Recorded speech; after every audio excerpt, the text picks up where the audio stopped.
Test, test, test. Okay, this work. Hello, hello everyone. Hello. I literally was like, as I hit go live, I was like, wait, is my mic even working? I didn't know if my mic was working. But it looks like it's working. Hello everyone. Welcome. I will be waiting a little bit until everyone arrives. Until everyone. Like I have like a giant crowd of people that watch me. Um, but hello nonetheless. I mean, I love you guys that are watching me, but let's get real. I don't get a big crowd. So, I hope you guys are doing well. I've had an eventful week. If you'd like to know, we can talk about it. I don't think I'm gonna get right into that because I think half of you guys are like, wow, why is the Raleigh always talking about this crap that we don't care about? So, I'm not really gonna talk about that.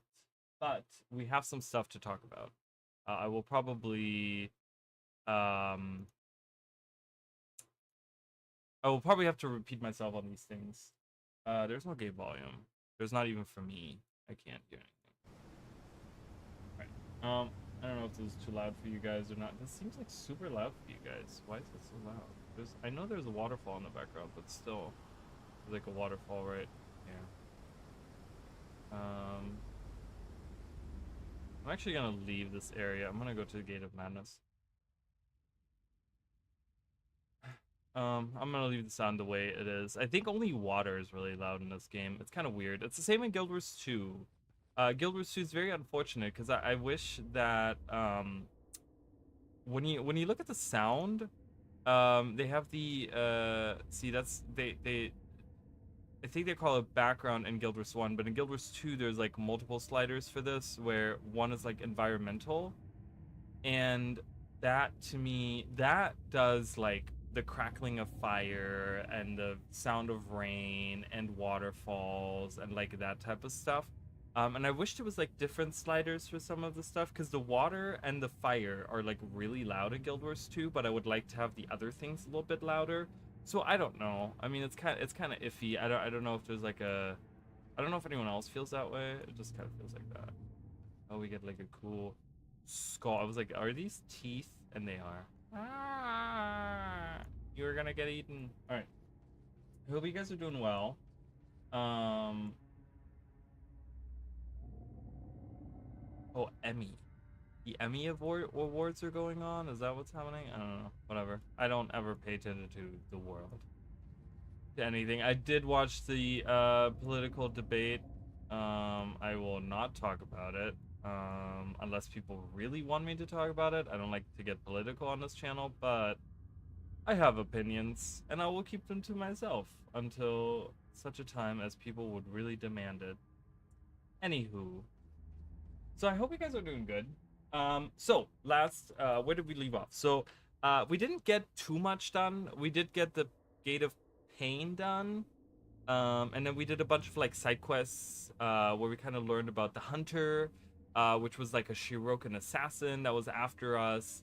We learned a little bit about this one guy. I forgot his name already. He was one of the Marganites, the Apostate. That was his name. Oh, my glasses. Um, we learned about him. We kind of learned a little bit about that stuff. We did a couple of side quests, and then we went to the Shadow Nexus, which was on the right over here. And I went like way down, but yeah, we went to the Shadow Nexus.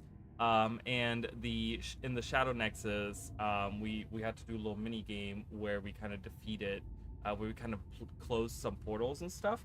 And I told you guys. So here's the thing. Great news. So I told everyone that I would be working on this off stream, and I'm sure there's many of you that probably thought, nah, Raleigh says it all the time and he doesn't do it, and then he's like kind of behind on stuff that he wants to do or whatever, right? Which, you know what, granted, that does happen a lot, and you guys aren't wrong. But I actually did do the Shadow Nexus a bunch of times, and I got new armors for a bunch of people, for 4 people. Not a bunch of people, but 4 people. So I think the people. Hold on, I gotta go back to Shadow Nexus to show you guys exactly who got a new armor. Again, I can't show you guys like really like what they looked like before. So Norgu, General Morgans, and my Elias have um changed. Is it inventory? Oh yeah, inventory. Whoa, that was kind of weird because that was like showing through. Okay, anywho, Norgu, General Morgan, and then Zenmai. So let's go back there and let's add Zenmai. So all of these guys got a new armor. So I think Norgu was the one that we saw. I want to say. I think this was that the one that we saw. I don't know. But yeah. So these aren't like super crazy different, but yeah. So this is he got like a little bit of a longer coat, and it's he was always wearing green, but he got more of the golden accents. I want to say on there, which are like kind of reflective. So he's looking a lot fancier now. Elias got some. He got a couple spikes. He actually his was probably the. No, his wasn't the biggest one change, but definitely more of the like significant one where it just kind of changed what he looked like. I mean, again, you guys can kind of look back to some of the older. There's a sun spear symbol on the back. So you guys can go and just go back to an older stream and you can kind of see what they looked like before. General Morgan. General Morgan hasn't changed too much. He went from like having this like more red, like more golden to like this more orangey color, and he got like I think these wings weren't like as prominent before. Oh my god, my cat is so annoying. Hold on, guys. I gotta close the door real quick. Please, I just fed.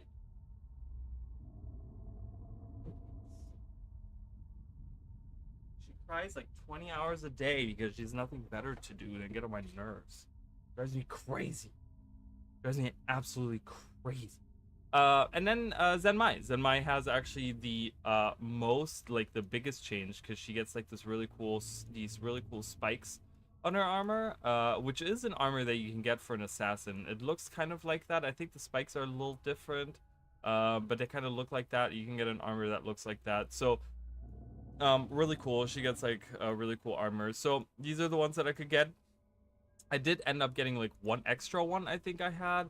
And I actually did okay. I actually beat the daily at some point, but then someone else beat the daily after that or something is what it was.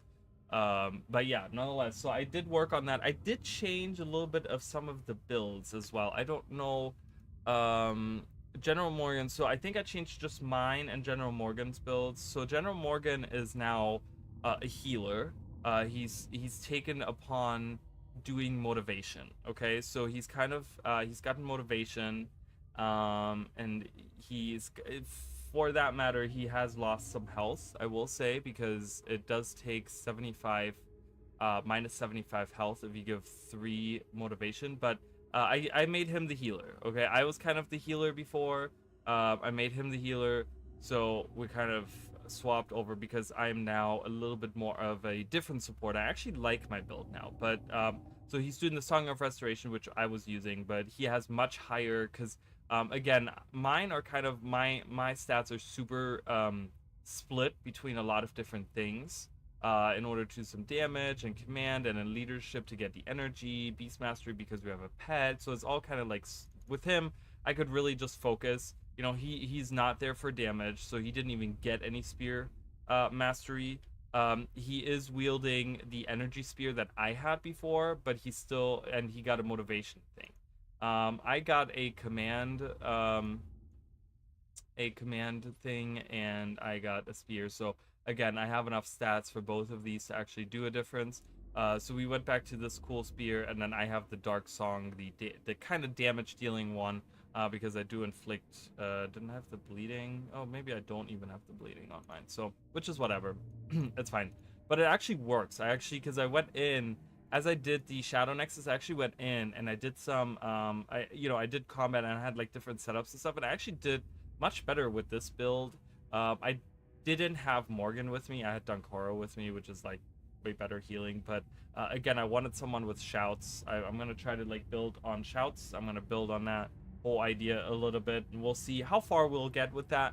We might get stuck at some point. I might have to swap around, but it's always fun to come up with different builds and stuff. So I would like to have an army of, or as many Paragon as I can, and we'll probably. So I'm telling you guys right now that probably. So we're probably gonna finish up today. We're gonna finish up Nightfall today. I'm probably gonna take a little bit of a break from Guild Wars 1. There's a couple of other games that I've been talking about that I would like to do.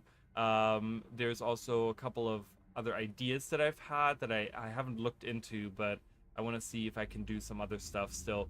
But um, yeah, once we return to Guild Wars 1, with um Eye of the North, we will be using this character, and I would like to have my party be pet owners. It's gonna be like every single person is gonna have a pet, okay? Which is just this fun build. You know, again, it's just for us to play around. We're not really doing hard mode. We're not doing the elite missions. We're not doing any of this stuff. We might look into that later on once we have a lot of money accrued. Once we have a lot of items. You know, we have all the heroes in the game. I'm gonna try to get all the heroes in the game as well. That's probably gonna be one of the things that we do before we start Eye of the North. That's probably gonna go back and like just kind of pick up some of the heroes that we missed and whatever, you know, before we set on this journey. Um, but yeah, so it's kind of the idea is that I want to have as many paragons as I can, and then use as many shouts as I can, right? Which you know, if I use there's I don't know if I've really talked about this. So there's a difference between um there's a difference between team or party members and allies. So I'm gonna try to have as many ally shouts as I can, because that will include like my pets and stuff like that. As far as I understand, party members are just the 8 people that I have in my party. Okay, that's the party. So when you have a shout that affects party members, and you guys will see right there. So it says right there, for 37 seconds, whenever a shout, chant or shout ends on target non-spirit ally, that ally. So ally meaning anyone that's green, that's friendly, that's, you know, that's around. So this can be casted on pets, right? This can be casted on you know, like Cormier that's hanging out with us or whatever, right? Whatever other helpers we have, like even when I summon Ritlock, like that's considered an ally, right? It says right there, summon an ally from the mists, right? So and I don't yeah, you guys can read it. So I'm gonna try to get as many ally chants and shouts and stuff in there as I can, to kind of include the pets, so we can all kind of like buff each other, and then include the pets, and we can kind of, you know, have this like really cool big party of just like a ton of animals. We can have a bunch of different animals that we can kind of take with us on the road, and just have all these party members and stuff. So that's gonna be super fun, and we'll do that with Eye of the North, and we'll go through Eye of the North. And like I said, once we do Eye of the North, I would like to do all the dungeons for Eye of the North. I would like to go through and do there's a dungeon guide that you can get for Eye of the North, and go through, do every dungeon with this party by the end. And then at the very end, to just kind of finish off all of this pet stuff that we've been dealing with, right? Like we've been doing these pet playthroughs and stuff. I would like to go around with this character, and we're gonna find all the animals and bring them to our menagerie, and then we can finish it at the menagerie, and we can kind of finish off Guild Wars 1 in that sense. You know, we'll probably go back to Guild Wars 1 again. I'll probably do some, you know, pre-searing stuff or whatever. You know, there's always going to be stuff that we'll have to see in Guild Wars 1, you know, with new content releases and stuff. And this is, again, I'm telling you guys, like, this is not going to be something where it's like, oh, it's going to be done by the end of the year. Like, this is probably like another 2 years it's going to take me to get through. Because Eye of the North, Eye of the North doesn't take that long to get through. But I feel like doing the dungeons, because some of the dungeons, even in normal mode, can be pretty tough. And they kind of take a little bit of a time. Like I feel like I'll probably get only like one dungeon a day done, probably, depending on how much I stream. So you know, it's gonna be one of those things. Speaking of, let me just look at this for a second. Got us on. So, yeah, so, so speaking of streaming, I wanted to tell you guys, so as you guys know, I've been very transparent with my, you know, like personal life with you guys. I've been talking about a little bit, I don't know how much people really care, but, you know, I like to be transparent, because I don't like to sit here and I don't know. I want you guys to know what's going on, so that you guys know what to expect from me.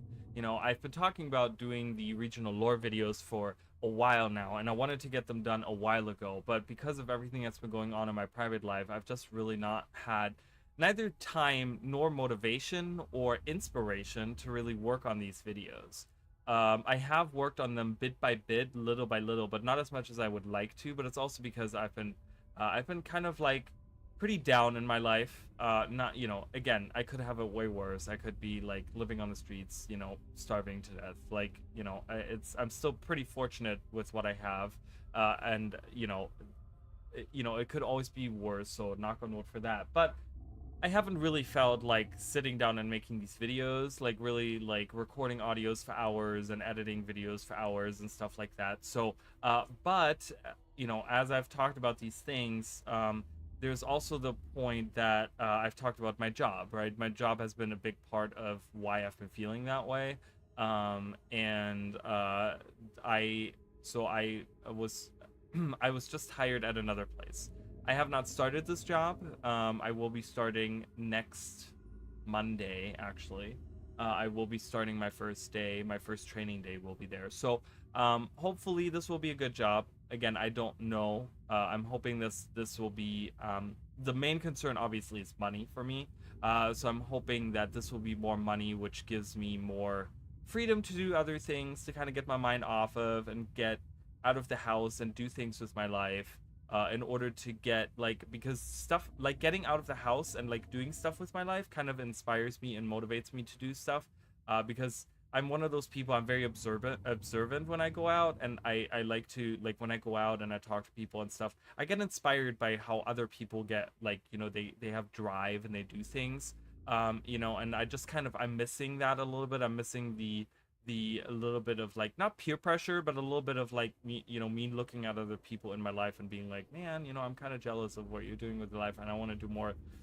Meaning that, usually what that comes down to for me is just working more videos, because that's really, like, to be honest with you guys, this is what I'm like super passionate about. Okay, like, I'm super passionate about making videos and hanging out with you guys and doing the discussions and all these things, and I want to do more of that, right? Like, that's kind of my end goal, is like, I want to do more of that. Whether I'm going to be a full-time content creator, like, obviously I don't think that'll ever really happen for me, which is okay. If it does happen, like, I'm still going to work on videos. I'm still going to work towards that goal of like building a community and making more videos for you guys and hanging out with you guys and doing all these things, because it's super fun and I have a great time doing it.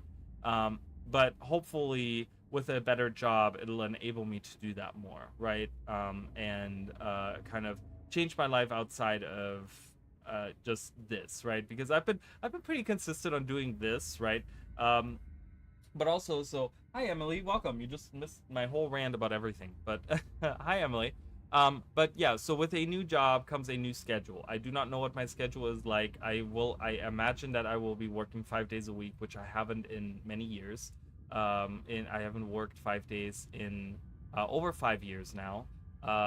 So, and that's enabled me to stream, hang out with you guys 3 times a week, because I only work 4 days a week. I do not like to stream on the days that I work, because I like to be very focused on my job, inside and outside of my job, actually. So, but I do take those 3 days as in, like, I'm not at work and I'm not caring about work, kind of thing. So, we'll see. I don't know what my schedule is going to be like, but it's just a matter of, if you guys are interested in hanging out with me and watching the streams, it's a matter of, I didn't tweet out. I feel bad.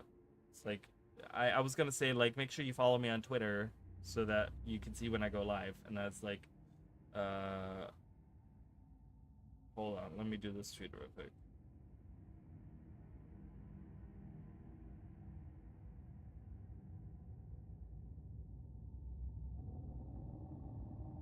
So I'm just gonna do that real quick. But yeah, so um, again, hopefully this is all for the best. Hopefully this is gonna enable me to do a lot more things with you guys moving forward, going into the future.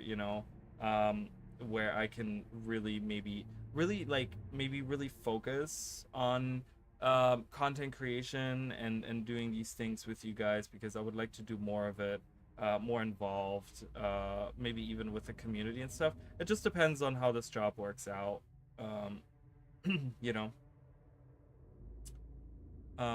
So all right, I'm tweeting out, so then that way people know, and people can't say, "Well, you didn't tweet out." So Hi, Mish King. Welcome. I did get a new job. So I did get a new job. I was hired. I went in surprisingly very weird. So just to give you guys a little bit of background on my job, how every how every job or like every job hunting period of my life has been, I'm terrible at doing interviews. Okay, because as you guys know, I have really bad memory issues and I tend to forget a lot of things. And people always see that as in like I'm trying to come up with excuses, and it's really hard for me to explain to a person that's trying to hire me that when they're asking me questions that I have memory problems when they're asking me certain things that I can't even remember.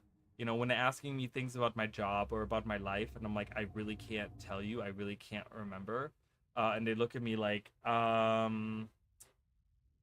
what? Like, you should know that. I'm like, yeah, I should know this, but I don't know this. Like, I don't know what to tell you. But I gotta say, I went in for two interviews.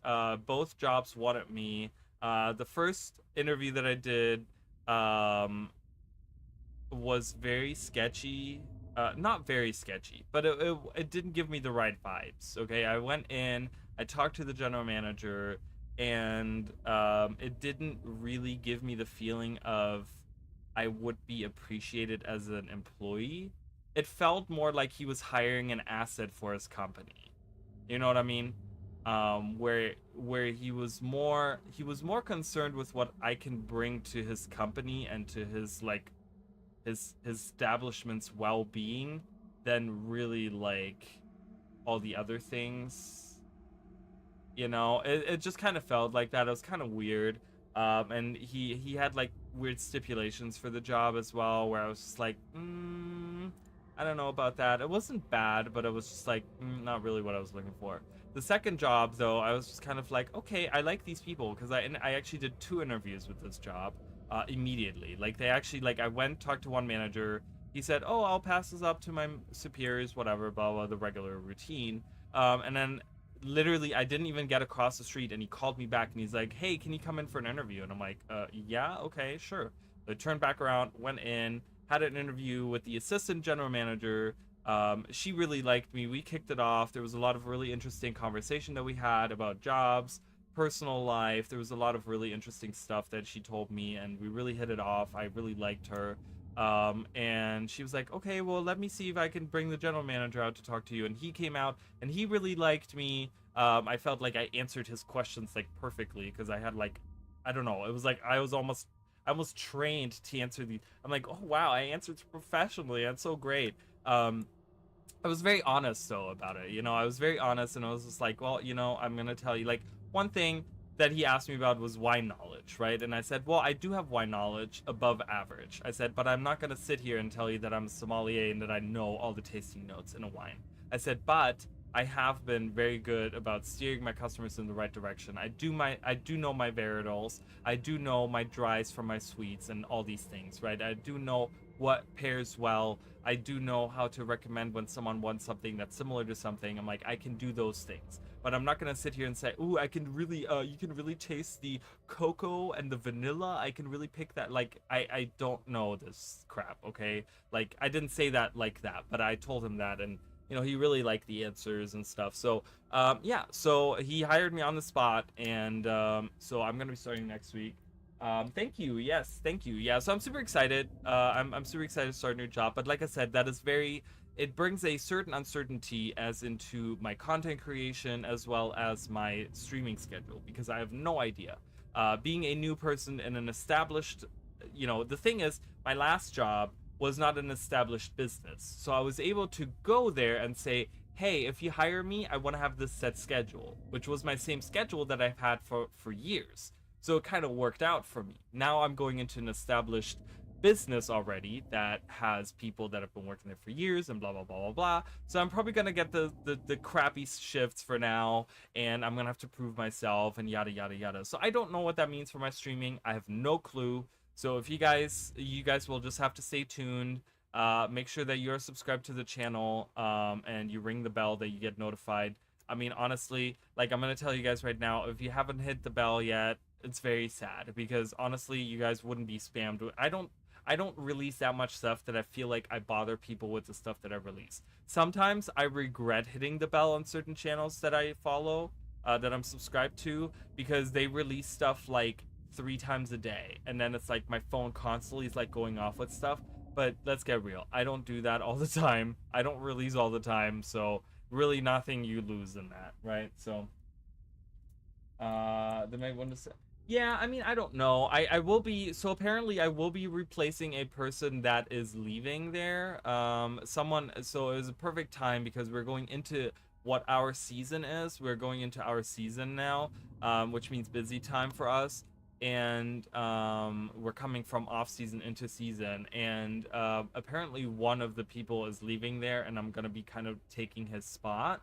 And yeah, apparently he's like he's going to, so this company that, so this restaurant I'm gonna be working for, they own a lot of different, it's like a company owns them, that like they have like a bunch of different restaurants, but it's not like a chain. It's just they own like a whole bunch of different restaurants. And they're going to be opening up 2 new restaurants by the end of the year, and apparently he is going to one of these new restaurants to be training people there and probably working there and whatever. So I'm going to be taking his spot.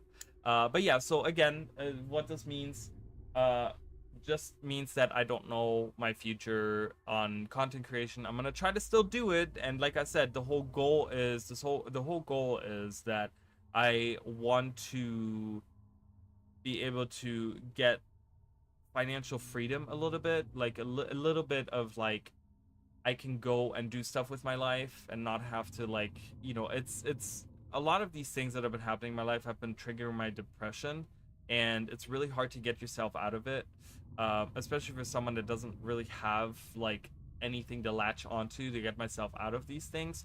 So it's kind of like, it's supposed to lead me to that, right? Where I can kind of like bring myself out of these things. So that's kind of the idea. And then maybe hopefully at some point, if let's say after season, they're like, they're open to like, hey, what would you like for a schedule, and I could say, hey, well, I would like to only work Wednesday through Saturday if I could do that, and if they could give that to me, then I'll be like, hell yeah, and then I can go back to doing my regular life. If I kind of find out which one you'll be working at, I'm headed against my family, take me there. Yeah, if you can find out, good luck. Good luck to find out where I work. I don't think you will. I don't think you will, because I live nowhere. I live in the middle of nowhere. So, if you can find it out, I'd be very impressed, but, nonetheless. But anyways, so that's kind of what's been going on with me. I hope you guys have been doing good. What is that? That was on my bottle. I had something on my bottle. But yeah, I hope you guys are doing well. I don't know if you guys have tried the new PvP mode in Guild Wars 2. I have not. I have not. I will probably be streaming it at some point. The beta is going until the 23rd, next Monday.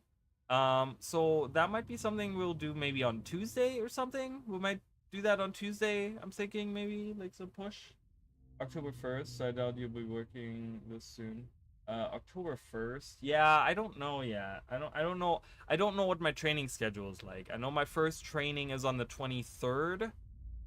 On Monday, next Monday, but I don't know. I don't know. I don't know if they're gonna have me like the next 5 days in a row I will be training, or if they're gonna be like, oh well, we want you like this day and then this day, or I've worked for places that have had 2 weeks of training, and I don't want to do that, but it doesn't interest me. It's team-based, and I like working with others. I'm very excited for you. You've been so unhappy with your job. I know, I have been very unhappy with my job. I've been very unhappy, and honestly, every day that I'm there now, after I put my 2 weeks in, has been just confirmation that I made the right decision. Obviously, I'm one of those people that I'm like worried. I'm like, did I make the right decision? It's like, am I going to be making more money? I don't know. Like, the job that I work is a lot.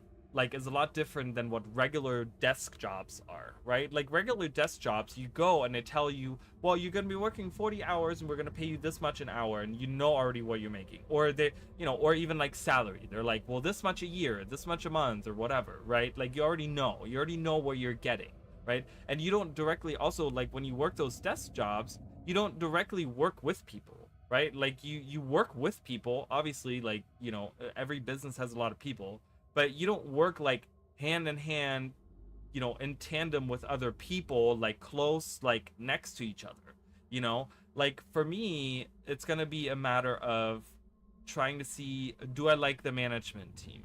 Do I like the other people that I'll be working with, like the bartenders, the servers, the hostesses, the dishwashers, the cooks? Like, do I like these people? Do I like the guests that come there? Do I make good money, right? Like there's a lot of factors that are very uncertain for me going into this position, so we'll have to see how it works out. I have tried to look for a regular desk job, but again, I live in Egypt, so the Sahara Desert doesn't offer doesn't offer a lot of desktop jobs or desk jobs.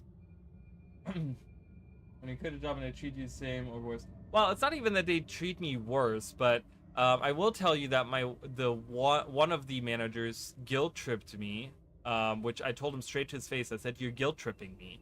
Don't guilt trip me." And he said, "I'm not guilt tripping you." I said, "Yeah, you are." I said, "You're literally throwing stuff into my face that I should have done, just so that I could stay with the company." Like, what? And then the other owners, the two owners, one didn't say anything to me. He said absolutely not a word to me. The other one came up to me and he said, "Well, I hope it's for your better." Like he had like these very shallow, nothing heartfelt, nothing whatever, right, words for me. And I was just kind of like, thanks. It was just kind of, I don't know. Every day that I've there now, I'm like, this place really was, it's just like I'm doing the right thing. So, but anywho, enough about my job. I hope you guys are doing good. So as I said, so Morgan is our healer. We can kind of go through. So again, Song of Restoration, we've kind of been using this. Next time anyone uses any party member uses a skill, they get healed for 114. So when I was using it, it was only like 70 something. I want to say 60 something, 70 something. But he's so boosted in motivation that it does 114. Mind you, like when you look at the health bars of people, right? Yeah, like you can kind of get an impression, like 480, 435, 495, 510, like 114. It's really good, right? So that's pretty good. So that's really good. Then we have Energizing Finale. Whenever a shout or chant ends on target non-spirit ally, they gain energy. So this is like an energy helper. I don't know how Morgan casts this. I have no idea if he's going to be casting this on me, on everyone, on whoever needs it. I don't know. We'll have to see if he even uses it at all. Right here, again, this is casting on someone, and if the shout ends, they get 79 health. So this is really good. This is like a Song of Restoration, but it's just a finale of Restoration. This is on one person, and whenever a shout ends in those 37 seconds, which is a long time in combat, like in the combat situation, it's a long time. Again, we have two shouters, right? Like I shout a lot, right? And then like we're just screaming, like we're like two insane people just standing in the battlefield, like rah! Like that's what we're doing, right? And he's like, "I'm healing you with screaming in your ear," right? Like that's what he's doing. So this will heal probably quite frequently, quite often. Whoever this is cast on, at least. Then we have for 15 seconds, target's non-spirit ally has +3 health regeneration. This echo is reapplied every time a chant or shout ends on that target. So again, using chants and shouts, I always combine them. So I would say chouts and chants, but it's shouts and chants. So we have a chant here, we have a chant here, we have a chant here, and the rest are echoes. So we have 3 chants here. But then I have a shout here, I have a shout here, I have a shout here, I have a shout here, I have a shout here. Okay, so I'm shouting, okay, and that will trigger these echoes. Okay, these echoes will get triggered every time these shouts end, right? So frequently, and it's really good because we have this. I tried this out. Go for the eyes. When I do never rampage alone, it gives me attack speed, so I'm attacking really fast, which means that I'm building a lot of adrenaline. Go for the eyes only takes 4 adrenaline, which is not hard to get. So I'm constantly using this, and this ends anytime anyone attacks because it gives you a 77% chance to do a critical. Now, the shout itself is pretty useless, but what it does is it triggers all these other shouts that we have, right? We have all these other chants or echoes. I'm sorry, all these other echoes that are in there, right? Like that are getting triggered. So it's kind of like it's supposed to be kind of like building off of each other. Is it effective? I don't. It's not, right? This is not meta build at all. But I'm supposed to build some kind of synergy in the build. So there we kind of go with this, right? Then we have this. For 10 seconds, the next time each ally within earshot uses a spell, that ally gains 6 energy. Again, this helps the spellcasters like Elias, Norgu, Dunkoro is going to be the other healer I'm going to add into the group. Like all of those, right? Like whenever they use a spell, they get 6 energy, right? Like for this one time, right? So it's kind of helping with that. And again, once that ends, right? So you use that chant, and let's say they have Finale of Restoration, right? We use that chant on Donkoro, or we use this chant, and it's for everyone, right? And then Donkoro uses like whatever healing spell. This chant will end, okay, and he will get 6 energy, but at the same time, because he has Finale of Restoration, he'll also get 79 health. So he'll get health and energy. So it's supposed to be like this whole thing where we kind of build off of each other. Signet of Synergy, target other allies. So this is going to be the one. This is going to be like kind of just like emergency heal. If we need to heal someone real quick, we'll do that with this, right? Because again, Finale of Restoration isn't a direct heal. Like none of these are a direct heal, but I wanted a direct heal in here. So we have Signet of Synergy, which again has no energy cost. It does have a 1 second 1 second cast time, so it's kind of iffy, whatever. But it heals again for 104, so it's kind of like an oh shit, we need to handle this health loss really quick. Elias has a lot of health that he sacrifices, right? He has sacrificing health here, so we will need that. If not under the effects of an enchantment, you're also healed. So the only enchantments again we really will see are like this enchantment. Again, I don't know, I don't think Elias casts this. He doesn't cast this on me. I don't think he's gonna cast this on Morgan as well, so we are not worried about that. Order of Pain, yes, that will be constantly cast probably. So this might once in a while heal Morgan as well. There's a lot of enchantments that I have in the group, so that might not work out, that half of it. Then we have this.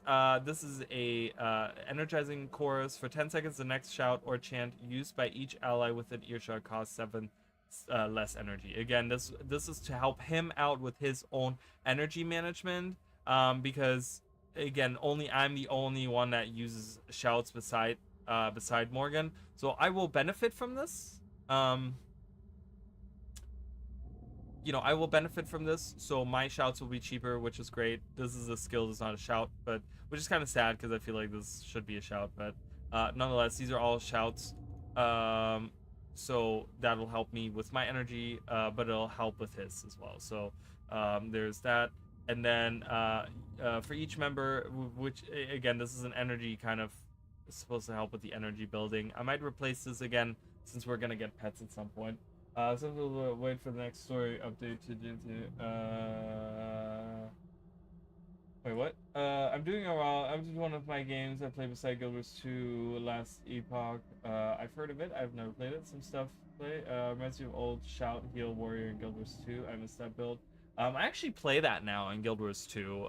World vs. World is actually like I'm doing so, like, honestly, I put together this and I will show you guys on Tuesday when we do Guild Wars 2, but I like I said, I kind of wanted to I wanted to make a I told you guys I wanted to do like a I wanted to keep the Paragon theme up, right? But I didn't want that to be my main fashion in the game. So I made my World vs. World armor, and and you know, I have a World vs. World setup now, where he looks like a Paragon. My main warrior looks like a Paragon. So I kind of kept that because, again, shouts are very helpful in World vs. World, right? Because you can heal with the shouts, and you can provide like support in groups. And that build, I kind of threw it together, and I kind of threw together a bunch of stuff. It's actually performing really well. It's kind of crazy. Like, I have really nothing that much defensive beside the shouts that I have in there. Like, I have no like invincibility or anything, like no stances really that I use, I don't think.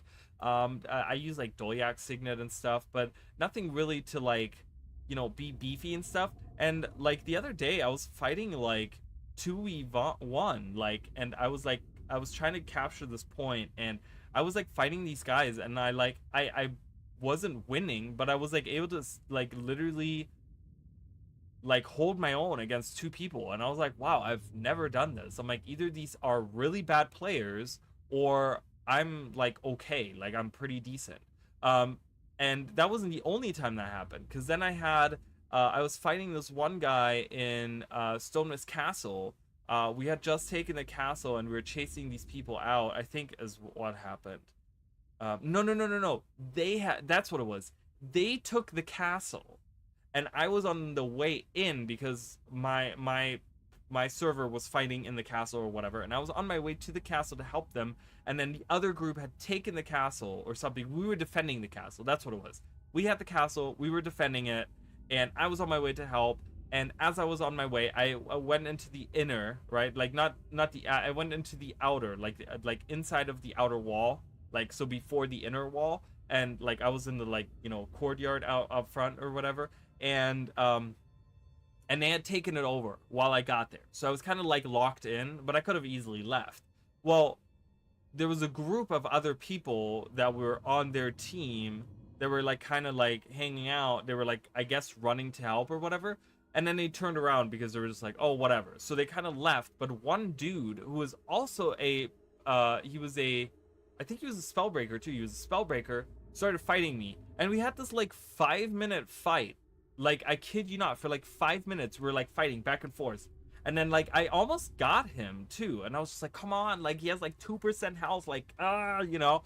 And I was like trying really hard, and then unfortunately there was like a bunch of his friends that came from like inside of the castle. They were like, you know, whatever, they came running out, and they started killing me. And I, you know, it was just like a big group, and I was like, nothing I can do. But it's very like, I'm doing good. I'm like, it feels really good, and I'm like, I'm kind of getting this like Paragon feeling, like, because I'm using shouts in there and I'm healing with it, you know, and I'm kind of like, I'm throwing my spear, you know, and I'm like, this feels like so much like a Paragon. Like, I really like, yeah, I miss the golden wings and stuff, but like, you know, overall it's making for a good Paragon, I will say. So I've been having a really good time with that. I've been having a really good time. So I will recommend Shout Healer with Spear in World vs. World. It's pretty good. It's pretty good. So um but yeah. I don't know. I feel like there was something else I wanted to say, but it doesn't matter. Anyways, so we're here. So I told you guys this is going to be the mission that's pretty tough. Just to kind of let's to review, and I feel like I've been doing this a lot, and I think I've kind of been doing this on purpose, I want to say. Let's kind of reread some of the things we've done, okay? We already read, we the only one I have to read is the Gate of Pain, okay? Which, again, super gross, but anyways. We needed to find some way to weaken Abaddon. With the help of the Forgotten, trapped here to watch over the imprisoned god, we set about to do as much good as we could in the hope that some allies or powerful weapon would present itself to us. We found Cormier, who now acted as our guide. Our exploration of the Torment realms led us to a great river of souls, trapped and tormented by Abaddon and his minions. We followed it to a dam that stopped the souls from continuing on. By destroying the demons holding the souls captive, we freed them and destroyed the dam. This not only greatly weakened Abaddon, but allowed Donkoro to finally come to grips with the loss of his son. However, we were still not strong enough to go up against the god. Cormier brought us the answer. We must journey to the Temple of the Six Gods and pray for their favor. A power spellbreaker. Just loving my berserker so much.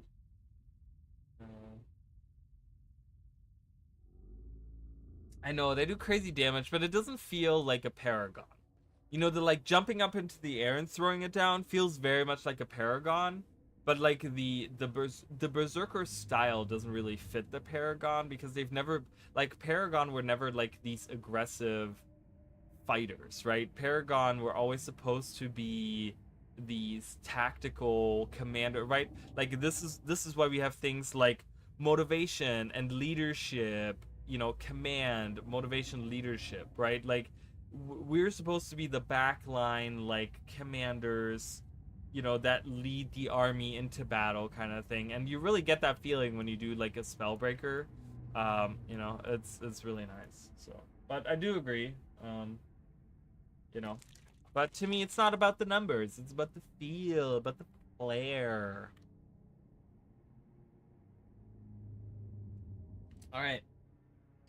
So we're looking for the Temple of the Six Gods because when Abaddon was struck down, he was struck down right above the temple, or right around the Temple of the Six Gods, which sat apparently at like the edge of the crystal sea, right? Because remember, Crystal Desert used to be Crystal Sea, and apparently right on the edge of that was this temple. Okay, that's what we heard last time. And we were looking for a way to maybe get in contact with the gods, and we're like, oh my god, a temple of the six gods? Like, we'll probably definitely find a way to contact the gods. So the idea is brutality and animations. Yeah, it's a little too brutal for me.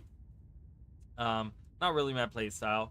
I never liked the brutal aspect of the warrior. I liked the more graceful way that the spellbreakers fight. I always liked that more.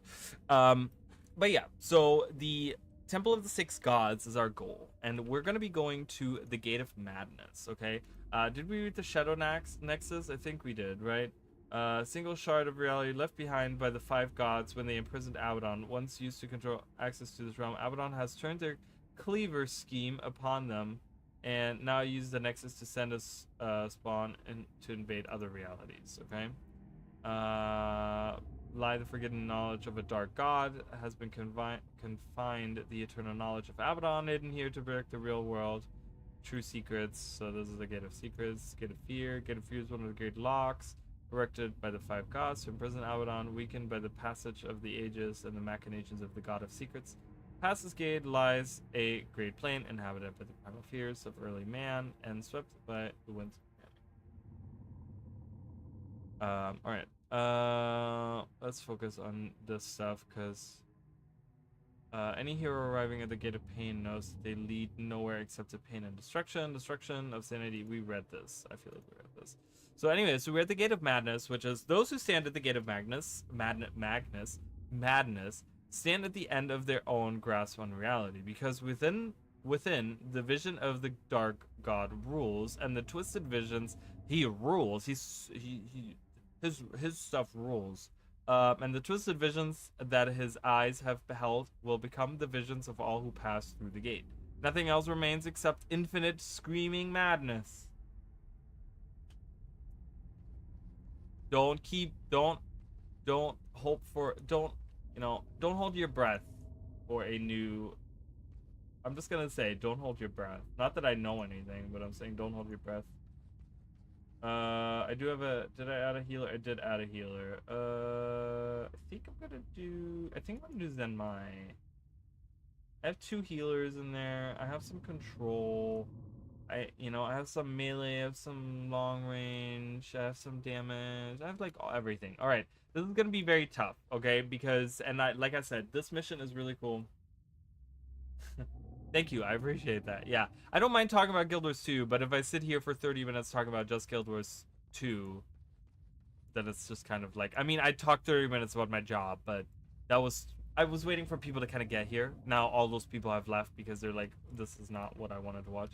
Anyways, but yes, I appreciate it. We will talk about Guild Wars 2. We'll talk about that stuff. I'm gonna be streaming Guild Wars 2 on Tuesday. I don't know what I'm doing tomorrow. I want to do something different tomorrow. What do I do tomorrow? I don't know. We'll see. We'll see what I feel like tomorrow. Anyways, so yeah. So this mission is very tough because there is something you guys will kind of see it. We'll probably have to play this mission. If I can finish it on the first try, I would be very impressed. So let's just go in because I have a feeling we're gonna have to do. Contacting the five gods will be a great challenge. Long have they abandoned this place. To enter the temple and call them, you will have to defeat two of Abaddon's greatest generals that command a large number of Mark Knights. So two generals. Okay, we get some revelating news in this kind of like revelating confirmation in this one mission. Okay. But here we are. So here's Cormier. She says, the Temple of the Six Gods lies beyond this chasm. Okay, so we kind of have this area with these nasty waterfalls. And the temple is past there. That is the temple back there. So we have to make our way there. But in order to get there, we actually have to, like, walk around. Because we can't actually, like, walk right up to it. Right? Like, we have to go around, I think. I think that's how it works. I don't know. I don't remember, but... That's okay. Alright, well, I'm the speed boost person, so I'm gonna have to keep up as much as I can with doing the speed boost. I might forget to do that every so often. Don't hate me too much, but we'll see how this group does. Like I said, I did the Shadow Nexus, and I will say the Shadow Nexus, I performed pretty well with the group that I did have. So, I will say that I think we'll do okay. I don't know. We'll have to see. We'll have to see. I was trying to get more points as well. I was trying to get to the next level here. But I eventually gave up because you get like about 500 points every time. And I'm like, oh my god, this is going to take forever. So I did not go to the next level. I wanted to get to level 5. But to have, you know, the whole point is to get the Lightbringer title up more. But it's whatever. You know? But yeah, we'll see. All right. Get that Executioner. Go, go, go, go, go. So I think we'll be doing okay. We'll have to see. We'll have to see how it goes. This does not trigger. So it has to be a specific spell. Alright, we have some Abominated Titans. Oh. Some of them coming out of the ground here.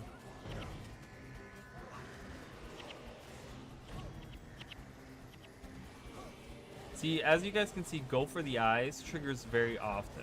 Which means that, like I said, all the things that, and I'm gonna kind of watch Morgan a little bit here to kind of see. So he's running out of energy, but so Elias might be a little useless. I might have to like replace Elias with something more damage dealy or something. I'm not sure yet. We'll have to see. Yeah, so Morgan is running out of energy. Oh, see, but he can cast this to give himself a lot of energy. But he just got a huge boost of energy as well, so he's doing okay, actually. He doesn't have a lot of energy to begin with, and I might have to give him some energy runes on his armor set.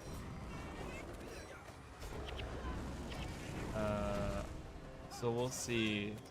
But I think he's doing okay right now.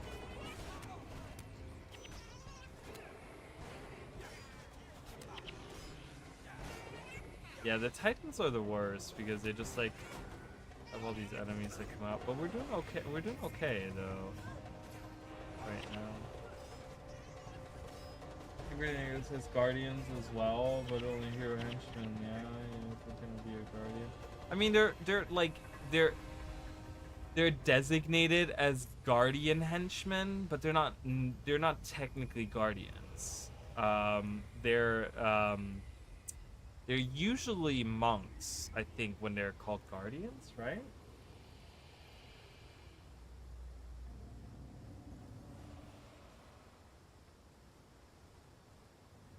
Because when you look at the henchmen, they all have like these different titles.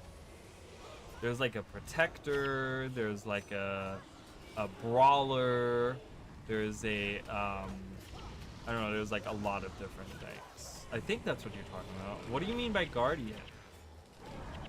Because I don't remember there being a henchman called guardian henchman.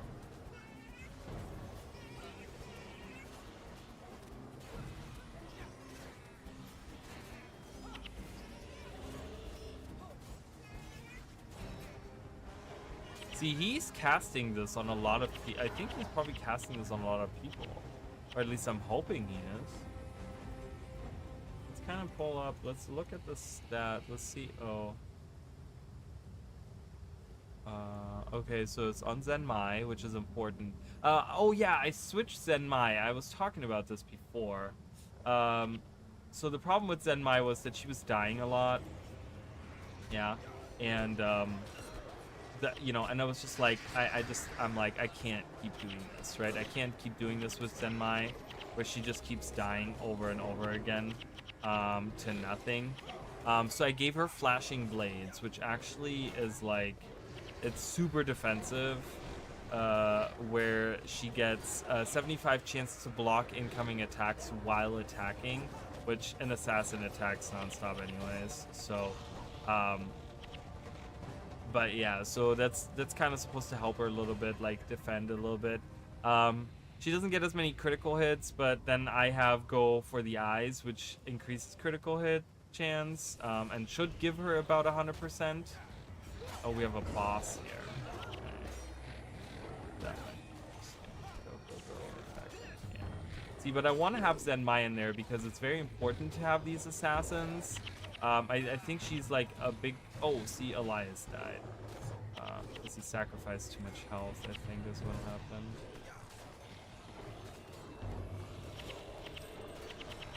Why can't I... Again, this is 15. Why is this... Why can't I cast this? Because I don't have a pet. No, my pet's alive. Remember, every region has something negative here.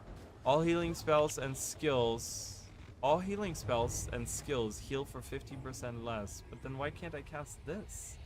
What was it saying? What was it saying I couldn't cast this? Why I couldn't cast this? Wait, where am I going?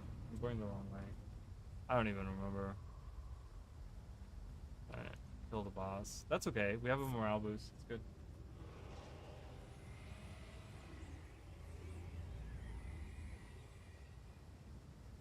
Yeah, I don't know what you mean by guardians at Guild Wars 1 because we don't have guardians. We you can make like a warrior monk, like warrior / monk, which is pretty much a guardian, right? Like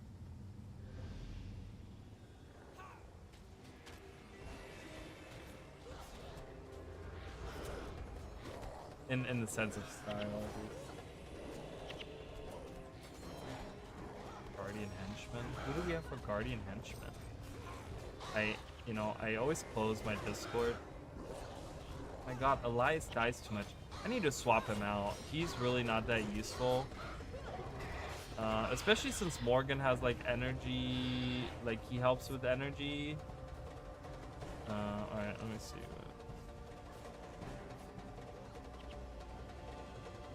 Talent, Seaguard. Oh, they're all designated as, yeah. So it's really interesting because we do see that in Guild Wars 1, like I said, henchmen do have designations like Guardian. We see some really cool ones, like isn't Eve designated as a blood henchman or something? Like there's some really cool designation.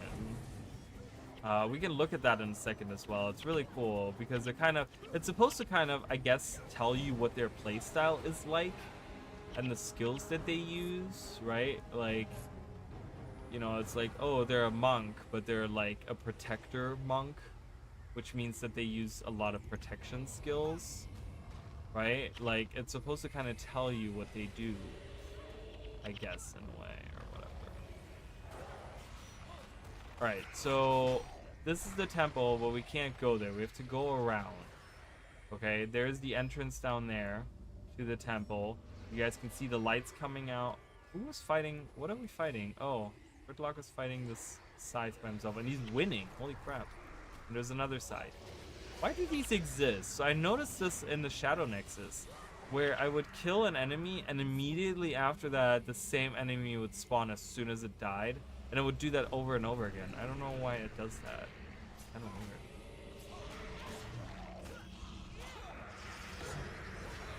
Yeah, I might have to change Elias. I don't know. Maybe take in someone else. Alright, guys. Here's Shiro Tagachi. You're fools to come here. What can mere mortals do against the power of a god? No matter. Your journey ends here. My Shirokin shall welcome you to this holy place and entomb you within its walls. So one of the commanders we were told about is Shiro Tagachi. That's why we saw seeing Shiroken. That's yeah. So that's what's going on. We see Shiroken. We see that's what's going on there. It's like, oh, okay. Shiro is here, and Shiro is following Abaddon. Abaddon. Alright, kill the Shiroken. Kill that guy. Kill that guy that's healing. Kill that healer there. It's healing.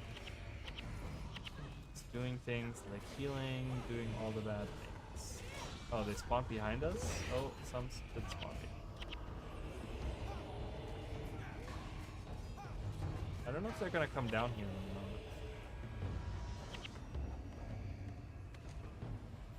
They're staying up there. I don't have to worry about it. Alright, we're leaving. Alright. What was the thing here? Doesn't something... Oh, you guys can see it here, too. Strength Shrine, Lissa Shrine, Melander Shrine, Balthazar Shrine, Abaddon Shrine, Duena Shrine. All the shrines. Alright, we're slowly approaching the temple. The undead lich is here.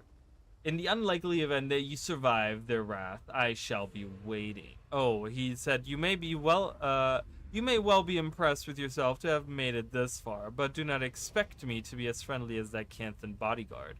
Your presence is an affront to this temple's Marganite worshippers. You shall be greeted with open claws and shown no remorse in their house. In the unlikely event that you survive their wrath, I shall be waiting.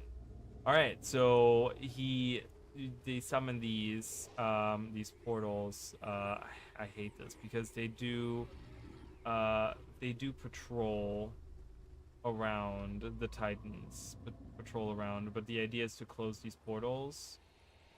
Okay, they're going over there, so let's just do it this way. Let's just kill these portal rays.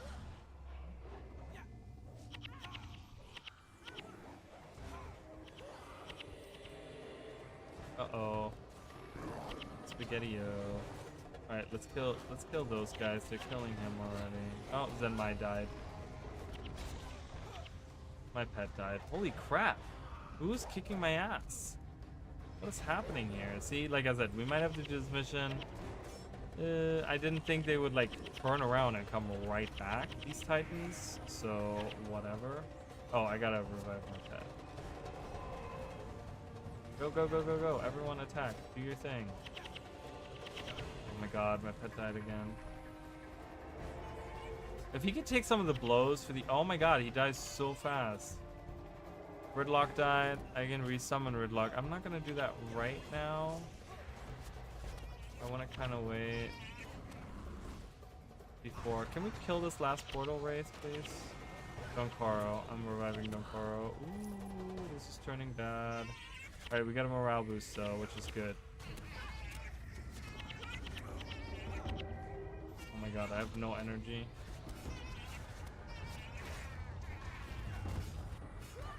Let's kill these Madness Titans first. Get rid of those guys first.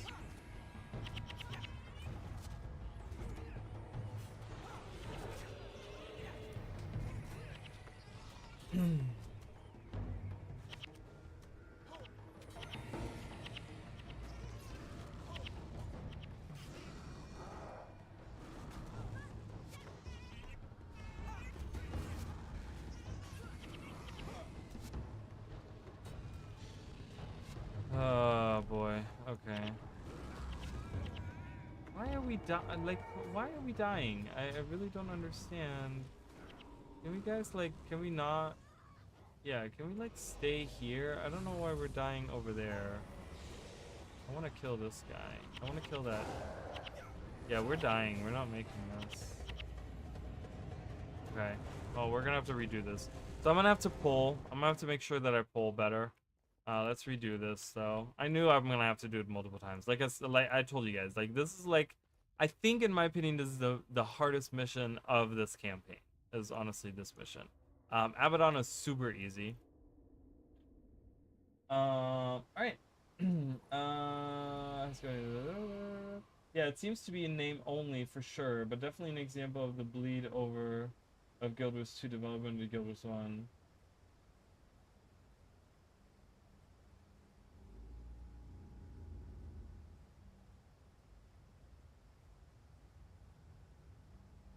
Ran with it. I mean, I don't know. I wonder what went into that, right? Like, my question would be, and I think, you know what? And I've been wanting to make that stream, and I will be at some point. So there's the art book, um, and I can show you guys.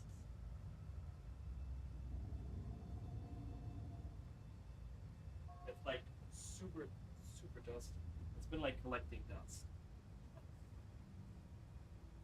a year now. So I have this book, okay? And you guys can get it. It's not expensive right now. I bought this like a year ago or something. But it's the 20th anniversary edition. It's super cool. This book is really, really cool. And it's the complete art of Guild Wars, okay? And there's a lot of really cool stuff. I mean, you like literally see all of these things, right? There's like all these different things with art in it and stuff. I highly recommend this book. I think it's really well made.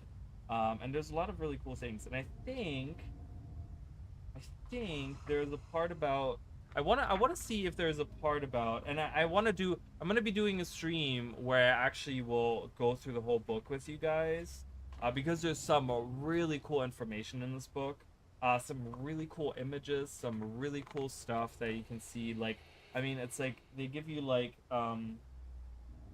these are different armor sets, and stuff that they had for like different classes. It's just so cool. It's so cool to see all this stuff, right? And like hear like developers talk about these things, right? Creatures, they talk about different creatures in here, and like things that we haven't even seen, like things that they had like ideas for, but that they didn't do anything with. Like it's so cool. Environments and stuff. And it's funny because this is the complete art of Guild Wars, not Guild Wars 2, but Guild Wars. So there's a lot of stuff from Guild Wars 1.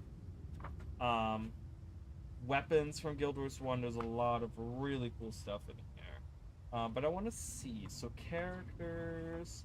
I want to see. I thought there was a section here that talked about. And I should probably look at like a table of contents or something. I'm hoping. What do we have? Table of contents. And they even have a chapter for Guild Wars Utopia, like, which is so cool because we get like the most concrete information about Utopia. I want to say I feel like is from this book.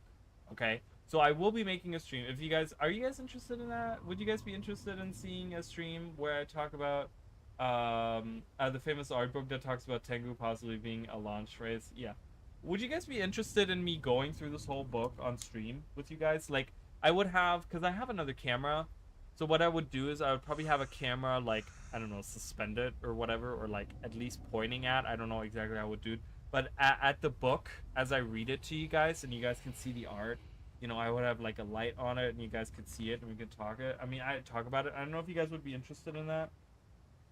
It doesn't talk about classes though, and it only goes to Living World. Pacifier and Living World doesn't have. 110 starts with Guild Wars 2, so that's like even this stuff right here, even this stuff, like right here when you look at this is the ice statue. This is the ice statue that you see in Eye of the North, and it's never, and they even describe it down here. They talk about it. I mean, not in detail, like they don't give you like any concrete information, but all right, let's look at Guild Wars 2 characters. I love all these characters. There's so many characters that I'm like, man, I wish that was a character in game. Like, I look at these characters and I'm like, oh my god, I want them. Many of them made it in. You can see many of them made it in. But many of them didn't. And it would be really, really cool to see that. See some of them. I mean, there's like a picture of Timey. Oh, so cool. I want to see if there's classic. Like, there's this really cool one of the armor sets, and it just looks. So they have the different classes here, different professions, but I don't know if they're gonna. talk about. I thought they had sections for like each profession, but I don't think they do. Maybe it's the other book. There was another book. Do I have that other book? Yeah, I have the other book, which was in the collector's edition. Oh my god, you guys don't understand. This is awesome. This is so cool. This is so cool. So if you guys want that, I don't know. I'll probably put a poll up on YouTube because you know I don't. I want to see. So this is the other book. Take that. Right. This is also dusty. This has been collecting even more dust. This is the making of Guild Wars 2. So this was the book that was in all of the collector's editions. Also, really well made book. I want to see. So it starts on 74.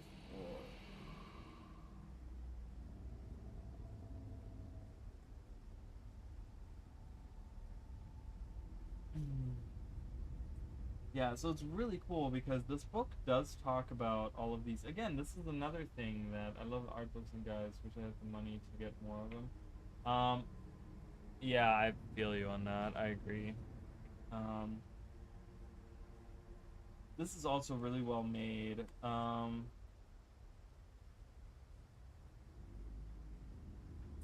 Yeah, it's really cool. I mean, like, it's really cool to like hear. Oh, John Peters. They have a quote by John Peters in here. Oh man. Dynamic events. Um, Necromancer. I mean, this is more like there's like so much written. Like you guys don't understand. There's like a lot of writing on in this book in particular. Like this book is really cool for those that didn't get like collector's editions and stuff. So that might be something I might do. I mean, if you guys want me to do that, again, I will do a poll on YouTube. Um, and we'll see like what people like if people want to see this stuff. I also have the which is super exclusive, and I've talked about. And it's one of those things I'm super happy about that I did. I ended up getting the oh my god, Jesus.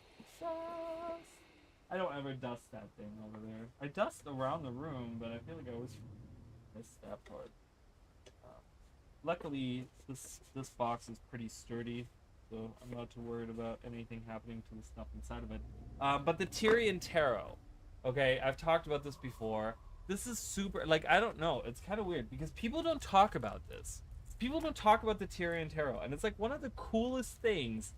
One of the coolest things, like top 3 coolest things to have ever happened, like during the Guild Wars 2's lifetime. Okay, and I will stand by that. I will die on that hill. Okay, it's a deck. It's a tarot deck. Okay, it's a tarot deck made from Guild Wars 2 characters. Okay, if you're not familiar with tarot, so it's really cool because it has this like, they're like golden on the side. You guys can kind of see how shiny that is, right? And Elias dancing. Look at him rocking out over there. Holy shit. But yeah, so like Taimi, for example, is the sun, right? Then you have Queen of Swords, which is Saya Al-Rajid. Oh, you guys can't really see it. It's like reflective. Sorry. The light is reflecting. The King of Wands. Farron is the King of Wands. The Pathos statuette. Yeah, that's kind of cool. I don't have any of the statues. I have the Ridlock statue back there. And I tell you what, that Ridlock statue has lost the Sohathan more times than I can count. Oh my god, my cat broke it off one day, so I had to glue it back on, and then it broke again, I think. So he's not even holding Sohathan anymore. Like, it's just sitting next to him now. I'm like, whatever, it's okay. It's just Sohathan. But yeah, so the Tyrian, this was the Tyrian Tarot, which is super cool. It's this like golden thing. It's so well made. It's so well made. But it came with this book. Okay, it came with this book. It's thick. Look at how thick this book is. Okay, it has how many pages does it say in here? How many pages there are? I don't know. Does it say 160, 170 pages? I mean, plus another 20 after that. So it's probably like 200 pages. Okay, it's like 200 pages long. Okay, and this is so freaking cool. It is so cool. So first of all, they teach you about tarot in here, which is cool, right? But then they have the cards. Okay, they go through the different cards, and they have the art from each card in here. Okay, mind you. So there's the art of each card, so you don't even have to have the cards out. And then it tells you about what the card means in tarot, right? Like in the tarot card situation or whatever. And I mean, the Fool has like 4 paragraphs, so it goes into like detail on each of these, right? Like there's like 4 paragraphs for all of these. All of these have like 4 paragraphs. There's 3 bigger ones in the Ace of Cups, which is like the Winter's Day Bell is the One of Cup, or the Ace of Cups. I'm sorry, the Ace of Cups. And but then on the bottom, because all of these are made by these illustrations are made by different artists in the Gilbert's community, and they have their own interpretation on the bottom, right? So they were like given all these people were given different cards to draw, and they would draw the cards based on their own interpretation of what the card means in the terms of Guild Wars 2 or whatever, right? Like, and it's so cool. It is, I mean, it's a big book because there's a lot of cards, right? So, like right here, the Four of Pentacles, for example, is Tarir, the Forgotten City, right? And like, you can't tell me that that is not like the coolest fucking picture ever. Like, it's so amazing. This is awesome. This is so good. Okay, and then at the very end of it, so at the very at the very end of it, they have the wild cards, which are whatever, right? But they have like designs of the gods that someone made. These aren't even like cards, I guess, or whatever, right? Like look at Lissa. You guys can't really. There we go. That's good. That doesn't reflect too much. Like, Lissa looks so cool. Like, this book is amazing. Doom is in here. Abaddon is in here. We have map completion. What is the other one? Map completion and what? Map completion and Drakkar Spurs. So we have map completion as a card. Yeah, if I hold it away from the light, it doesn't reflect as much. Like, there's really cool things in there. They have the Elder Dragons are in here. It's really cool because this is before Jormag was revealed. This is before Jormag was revealed and before Suwan was revealed. And so, like, this is the artist's interpretation of Jormag, okay? And you can actually see that there's a tooth. There's a tooth missing. It's like right over here somewhere, over there somewhere. There's a tooth missing. Which was supposed to be the tooth that you see in Holbrecht, right? Like a different interpretation. This was Suwan. Like, look at that. It's so cool. I mean, this is just so cool, right? And then there's a bunch of official art from Guild Wars 2 in the back, even. Like, there's even official art in the back from Guild Wars 2. Like, we all know this one, right? This is for the Festival of the Four Winds. You see this. Here. That's Divinity's Reach. Super cool stuff. So, and then it tells you about all the people that worked on it and stuff. So I've been wanting to do, and then it's signed by a bunch of people in the back too, which is really cool. And there's a little bit, just a post whatever word thing, with glint in the front. I think this is supposed to be glint. Either this is Glint or this is Adolescent Oreen. I can't really tell. It's super stylized. But I think it's supposed to be Glint. It looks like Glint. So, anyways, really cool. What is this? Oh, they give you like a little postcard. or whatever, a couple postcards in there. And someone hand wrote, thank you for supporting our project. It means so much to us, and we truly hope you enjoy this collaboration. Fuck yeah! And then this Tyrion Tarot from 2018, and on the back it says, you can write something on it and says, "This is my story." So it's really cool stuff. And I've always wanted to, because I know this was like very exclusive, and I think that at this point in time, there's probably not very many people that like that are playing this game that own this, right? We've seen a lot of influx of new people playing the game, and probably some people that have taken a break or whatever, you know. I don't know how many people own these things, you know, but it would be kind of cool to kind of showcase this, because specifically the Tyrion, like the art books you can get, the art books you can buy those online. They're expensive, but you can get them. But specifically the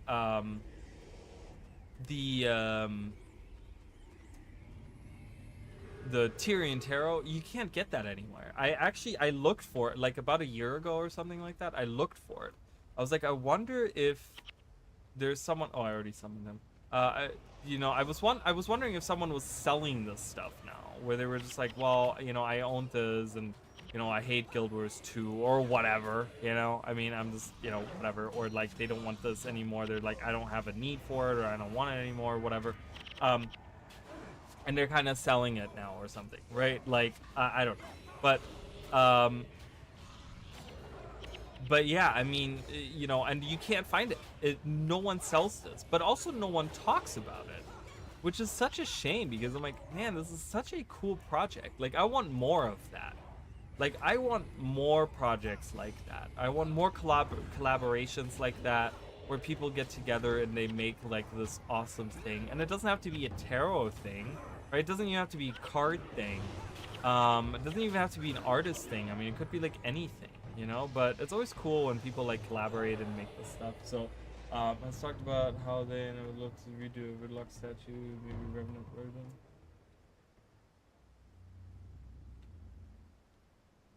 It's never too late to do anything Ridlock.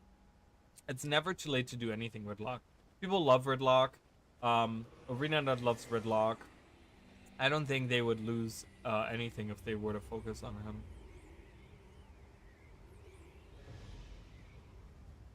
Oh, Polymok said, oh, that would be really cool. Wouldn't that be nice? Oh, I would love that. Where like a bunch of artists get together and they make like a Polymok set. Oh, that would be awesome. That would be a great way to like, if Polymok became the let's say Polymok became the feature of the next game. It would be really cool of the next game. I'm sorry, of the next expansion is what I meant to say. Of the next expansion. It would be really cool if they were to do that as a promotional thing, right? Where they're like promoting the expansion by having people make like Polymok statues or something that you can buy, like whatever. I don't know. I mean, that would be really, really cool. I think they would make a ton of money off of that. Having like miniature statues of people in game or whatever, or whatever is going to be used, monsters in game or whatever, would be really cool. I would love that. I would love that a lot. I think Polymok as a game, like as a mini game in game, would do so well. I think it would do so well. Like, I could be wrong on that, but I think it would do really well. I think people would the reception for it would be really good. I don't know, might just. He needs to sell, probably like focus on him in the game. I guess. I mean, I suppose, but I mean, if it's well made, like, people buy like well-made statues, and that one that was in the collector's edition is a really well-made statue. It's really good. It's really sturdy, except for the sword. I don't even know how the sword broke off in the first place, because it is a pretty sturdy sword. I just don't know how it broke off. It broke off like right at the hilt broke off from the handle, kind of like. So it broke off very clean, and it's easy to fix. I don't know what's wrong with him now. I know something was wrong with it now. I haven't looked at it in a long time.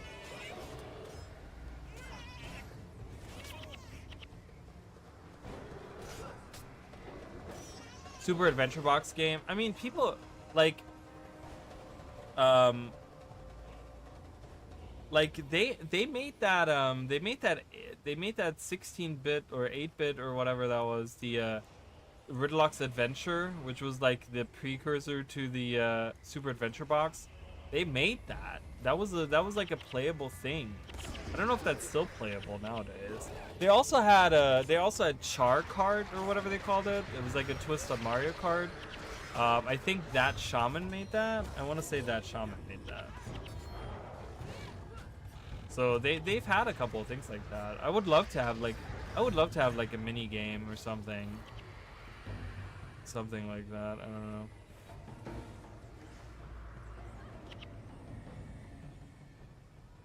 Everybody's sword was faulty from the get-go, but they still set you anyways or something. Oh, really? Interesting. I don't know. It's just my handle that was like crappy. The handle on the sword.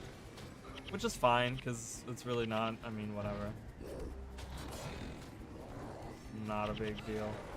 I still love the statue for what it's worth.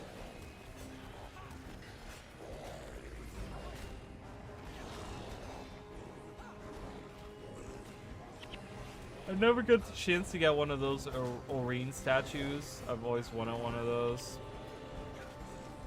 But that was expensive. Wasn't that like $140 or something for one of those statues? I was like, yeah, no, thanks.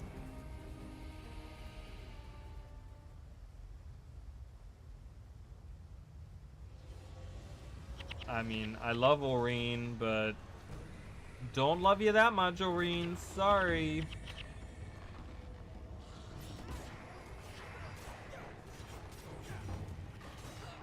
Alright, let's try this again. So, like I said, pulling is important. I need to pull the enemies here. Make sure we pull it. Ooh. Yeah, so I don't know if we're going to finish it today. I mean, I'm going to try to finish it today. Alright, Shiro, we already know we're fools, blah, blah, blah, blah, blah, blah, whatever.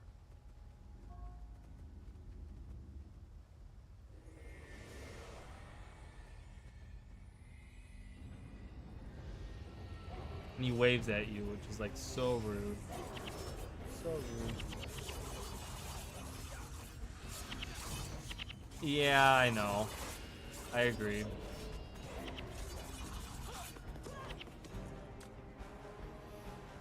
Oh, get that ritualist. He's gonna be healing. Get that ritualist. Get that ritualist. Why is my pet not attacking the ritualist? Yeah, alright, fine. Attack the mesmer. I don't care. Do whatever you want. Oh, see, there's another creature. Sometimes they just randomly reappear. I don't know why. Alright, let's try this again, guys. Let's try this again.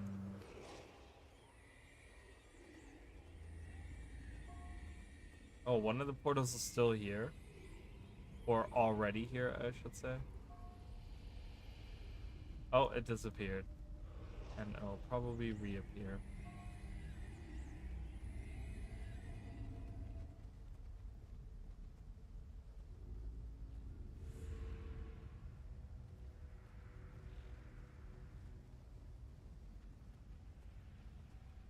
Oh god. See, there's just, and they move so fast. They move so fast. Alright, you guys go here. I'm gonna try to pull them up here. Alright, Ridlock, you might have to die because you're not playing the pulling game.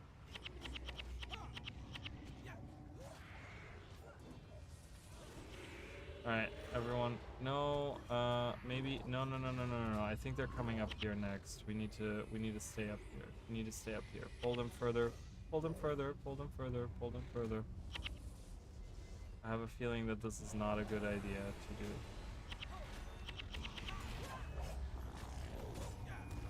Morgana's healing Ridlock. Okay, sure. Oh, they're coming. They're coming. The Titan Abominations are coming.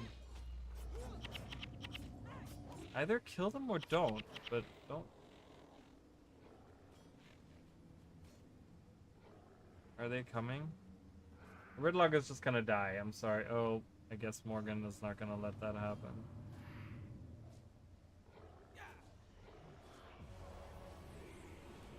Alright, if we're quick, we can get this portal closed. Alright, we closed the portal. Alright.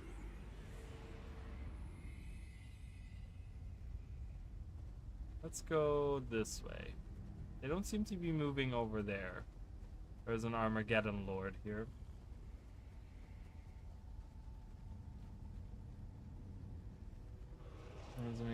Was it start from? Oh my god. Yeah, I don't know how long he's gonna be waiting, but he might be waiting a long time to make that diorama. Alright, so kill these guys real quick.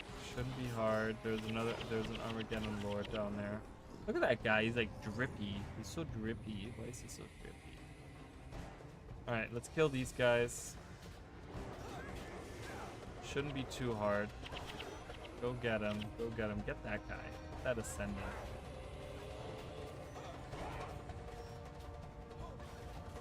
Oh my god. He used Abaddon's Chosen, which gave him like invulnerability or something.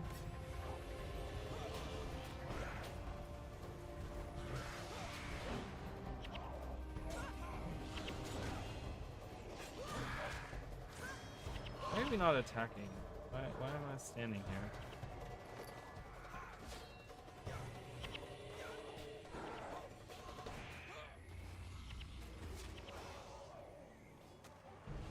Get that Wraith Portal. Nice. Wraith Portal. Portal Wraith. Alright. Blade of Corruption running straight towards me. Are you gonna come over here, or what are you doing? This is tough. That stupid Armageddon Lord.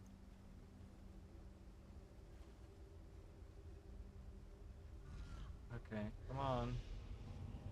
Come on, Mr. Armageddon Lord. Okay. I guess we're gonna attack him like this. Go, go, go. Attack. Get him.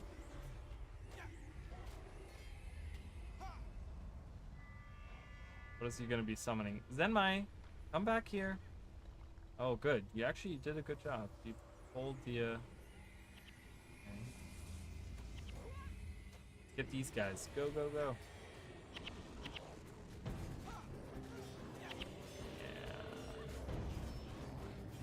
There you go.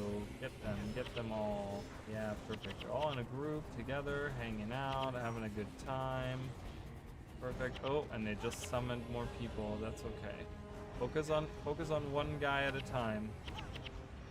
Focus on one guy at a time here. Let's get the portal people. The portal people are the important ones. Get them. Because then they can't summon more. They can't summon more reinforcements. So, next portal wraith, please.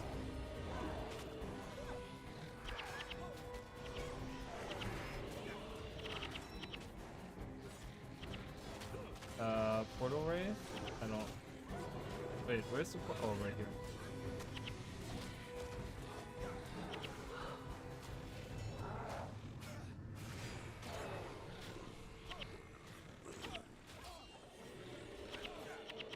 Use it. Why not? Why can't I use it? Not enough energy? What do you mean not enough energy? Oh, do they have the... Oh, you know what it is? It's those stupid spirits that they use. I always hate those.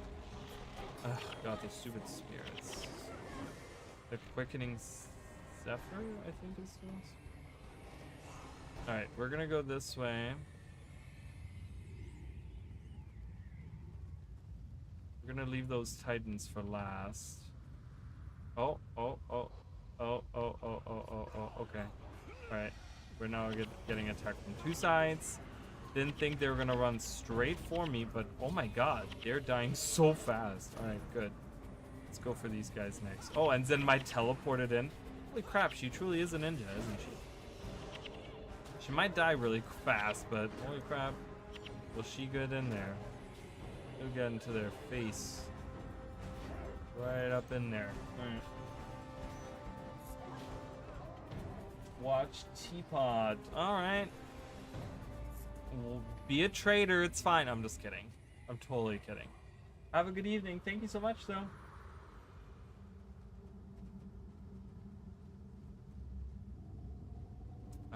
Oh god. I don't know what I'm doing here.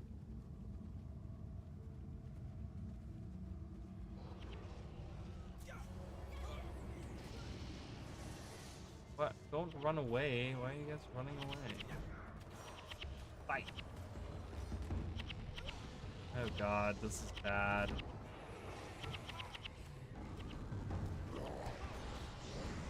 Get this Blade of Corruption. Maybe.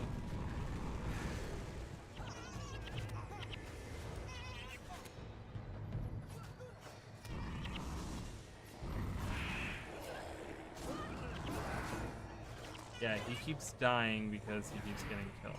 Okay. Let's go for the portals. The portal race do a ton of damage because they have air magic, which has like a lot of weakness and cracked armor on there, which is like not good for us at all. So I can get Zed up. Oh, never mind. Oh god. Elias just keeps dying. I really just want to take him out of the group. He just keeps dying because he sacrifices like way too much health to be even helpful. I don't know. At that point, I just want to take Cossin because he has another shout and he has more armor and he can just like tank everything. I mean, really, like that's kind of what I want to do. All right, so all the portals are closed now. We have done this. I'm leaving that money over there. I don't care. So the gate opens, and here's the thing. So we have these shrines. There's a very cheesy way to do this fight, okay? And I'm probably gonna do the cheesy way, cheesy fight, where you, because what happens if you go and you have to fight both Shiro and the Undead Lich together, okay? And it's very, very tough to do that. But they will follow you very far too. So the idea is to lure them. Yeah, I can probably even get closer. To lure them out, to lure one of them. So the Lich says, did the Marganites wear you out? No? Good. We hoped you might have some strength left for us. Shiro says, you cannot stop Nightfall. Abaddon shall rule the world as the one and only true God. Okay, so, yep. So, see? Oh. Okay, you have to lure one and not the other. There's like a way to do that. Because fighting them both is like almost impossible. But it looks like I've lured them both, and I don't know what to do about that situation. I might have to run away, I'm not sure.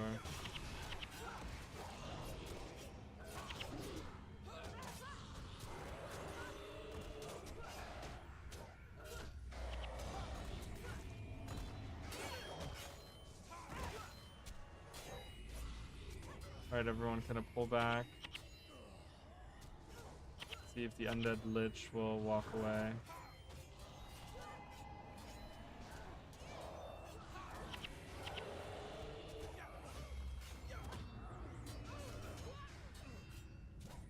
Okay, let's pull further out. I don't know, will the Undead Lich not turn around? I remember it's like one before the other that you had to do. And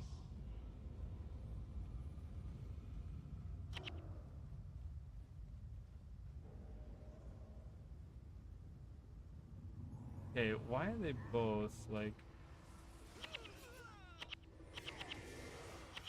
Oh my god.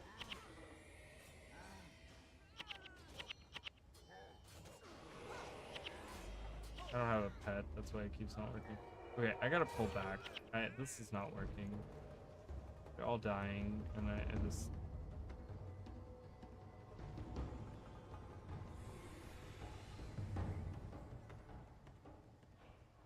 Okay. Alright. They might regenerate. I don't care. Morgan, Morgan, where are you going? Morgan, why are you drawing them back out here? I don't understand. What the fuck is wrong with you?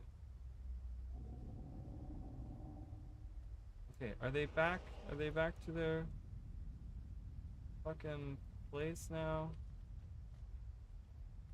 I need to get close to the point where I only draw one dude out, but I gotta wait until these guys are resurrected.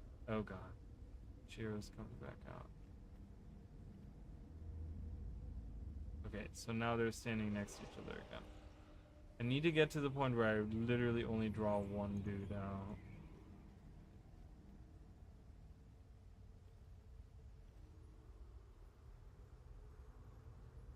Don Carl, can you please resurrect someone?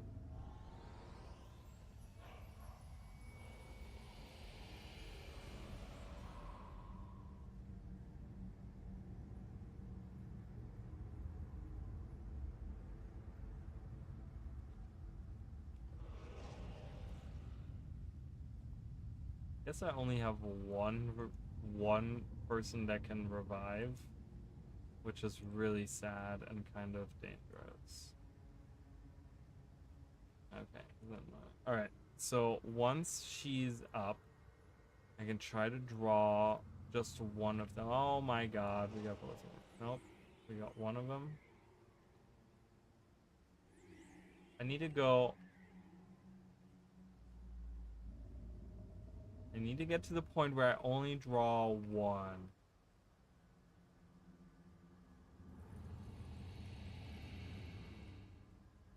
Oh my god.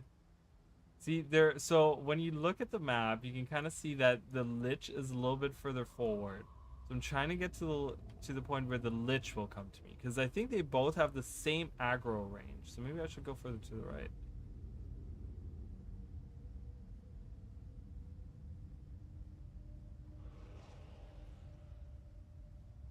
Okay.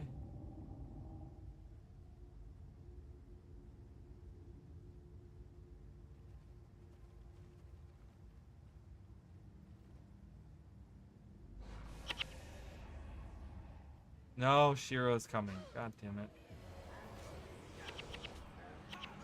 No, no. Everyone pull back. Everyone pull back. This is not gonna work. Not gonna work. This is not gonna work. Everyone pull back. Is that all you have? No, I have more, but it's just very hard for me to get to the point where...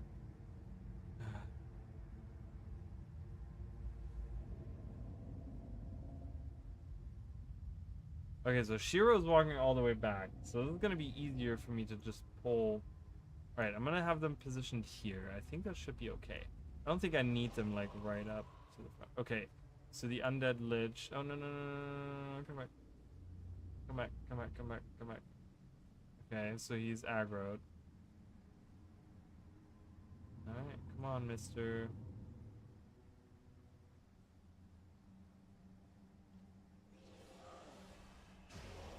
No, where are you going? No no no no no no no no! Oh, Shiro's not aggroed? Oh, perfect. No! Oh, god damn it. I had it, but I wanted to move the people. No, no, no. Oh my god, this is so stupid. I'm telling you guys, it is like impossible to fight both of them at the same time. You have to have like very specific setups, and it's not, yeah, it's not gonna work for me doing that.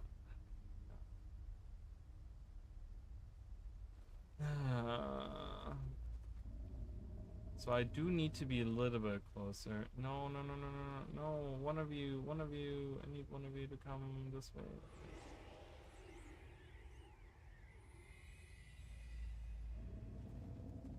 Oh, the dead lich went all the way back. Awesome, perfect. All right, this is our chance. Let's get Shiro'd. He's by himself. I'm gonna summon Ridlock. Help out, Ridlock. Let's do it. Let's fucking do it. All right. Because the Lich, the one thing that the Lich does is he uses some kind of attack that does a ton of damage. Anytime you've seen anyone die, it was because of that. because of that attack. As you guys can see, Shiro does okay damage to us. Like he will, yeah, right there. Oh god, oh god. All right, never mind. Never mind. I don't think we're gonna be able to make this. Wow. Wow.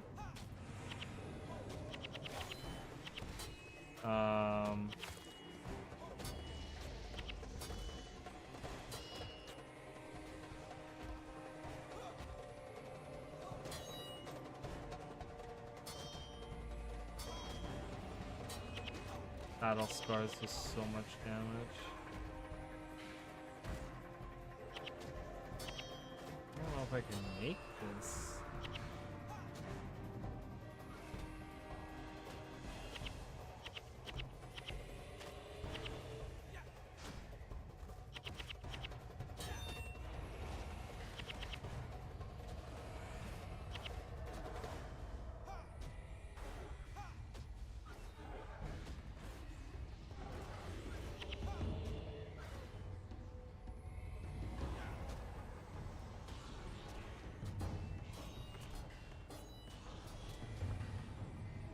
Keep healing my pet. He's tanking that for us right now. Where are you going? Stop running away.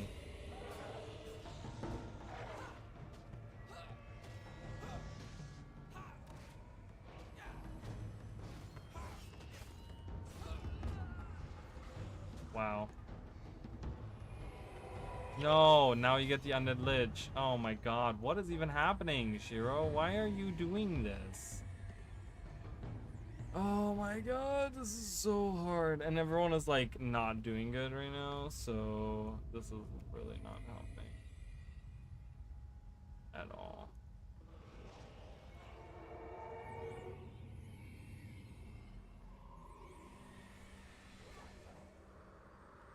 He keeps going back and forth and back and forth. It's like, stop doing the back and forth, please.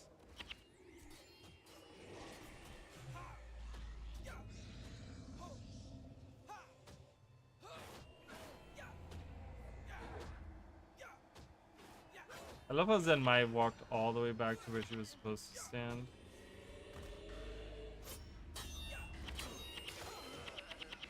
Oh, Donkora is dead. We've lost. No one can revive. Holy crap, this is so tough, you guys. Alright, I need some strategy.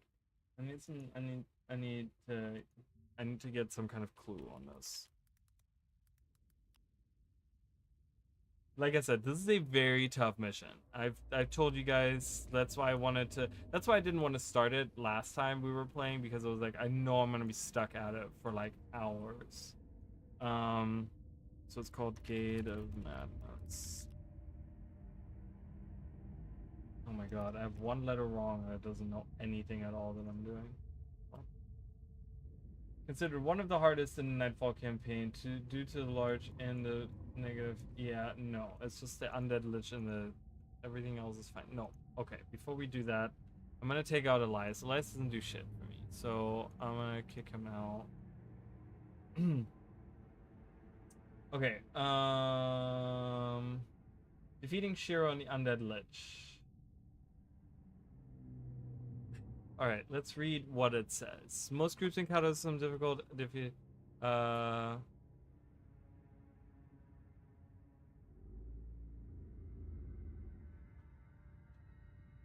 block each bout from reaching your backline. Okay.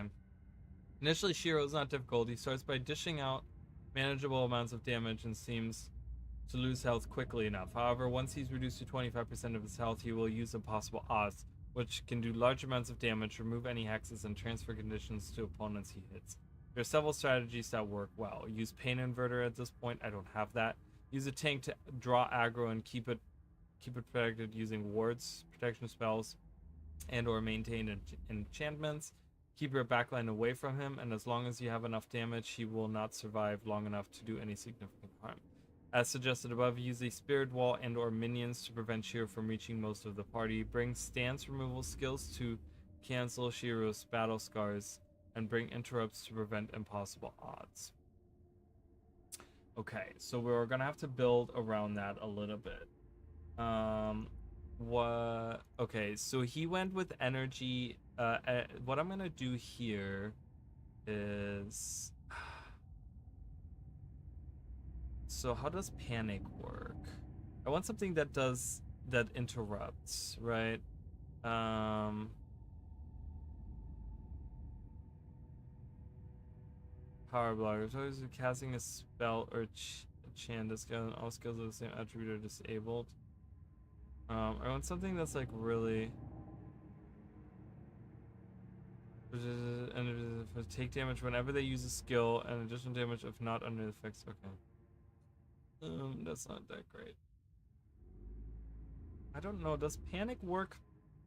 As in, all foes are hexed with panic. When a hexed foe with panic successfully uses skill, all other nearby foes.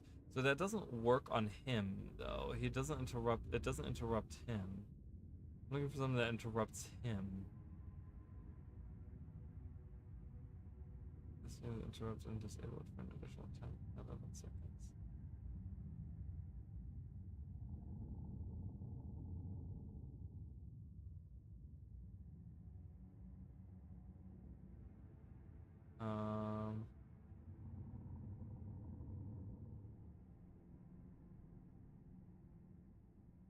Yeah, I don't know. I might. I think I'm gonna go with Visions of Regret. I know that that's not that great. Power. What is power to? Is my question is impossible odds considered a spell? It's a skill. It's not a spell. It's not. See, that's the thing, because a lot of them are spell or chance. See, that wouldn't help at all. Interrupt him for 10 seconds. Whenever that foe casts a spell, you steal. Yeah. See, target for loses, you gain 500.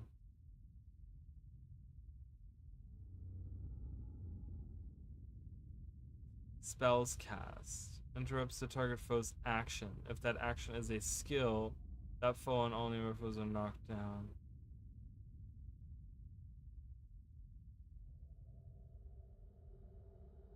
Oh, I might take that. Psychic instability interrupts the target foe's action. If that action is a skill, which impossible odds is, are all impossible odds and battle scars. Those both. Okay, battle scars is a stance. It's not a skill, but that's okay. I'm just looking for something that shuts down impossible odds. If that action is a skill, that foe and all nearby foes are knocked down for 3 seconds. So that might work. Hey, NM, welcome. How are you? Then I think I'm gonna take in costs, maybe. Deep wound, advice, move fast, a shout.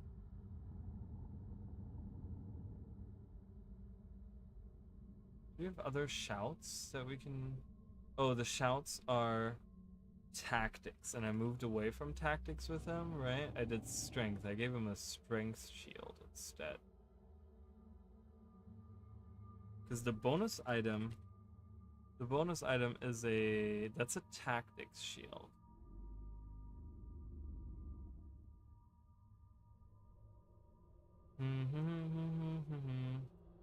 I might move away from.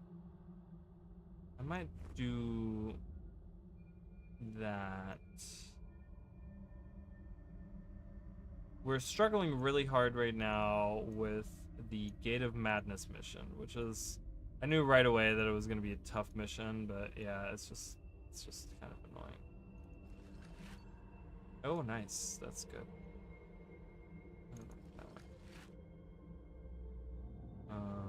Does she have? Does she have? Oh, she does have one already. Does she have one? She does have one. Does he have one? He does. Okay. I don't know then. Let's throw all these away. Give him that tactic shield, and I might give him some more shouts. Because again, we're kind of building on shouts. So if we can do shouts with him that help with like defense and stuff. What does this do? Well, enchanted. I might give him. So there is a stance here. I don't want that. That was a tactics thing. That's okay.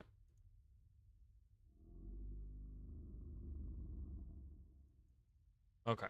I'll do it this way because then that way I still have 9 swordsmanship for the damage on this. And then I have over 9 tactics for the armor on that. Okay. Defensive stance for 4 seconds. You have a chance to block melee and projectile attacks. You gain 1 strike of adrenaline for each melee attack skill you have. Okay. Watch yourself. I think I'm gonna do watch yourself. I want to do a different stance. I don't think sprint is good balance. You're gonna be knocked down. You do not suffer extra damage from critical. Okay. That's a shout. You know. Okay. Fear me. Your melee attacks gain chance of critical. Okay. It's not good. No chill pass. Or knockdown. All nearby foes. This skill recharges 6 seconds faster for each foe knockdown. Oh. Well, it's only. What's disciplined stance? You gain and you have some block attacks and if you use an adrenaline skill. We have a ton of those, so we can't do that. I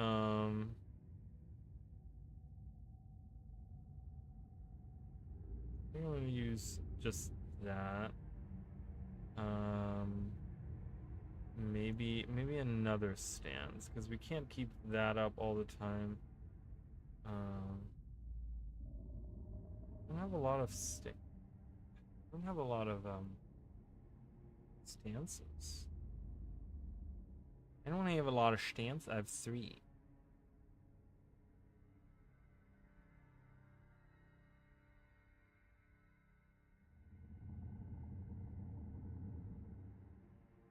Well, this is kind of good. For 4 seconds, you have a 75% chance to block attacks while under the effects of a shout or chant, which we have a ton of anyways. You gain 1 strike of adrenaline for each blocked attack.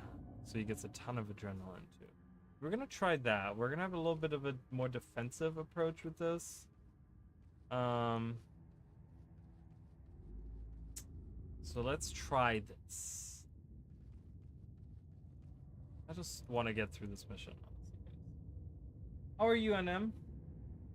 Welcome in.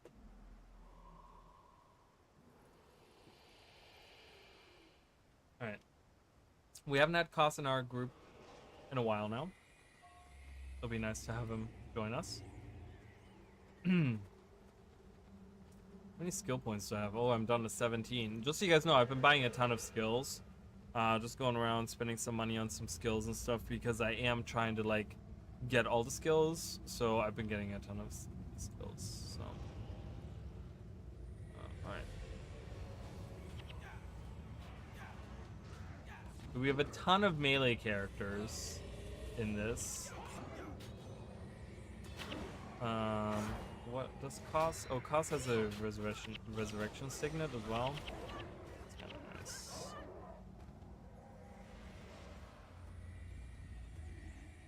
I should maybe swap this out for an actual like, because there are some. Motivation has some resurrection. Don't they have something that can resurrect or something? Or is that like a no attribute one? Signet of Ingression, Remedy Signet.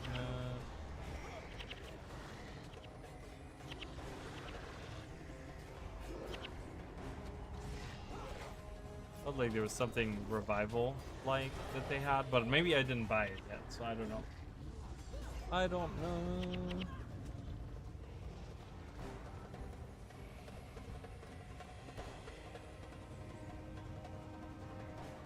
Alright.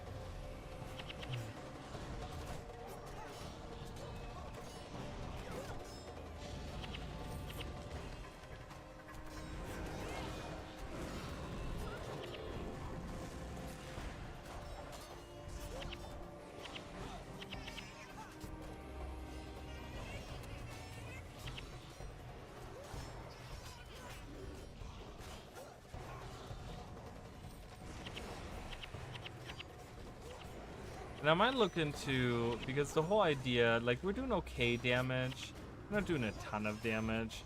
But if it gets to the point where I die even more, like, I might think about putting in Talcora again as a defensive, just to block more of Shiro's attacks. I was good tired from pub crawling. Any chance of doing a review of Pantheon Wilds? So I've thought about that. I thought about doing a review. The problem was, and I kind of had to look back a little bit, you know, and it's always like, I always try to do better, and, you know, I always try to improve my stuff. The problem that I had with my Secrets of the Obscure review was that I did it on the initial release, right? So I was very excited with the initial release of Secrets of the Obscure, but in a technical sense, that's not the whole expansion, right? The whole expansion is everything that releases in the year, like in the whole year following. So I've been thinking about doing a review, but because of how Secrets of the Obscure turned out, I was thinking of doing a review once the entire expansion is out. Kind of. You know what I mean? Like, I kind of wanted to do it that way.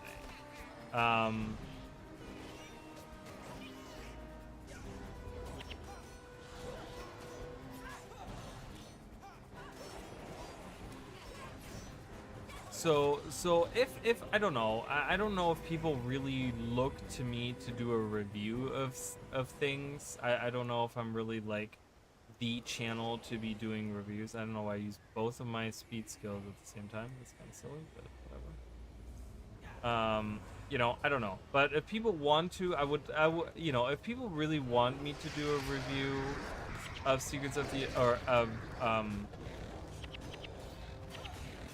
oh my god, I can't, of Janthia Wilds, I would like to do it on the entire expansion. I would like to do it on everything, like, you know, the legendary journey, you know, the legendary back piece and the weapon that are coming, you know, convergences, raids, you know, I might not be raiding, but I might be watching people raid, or, you know, kind of see what it's all about, you know, and give my impression that way. You know, but I don't know if I would want to do that on something that's not even fully released yet. You know what I mean? Because it could go either way, right? It could be like, I could say, you know, in my Janthia review, like, oh yeah, well, you know, Janthia Sentry was okay, you know, it wasn't a lot to do, but it was kind of boring. Like, that's what I would say, right? It was like, it was pretty, it looked good, the music was nice, I like the events that are there, whatever, right? But then we don't know what's gonna happen with the first major update that's coming, right? We don't know if we're getting more things in the map. Like, I think specifically they might add things to the, like, northwestern side, where we have the, like, the sulfur springs or whatever out there. Like, you know, they might add something to that because there's nothing really in there to do. I don't know if they're gonna add anything. They could be, they could not be, right? But I don't know. You know, they might do still updates to certain things. They might improve certain things. So I feel like it would be disingenuous to do a review of something that hasn't fully released yet. So again, I you know, if people want me to do, I can do one at the end of the year. Sorry, your impression of the initial release. Well, but that's the thing, you know, and you know, I was pretty good about that when it came to you know, when it came to that with Secrets of the Obscure. I was very, and you know, and I still hold the stance. I was very, very excited about the initial release, and it was really good. The initial release I thought was great, was fantastic. I thought it was really good, and I stand by that, right? And I don't think it will sour, like, even if, like, let's say the next quarterly the quarterly updates suck. I don't think I would be one of those people that would be completely swayed. But of course it would sour the impression on the expansion as a whole, because that's how we have to look at it. right? We can't look at it as, oh well, Janthia was the initial release and then the quarterly updates, because we're not talking about, we're not talking about we're not talking about living world anymore, right? The quarterly updates aren't their own thing anymore.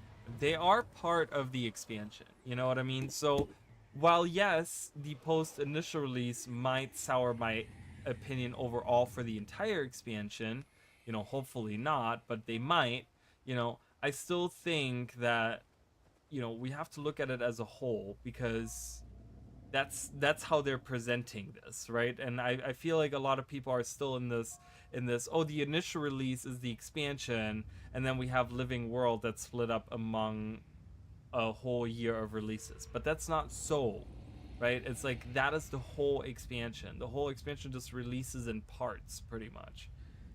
So I do understand where you're coming from with it, but if I were to do a review, I feel like it would be disingenuous to do it on just the initial release, right? And I could say, well, this is a review of the initial release, but then I felt I would also feel inclined to make a review on the post, and then that feels kind of disingenuous to the whole thing, because it's like, well, you can't really judge that because that is based off of what the first, you know what I mean? So it becomes kind of messy in that sense, I think. All right, so we're gonna try this. These don't seem to come over here. They just seem to be coming here. So let's go for those. Let's go for the portal race here. We're kind of getting those guys down pretty quickly. Alright, so we've gotten rid of that portal. We're gonna have to do the same thing we've done before. I think that worked out really well for us. Last one.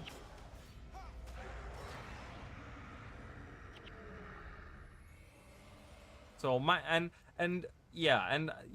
the quarterly releases are probably not going to be huge, right? They're not going to be like these massive releases or whatever, but they are part of the, because like I said, a lot of the things are releasing with the post thing. Like, the rewards are maybe a little lackluster, right? Because there's really not much to work for right now.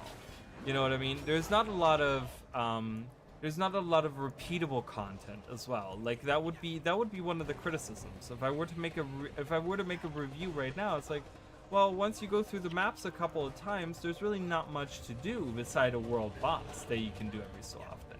You know what I mean? But that all comes with the quarterly releases, which is part of the expansion. So I would, if I were to make a review, and I don't know, I'm not saying one way or another, but it would have to be on the entire thing, I think. With the legendary back piece coming in, with the legendary spear coming in, convergences, raids, all these things that we're getting post, more decorations coming in. I really want to see what they're doing for decorations and stuff. All right, I'm gonna wait for this Armageddon Lord. That's what I'm gonna do. I'm gonna wait for this Armageddon Lord like we did before. So we'll see how I feel in like 9 months from now or whatever. 8 months, whatever.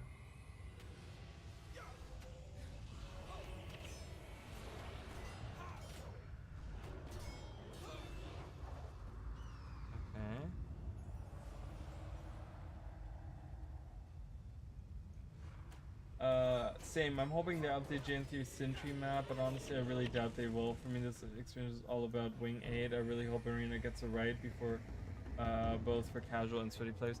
I mean, yeah, I think, I can agree on that. Really? Ridlock had to run all the way over there to do that? Alright, well, if you die, Ridlock, that's on you, buddy. You completely, like, screwed us over with this. With doing that. I don't know why you would do that, but... If you die, you die. I don't know what to try now. Yeah, bye. Alright, portal race. I gotta kill them.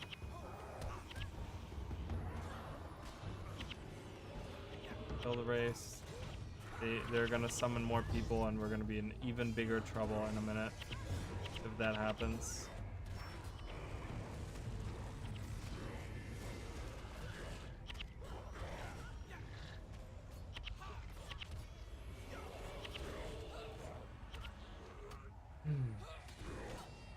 Oh, my pet is fine.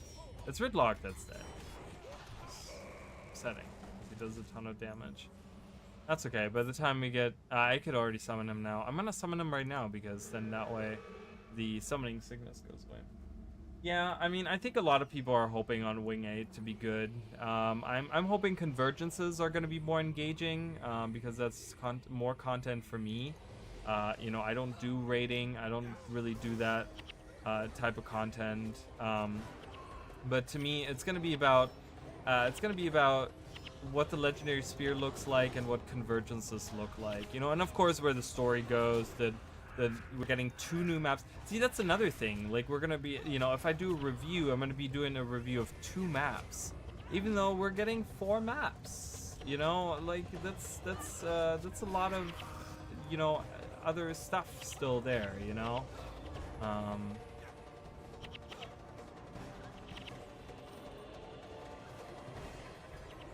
so there's still a lot of interesting content that's gonna be coming out. A lot of interesting lore. I mean, I really hope they do good. I really hope that ArenaNet, like, you know, and I say this with like the most, you know, like, I don't know, the most like non-judgmental really. I'm gonna attack him this way. That's what I'm gonna do. I'm gonna attack him this way. Yeah, there we go. Do it this way. Those Titans are so annoying. But like, I mean that in the best way possible, but I really hope that ArenaNet did learn from the Nio situation, from the post Secrets of the Obscure stuff. I really hope that they learned their lesson.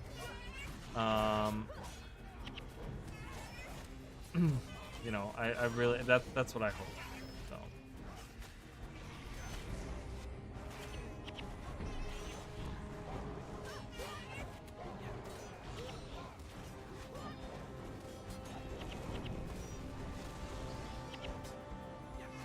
Get the Madness Titans. Those suck so bad.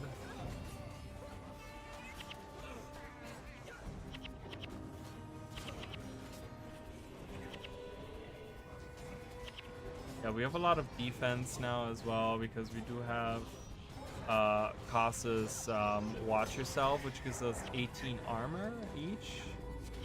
It's very nice. He keeps that up a lot on us, so that's very good. Get the portal race, please. These are gonna be the ones. I don't know if the Word of Madness is gonna get there, but we gotta kill these guys before that happens. Before that happens, please. Yeah, this team isn't bad. Like, I will say that, honestly, guys, I will say that I have played with teams on this mission specifically that have done a lot worse. I don't know why there's a Torment Claw there, but I guess we're gonna attack that. They do a ton of damage, those claws. What's your opinion on housing? I like it. I mean, not for me at all. Like, I literally spend about an hour so far decorating, hated everything I did, completely deleted everything. There's nothing now in my homestead. And then by the end of it, I just kind of put whatever decorations I had available into my house. I just put some stuff in my house and left it. I haven't touched it since. I don't like that type of stuff. I'm not fond of it. I don't care, right? But I think it's been a huge hit. I've seen a lot of pictures, people that have been very excited. I think it's been fantastic for the game. I think it's been great for the community. I think people have been loving it, loving the crap out of it. People have made some amazing stuff. I've seen some really great creative things. I think housing was really, really good for the game. I think it was really good. Was it good for me personally? Absolutely not. I absolutely don't like it. I don't like it at all. But you know what? I'm okay with taking that loss. Like, it was the same for me in fishing. I know a lot of people wanted fishing, and I absolutely hate fishing. I'm like, oh my god, it's the worst. I hate it. I don't like it. You know, that's my own personal opinion on, like, that's what I like. I don't play the game to fish. I don't play the game to decorate my house. You know what I mean? Like, that's my own personal thing. But I think it's amazing for the game because, you know, I feel like I'm in a position, you know, even, you know, especially as a content creator, I'm in a position where, um, you know, something like that, you know, I need to look at what's important for the game and stuff. And I really think that, housing was great for the game. I think, you know, and I can't wait to see new decorations and the stuff that people are coming up with. You know, I love that they're monetizing decorations.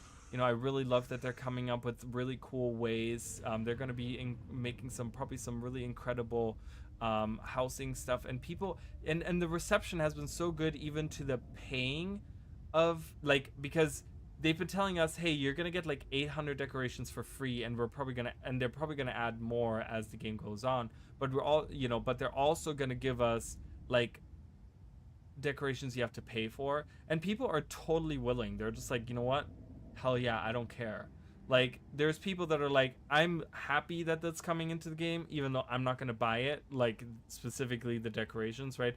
And then there are people that are happy that those decorations are coming into the game and they can pay for them, right? But I honestly have not seen a negative, not a single negative thing about pay for decorations.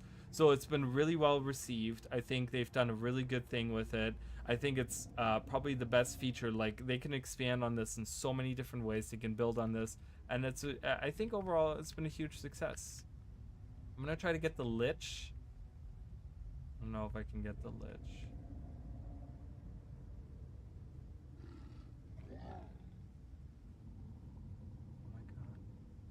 Okay, come on. Yeah, I got the Lich. Alright, come on, Mr. Lich.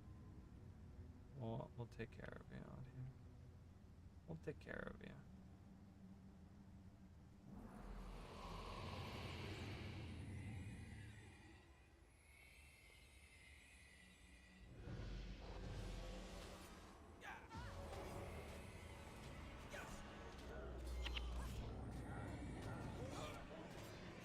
Get him!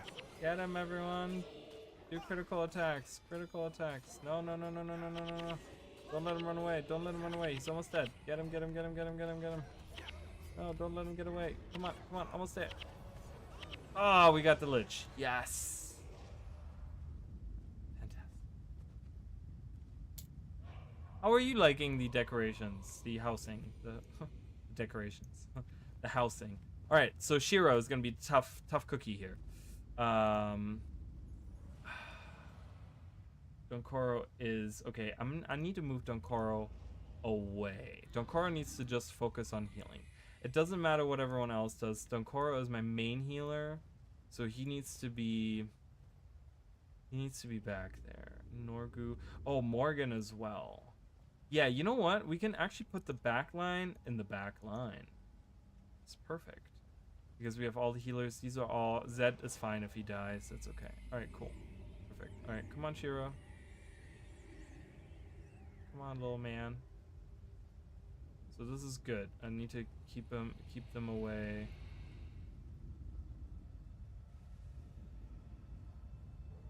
So if I can keep him over here, body block him there.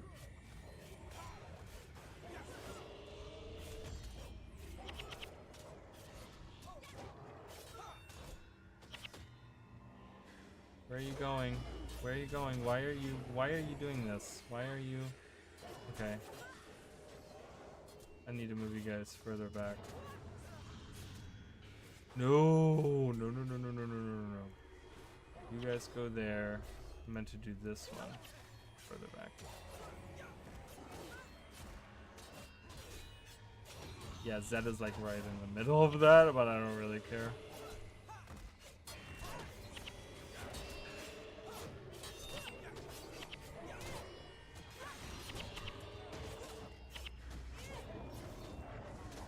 If Norgu can keep him like interrupted, he's gonna be using impossible odds, which is gonna do a ton of damage. Then Mai died, but that's okay. That's okay. Come on, come on, come on, come on, come on. Get him! Get him! Come on! We've almost done it. Good. Critical. Yes, we did it. Woo! Ah, thank God. Jesus, so exciting. All right, let's watch this, guys. We're here to ask the 5 gods for help. We beseech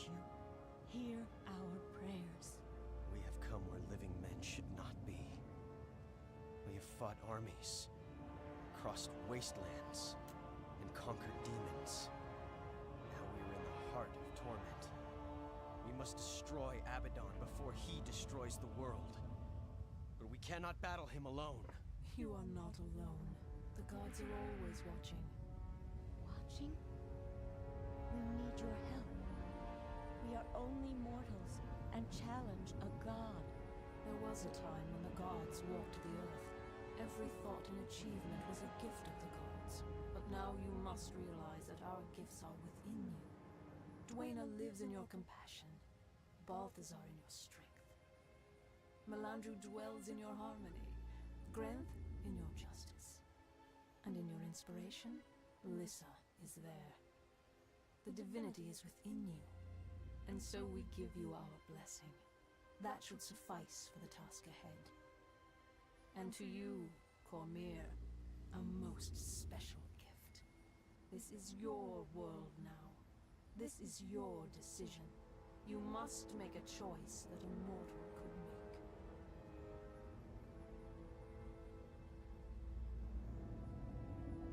Our decision? They leave us some words of encouragement and expect us to fight a god? The gods said we have a choice.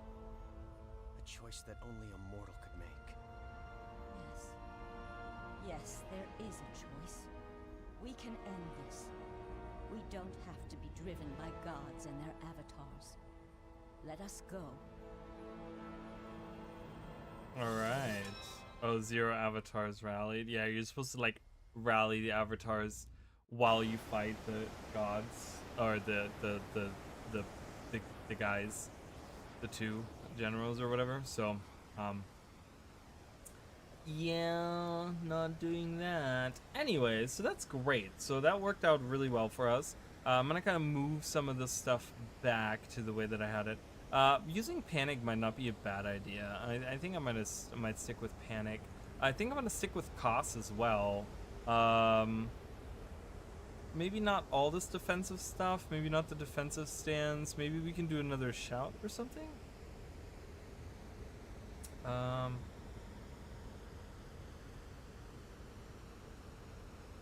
Yeah, maybe do this instead. Fear me. Just another shout. You know, again, we're kind of building on shouts, so it's kind of nice to have that.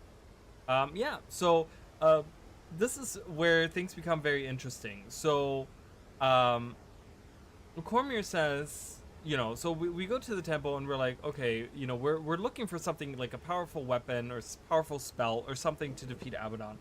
And Cormyr says, oh, they leave us words of encouragement and then leave.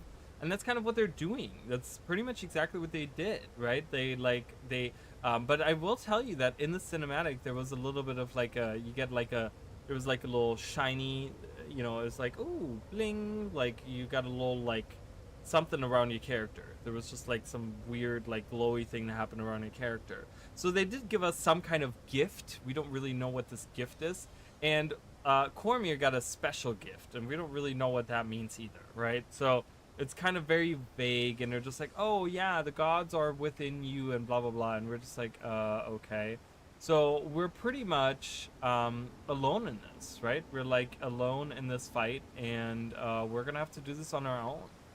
But we're here at Abaddon's gate. This is the last mission. I don't know what is over here. There's something here. What is over there? I can't believe that I finished that mission. Like, I literally was just like, I don't know if we're ever gonna finish this mission. But we did. Let me look at what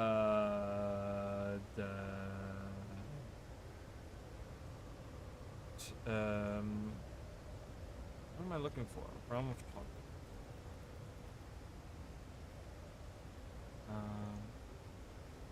Gate of the Nightfall on land. How do I get there?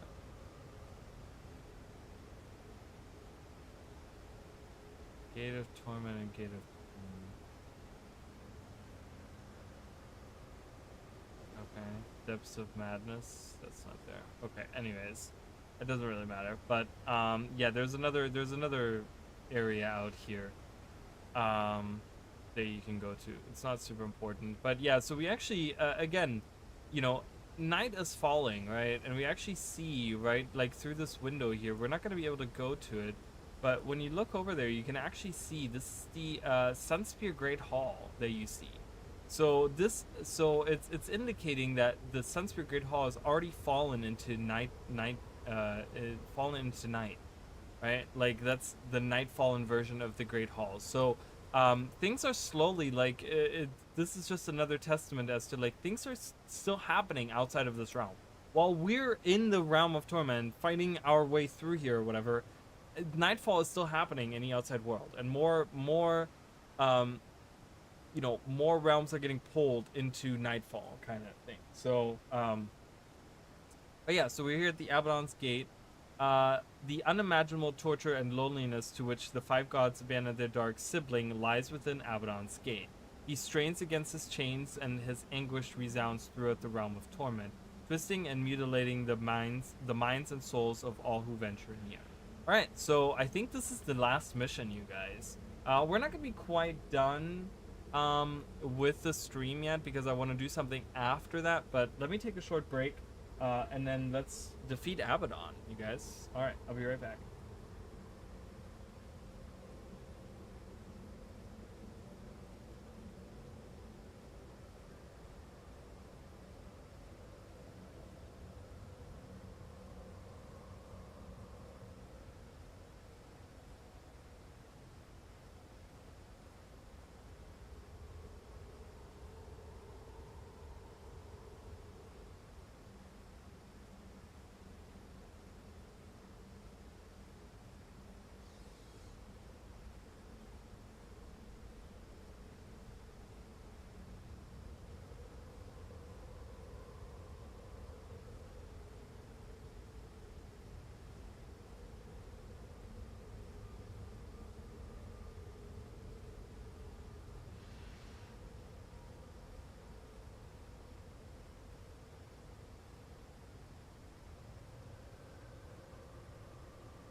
I'm back. So I wanted to look something up. Because it's still early and I'm still not feeling like even once we finish this, I want to see oh, that's right.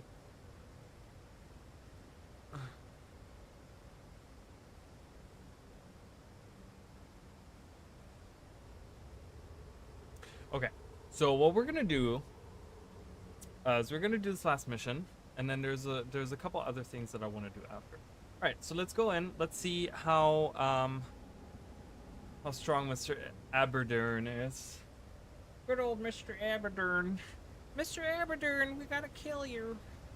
All right, so rally your heroes. We're going to face Abaddon. You truly wish to wait. What? Rally your heroes? What is this? Is this what we already watched? Abaddon abides Oh, within. no, okay. His power is that of a god, and his madness threatens to destroy everything. No matter what happens, remember one thing. We never fight alone. It's a good plan. Parish's madness ends here. Never fought a god before. There's a first time for everything. Ready whenever you are. Cormier, are you ready? Yes, I think so. Lead on. I will follow.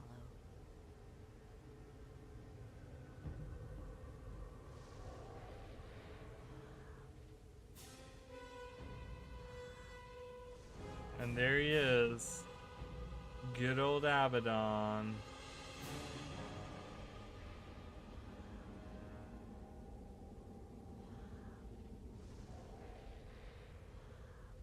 That's giving us a cinematic of him.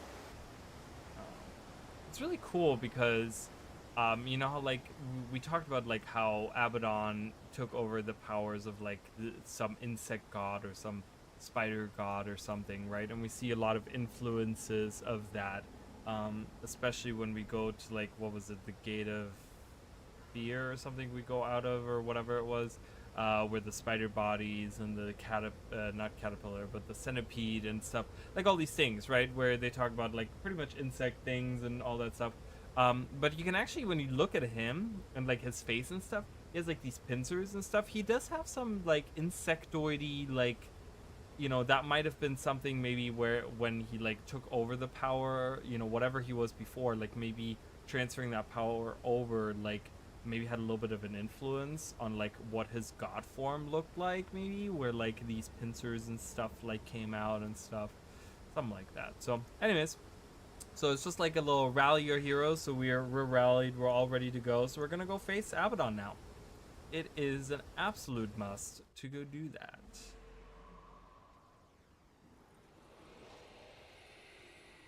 Alright, so Cormier's here. Do they say anything? She says, all of our efforts and sacrifices have brought us to this point. Now it is time we end this nightmare once and for all. Remember, we fight together, and not just for our own lives, but for the life of every man, woman, and child in Elona. For all the people of the world. We cannot fail, and we shall not fail. March forth to victory, Sunspears. For Istan, for Elona, for the 5 true gods.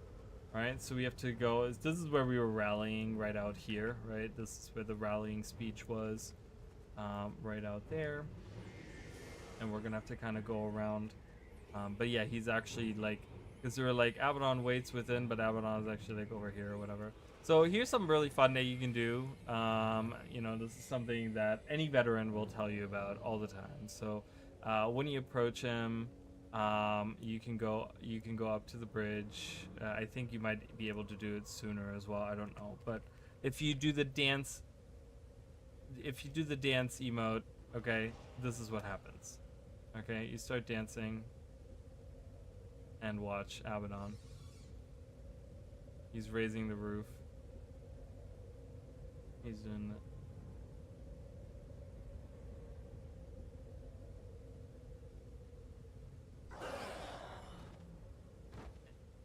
and we all die. Cute little Easter egg there. It's, you know, in Guild Wars 2, that's in Guild Wars 2 Path of Fire, it's actually referenced. You can actually do that. You can actually go in and to do that in front of statues, and you get like downed immediately. Oh no, wrong person. Oops, that is not who I wanted to talk to. Holy crapoli. Okay, yeah, whatever. Oh my god, I'm like, all right, we're back in Istan. Nope. Realm of Torment. Abaddon's Gate. I'm like, I went to him because he had an icon above his head, but I actually have to go to this guy over here. All right, I gotta add people back in. Who did I have? I had Zed, I had Sinmai, I had Milani, and I had Moss. All right, let's do it for real this time. Just wanted to show that off. He does a little dance movie thing, then he kills you. All right, so, all right, she has the same speech. All of our sacrifices, all of the things. Let's go. Let's do it, you guys. All right, I don't know how hard this is gonna be. I forgot how this works. I think every 25%. I forgot how he works. He's not that hard, honestly. The last mission I would think is harder. I think it is harder. The other mission that we have, pretty much. Cormier, you're lagging behind like a lot. So I don't know what's going on. But anyways. So there's the Graven Monoliths. I'm gonna go attack them first. I don't know what's the smart move here to do. Oh god, scary. It was a loud noise. Alright, Abaddon. Time to kill you. Alright, let's kill these guys.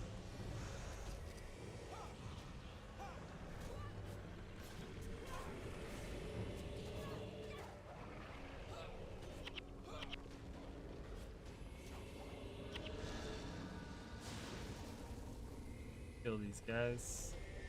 I think that's what we're supposed to do. I'm not sure. Oh yeah, I think I am supposed to do that. So he summons these Torment Claws. They do a ton of damage. You gotta be careful of those. Yeah, Norgru's getting attacked from behind on that. Let's get that Torment Claw, guys.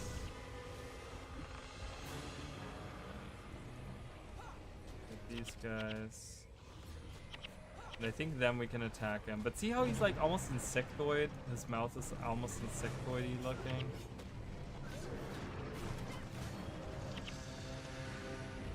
Alright, I think... Yeah, so now we can attack him.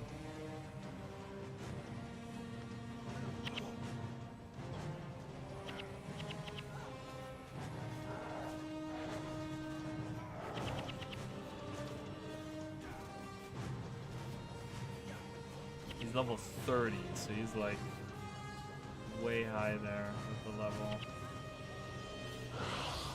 Alright, and then we're gonna have to redo this a few more times.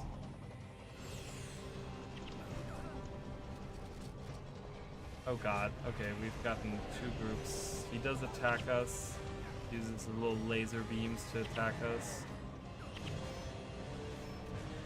If we can focus on one, that would be fantastic. Please. Ridlock doesn't listen to my commands, so I can't tell him what to do. You know how Ridlock is. He just does whatever he wants. Alright. And we get morale boosts every time we defeat a group of 2 of them. Which is just like crazy, because then that way all of our signets and all these things, right? Like we don't lose, like if people are dead, they can regenerate really easily. Gotta be careful not to get smashed by the hands, obviously.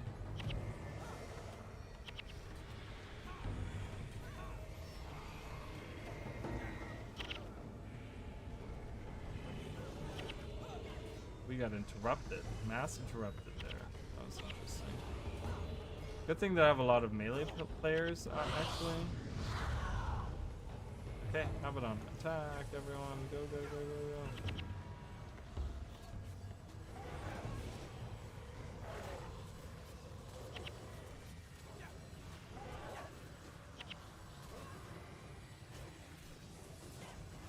Gotta get those critical heads in. Critical heads. We're doing just fine. Alright, I'm gonna wait here. for them to spawn these two guys. Yep. Gonna go get those guys. Go, go, go. Alright, Ridlock wants to attack. The other guy again, that's okay. It'll keep him busy. We'll get another morale boost. Yeah, so Abaddon is almost dead. I mean, as you guys can see, this mission is really not that hard.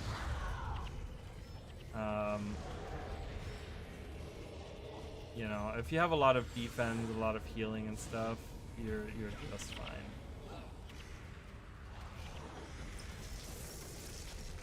Oh god, the Torment Claws, that's bad, because they do a ton of damage.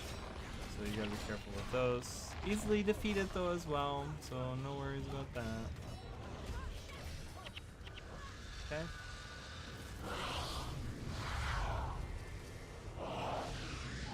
Oh. Yeah, the smashing of the hand, that might do a lot of damage, but I don't know. Our team is pretty spread out, so even if someone dies, I think we'll be okay. I want to say.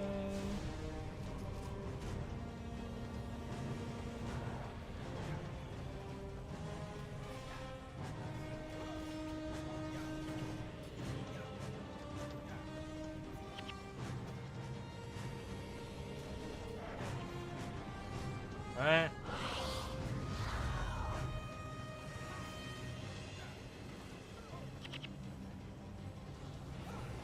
Again, Cormier just stands there and does absolutely nothing.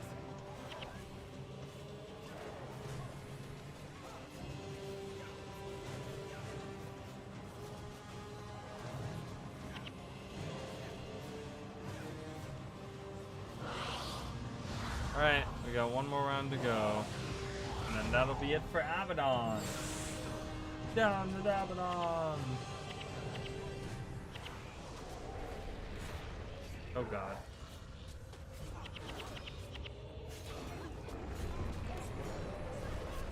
Now we're getting problems? What was happening? Are these new forms? Like, there was all these different forms of these monoliths, so I don't know. Maybe one form is stronger than another one.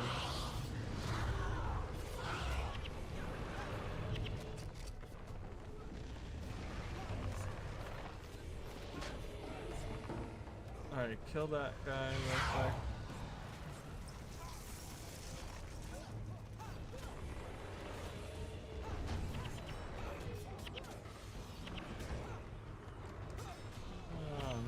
I'm just casting all my shouts.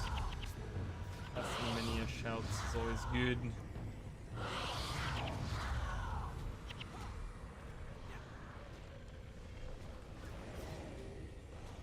It's crazy that Abaddon doesn't speak, right? Because we do know that the gods, obviously, I mean, you know, now that knowing what we know now about the gods, right? We know that the gods can like speak, right? They've always been able to do that. But even in Guild Wars 2, like, we know that they don't need avatars to speak for them. They speak themselves too. So it's just kind of crazy to think that Abaddon says absolutely nothing to us. Alright, time to end this. Go, go, go, everyone. Oh, that was it. That was it. Abaddon is breaking up! Incredible! All that knowledge! It's running wild! It will destroy everything! I'm going into it! You can't do that! Yes, I can. I can contain the power. This is the gift the Avatar gave me. Here! No! You said it yourself. It's about a choice that only a mortal can make. Alright, so the special gift given to her by the gods was apparently the power to contain the knowledge that is breaking free from Abaddon as he was defeated.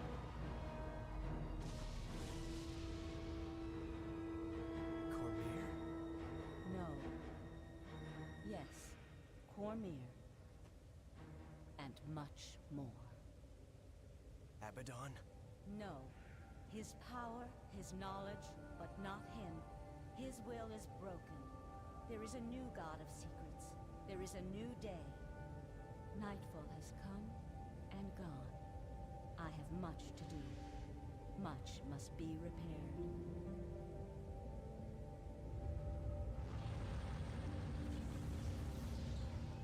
This will take you home, or to wherever you desire.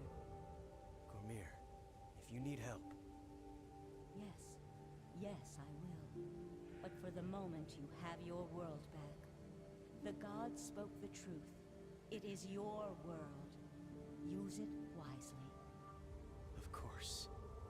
And remember, my friend, you never fight alone.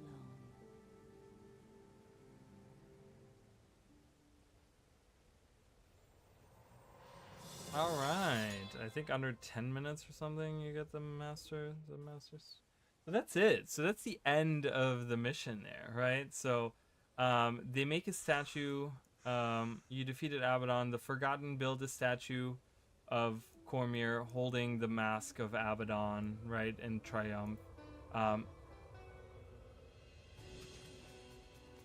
yeah, so this is the end, right? This is the end of Nightfall. So it's kind of crazy because there's a lot of implications.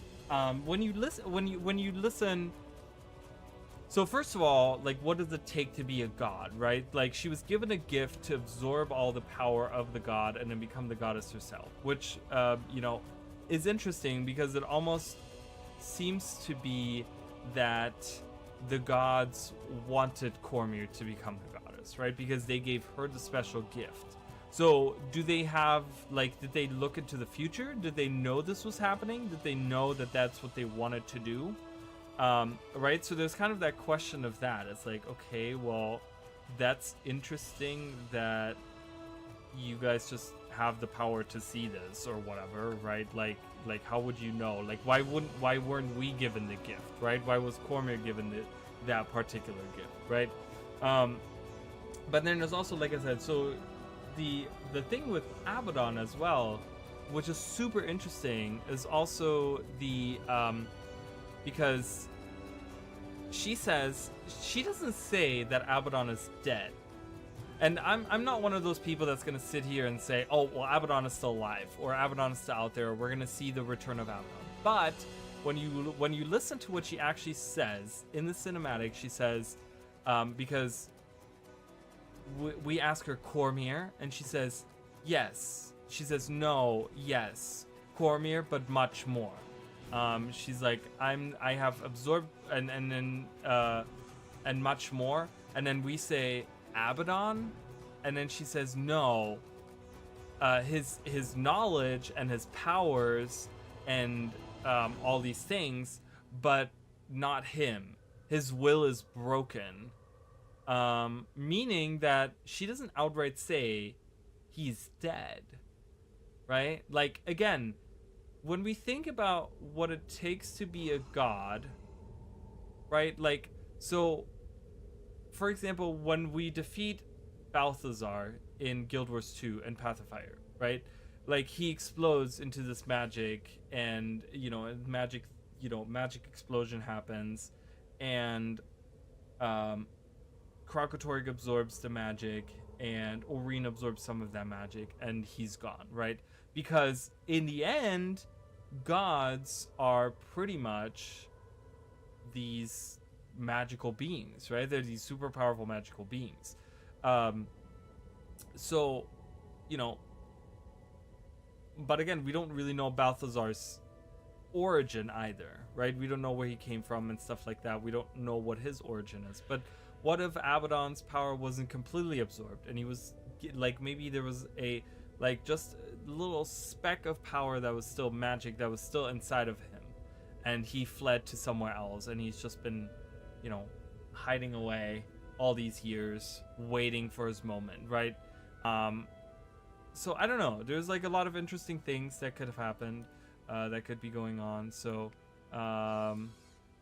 yeah, but anyways, so we've defeated Abaddon and the end of Nightfall. So we're gonna be walking around. These guys, my sacred charge is finished. I can lay down my burden at last because of this brave soul, right? You're a true hero. You're a true hero. You defeated Abaddon. We have all these joyous souls. May the spirit of this ancient god smile upon you. Ancient god? I mean, this god is not ancient. She's brand spanking new. At last, Abaddon is defeated, and the souls of the nightmare are free. All right, so let's go hang out. So here we have the so the people, again, as always, anytime we end a campaign, there's always people to talk to, right? So here we have we start with Sin, Menlo, Aiden, Eve, and Devona, who are the heroes from Central Tyria that came over with Cormier, right? Cormier went and picked up some of these people, and these were these guys from Tyria that came over, and these are the first ones that we see here. So let's see what they have to say. Menlo says, "Stop a moment, Spearmaster Raleigh, and hail the air of your victory. On this day, you have done something greater than mortal men. You have ended the insanity of a god, and created a new god, something that has not happened since ancient times," is what Eve says. Devona says, "I can't imagine what would have happened to Ilona if you hadn't been there, Spearmaster Raleigh." Sin says, I can. It mostly revolves around fire and pain and cities filled with zombies. Aiden says, "That's enough, Sin." Sin. Always a cynic. Actually, Sin, I thought it was rather delightful. Yeah, of course, a necromancer would think that. Aiden says, "Ilona has a chance at a new life, and that is more than we mortals are given. Cormier's new divinity is a blessing. Those she loves will forever be safe. Will be forever safe. I wish I could be so fortunate." Sin says, "We should head back to Ascalon. Peace is boring." And Devona says, "Ilona has still some trouble, Sin. They still need heroes, but I think Spearmaster Raleigh can handle it from here." Menlo says, "Devona's right. The future of Ilona is in your hands, Spearmaster Raleigh. Come, my friends, let us return home." All right. So they're going back home. All right. So next we're going to be talking to, obviously we have a bunch of joyous souls here hanging out. They're all like, "Oh, yay." We have Odura, Herda, Sogalon, and Garrus, who are the henchmen. So these were the henchmen that came from Tyria. These are the henchmen, the local henchmen. These are the 4 guys that are part of the Sunspears that have been part of our group since the very beginning, right? Sogalon was well, Kim is not here. Where's Kim? I don't know where she is, but I think there's a couple missing. But these are 4 of the ones that were with us the whole time. So let's see what they have to say here. All of this end of the day has made me realize really important family. I will journey to Tyria and join my sister. Okay, thank Dwayne, it's over. Nothing personal. You did a great job, but I want us now a glass of sweet tea and a three long nap. I thought gods gave us pain to show us how strong. I was wrong. They give us what we see. In terms of happy sound your victory, and all Islam rejoices that you save your turn. This is the day your destiny, and day blah blah. Just nothing important. I thought we would get text on the bottom, but I guess these guys aren't important enough to have text on the bottom. At last you take your place among legends. Like me. It could have been worse, I suppose. Alright, so then we have Kas and Milani. Let's see what they have to say to each other.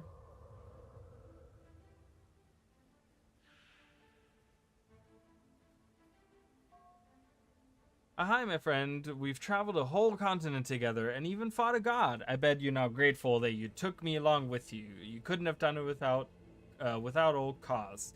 Which is true. Actually, he did help us out there in second to last mission, so that was very good. Milani says, "I believe that Melander's hand guided me to your side. Through you, Istan and its people were saved. Thank you for all that you've done." You're so welcome. You're so welcome. We had a good old time doing this. It's great. I really, like I said, Nightfall has really grown on me.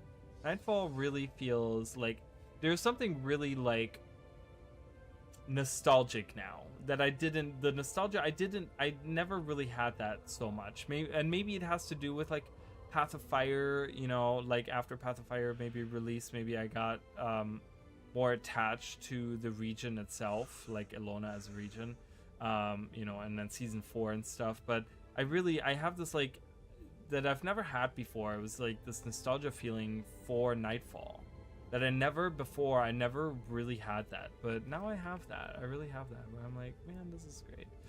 So as you guys know, we were able to kind of, Dunkaro's here, but we had to kind of like pick and choose, right? We had to like pick and choose who we wanted to take: Goran, Norgu, Master of Whispers, or Margaret, wherever our little friend is. I don't know where she's hanging out at. Jin or taking Sasuke. But now I have the ability to actually get their quests and take them. So we're gonna be doing that. So let's see if these guys have anything to say while we're here. Although the journey has been long, it was successful thanks to you. Even Cormier was never as competent a student as you. I am honored to have shown you the way. I admit it, you've grown on me. All your talk of heroism, doing that. Gold isn't everything. Nightfall threatened. There's Jin. I thought she wasn't here, but she was right in front of my face. I don't know. I didn't read all of the stuff. You can't read it fast enough. So, anyways, you're the one I've been searching for. I'm glad I found you. General Hayo wanted news of your travels to carry back to Kantha. I volunteered for the job. I know you've been through a lot, but I think I can help you in the future. While you're making your report, do you mind asking if I can join your service? I knew he'd let you. Okay. Yep, we want him. Master of Whispers as well. Hi, Spearmaster Raleigh. I must apologize for all my manipulations. While I have not been part of your group, I have been watching your operation, assisting behind the scenes as much as I can. Now that we have achieved a large measure of success, I wish to come out of the shadows and work by your side. I ask about one favor. Can you carry a message to my men? Telling them that we were successful. Yeah, let's do that. We're gonna gain all these people in our. We're gonna gain all these guys into our. We're gonna add them to our group. But this area is so cool. Like, look at this. Right? Like, it's super awesome looking. I love this place. All right, we have Talcora here. I don't know if she says anything. Goran, Norgu, and Talcora. Are you really going to travel the world with us, Talcora? I thought when this was all over, you'd head back home to be a princess. Talcora says, I'm not cut out to be a princess. Besides, a lot of people out here need heroes. Now that I really am one, I'm going to do my best for them. And Norgu says, we'd be ever so very happy to have you along, dear maiden. But are you certain of this decision? The world is a very big place, and you're a very small girl after all. And she says, I'm sure this is what's right for me. I can feel it. The world is calling my name, and I'm not afraid to answer. Not anymore. And Goran says, I'm glad, Talcora, but don't forget about Vabi. It'll be waiting to welcome you home someday. Alright.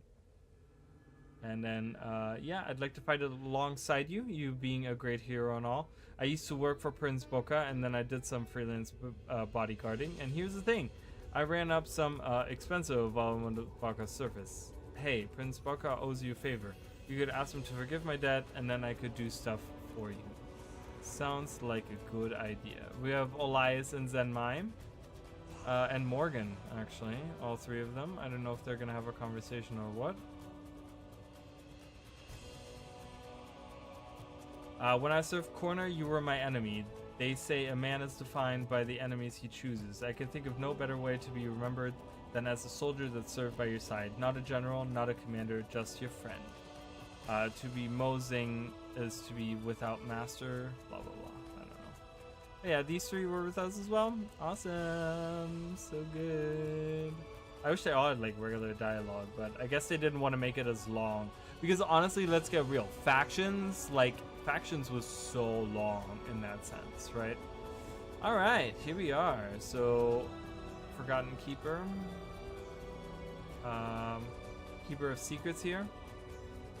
And they give us a Book of Secrets. So we can now turn this in to get something from them. I want to see if they have the cool spear.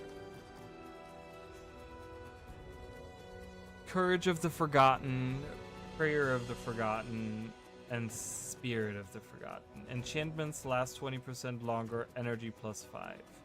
We also can do a shield versus lightning damage versus fire damage. That's kind of shitty.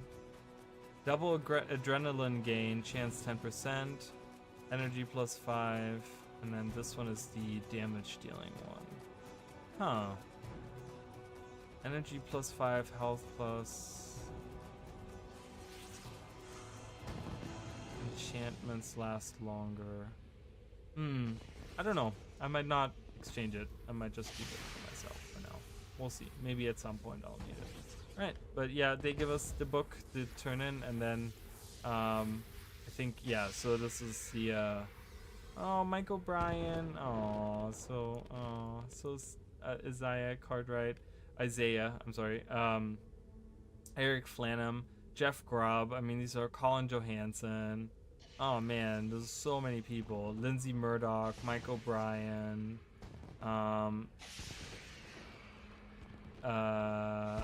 There's so many names. I do remember a lot of them. Bree Sosby. So many people that don't work for ArenaNet anymore. So many of them. I mean, some of them. Colin Johansson, you know, is back or whatever. I don't know. I don't know which one of these people still works there or not. But yeah, it's just kind of cool seeing all these people. You know, that like have been big names in my life pretty much for a long time now. You know, so I'm not gonna sit here and watch through that. So fireworks are happening. I don't know what this place is. We're in the Throne of Secrets. It's kind of weird to think. Like, I don't know. It's kind of weird. But Volatus, can you take me to Commodon? How courageous, how stalwart you are. But you must be ready for home and hearth. It is time for you to return to the lands you know. Are you ready to leave this place? Yep, we're ready. Let's go. All right, and that is the end of the Nightfall campaign. Ilona, land of the golden sun.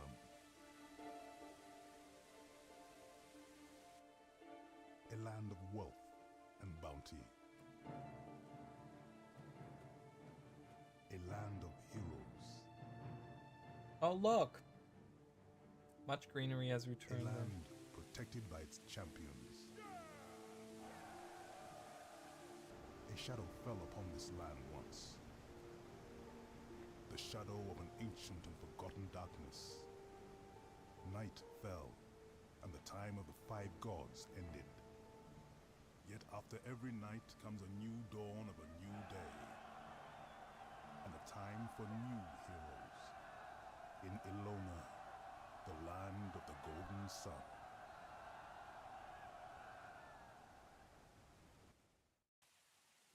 So that was kind of like the opening cinematic. If you guys go back, that's like kind of the opening cinematic, but they kind of did it as in like now it's past tense, right? Because they talked about, ooh, a shadow is gonna fall across this land, right?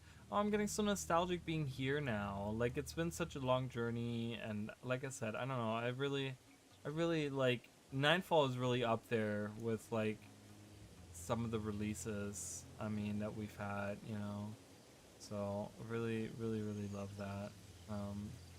It's awesome. I love it so much. It's so good. Such a good game, Guild Wars 1. But yeah, they kind of like redo the conversation. Is there a merchant somewhere? Is there a merchant over here? There is. You know, they kind of do the intros where it's like Leonardo, the land of the golden sun, you know, protected by its heroes or whatever they say, and they actually show Morgan. Morgan, I guess, is now part of the Sun Spears, right? Like, and I feel like that's the perfect move for him. You know, it's like, you know, it kind of. I'm sure there's probably still some like guilty feelings that he has from, you know, what he has done. Maybe, I mean, not necessarily, but you know, maybe he still feels a little bit of guilt. So it's interesting for him to like kind of you know, like, I don't know, maybe go and try to redeem himself even more. Oh my god, I can't even see anything. Alright, so let's gain all of these heroes. So Sasuke is in the Sun Docks. Oh my god, sorry you guys if this is like not for you. This is like crazy.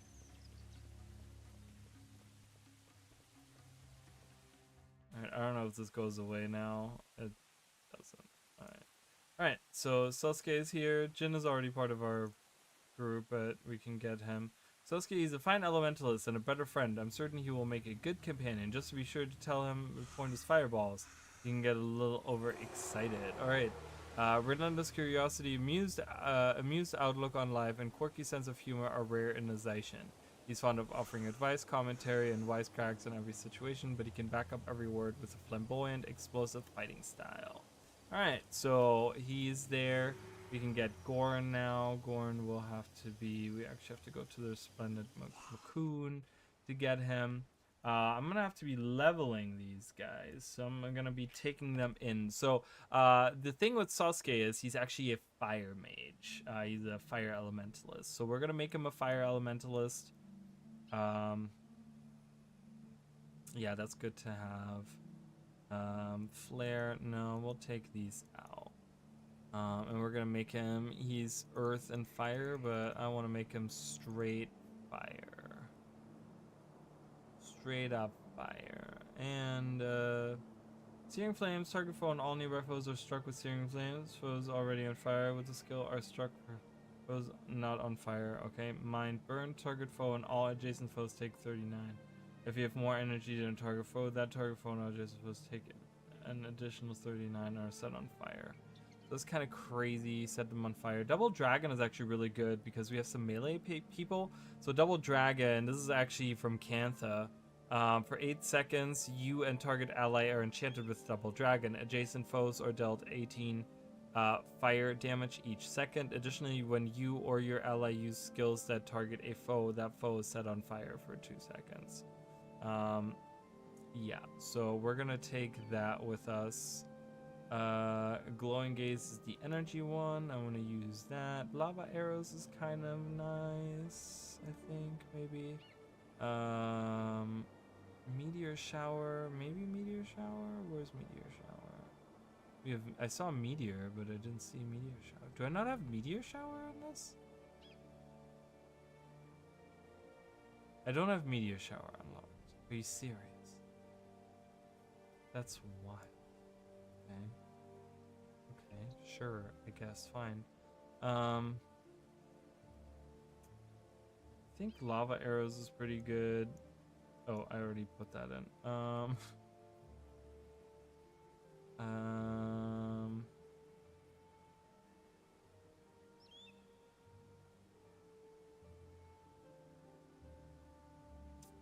We don't have anything over casting, right? Target for only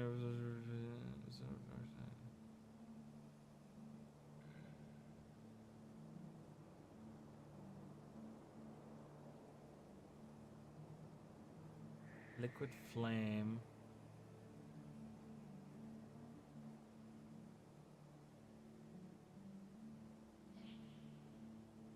And target foe's location. Currently for 5 seconds. I struck for fire damage. Alright, that costs only 5.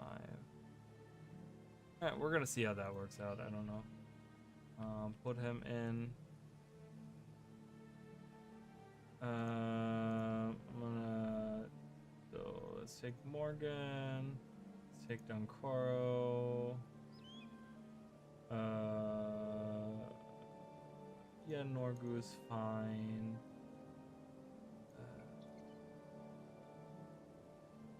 And we'll take costs. All right, because we want to do shouts, right? We want to kind of focus on shouts.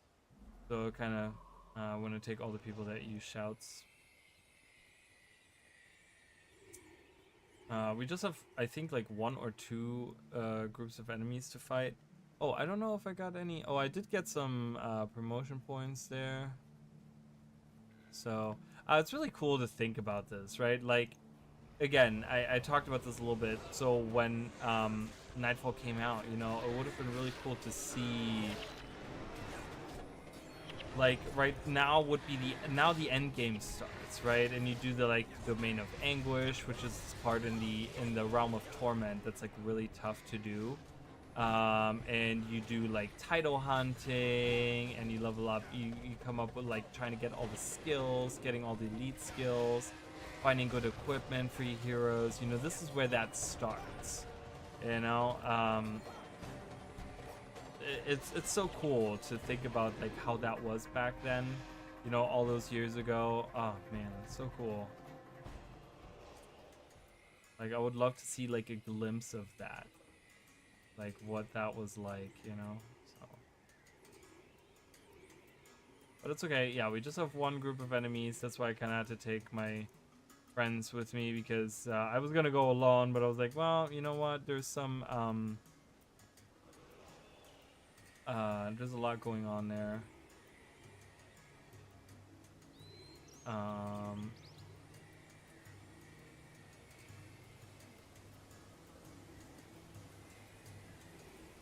With like that one group, because the one group of enemies had oh, we have to go further.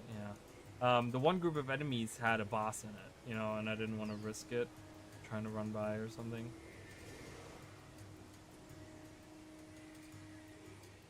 All right, I wonder if the prince has anything interesting to say. You know, because we saved Ilona. I don't know if he actually comments on that.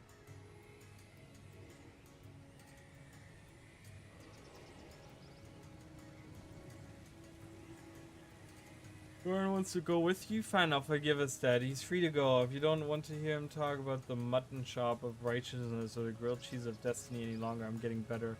End of this deal. Okay.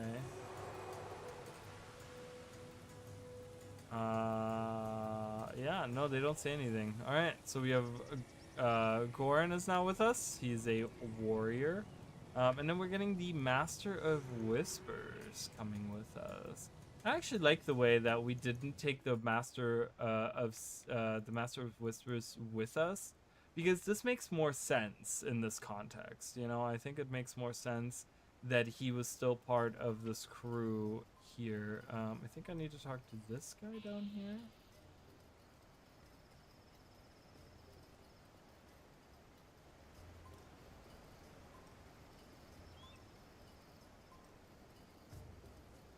It's good to hear from the Master. We had begun to worry about his safety. Now that we know that the Order of Whispers is safe, we can begin to make plans to safeguard the future of all Ilona. Evil never sleeps, and neither does the Order of Whispers. Alright, so a figure so mysterious he even hides his real name. The Master of Whispers has been seen in all corners of Ilona. His intentions, however, remain hidden.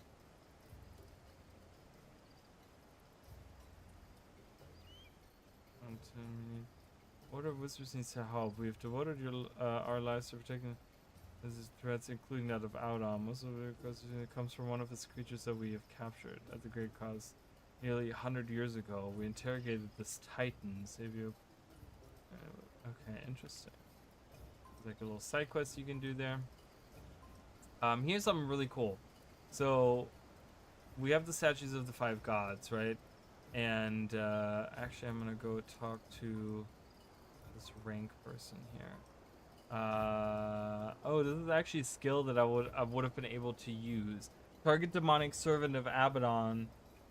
Target demonic servant of Abaddon takes 100 holy damage and is interrupted. This skill strikes one additional foe in the area for each rank of Lightbringer you have attained. This skill is disabled for 50 seconds after its use. So, oh, and another one, Signet. If you're within the area of a demonic servant of Abaddon, you gain adrenaline and energy. Interesting. Nice. So those are some interesting. If you go into the realm of torment, these can really, really help you. These are PvE only skills, I want to say.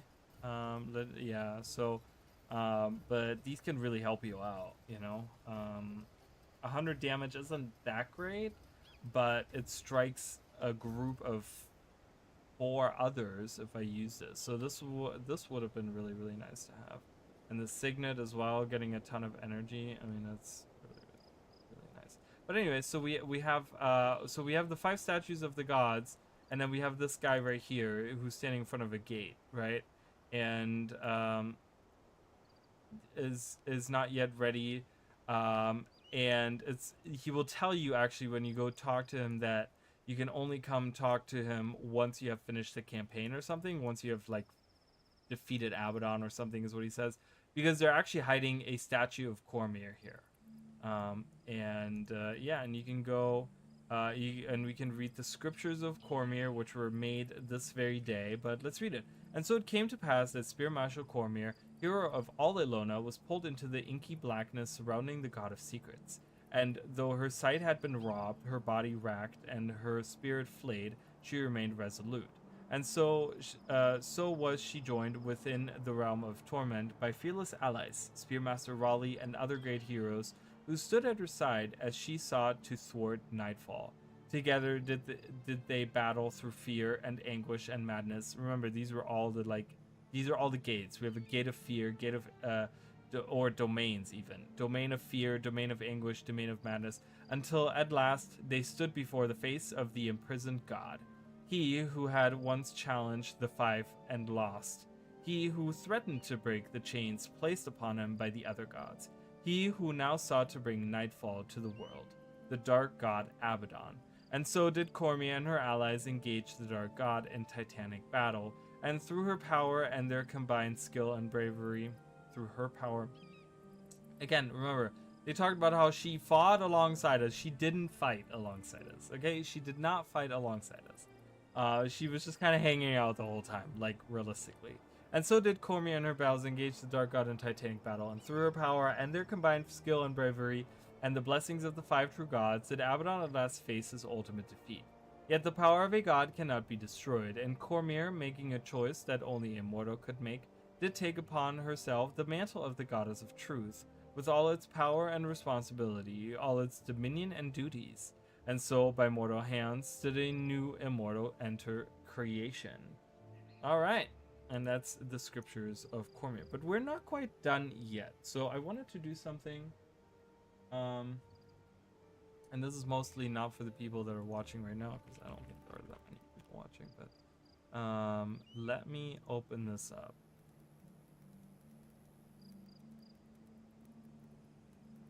Because this is super funny. Okay, this is super funny. This is really old. Oh, hold on. I wanted to show you guys this. Oops. Let me see if I can't.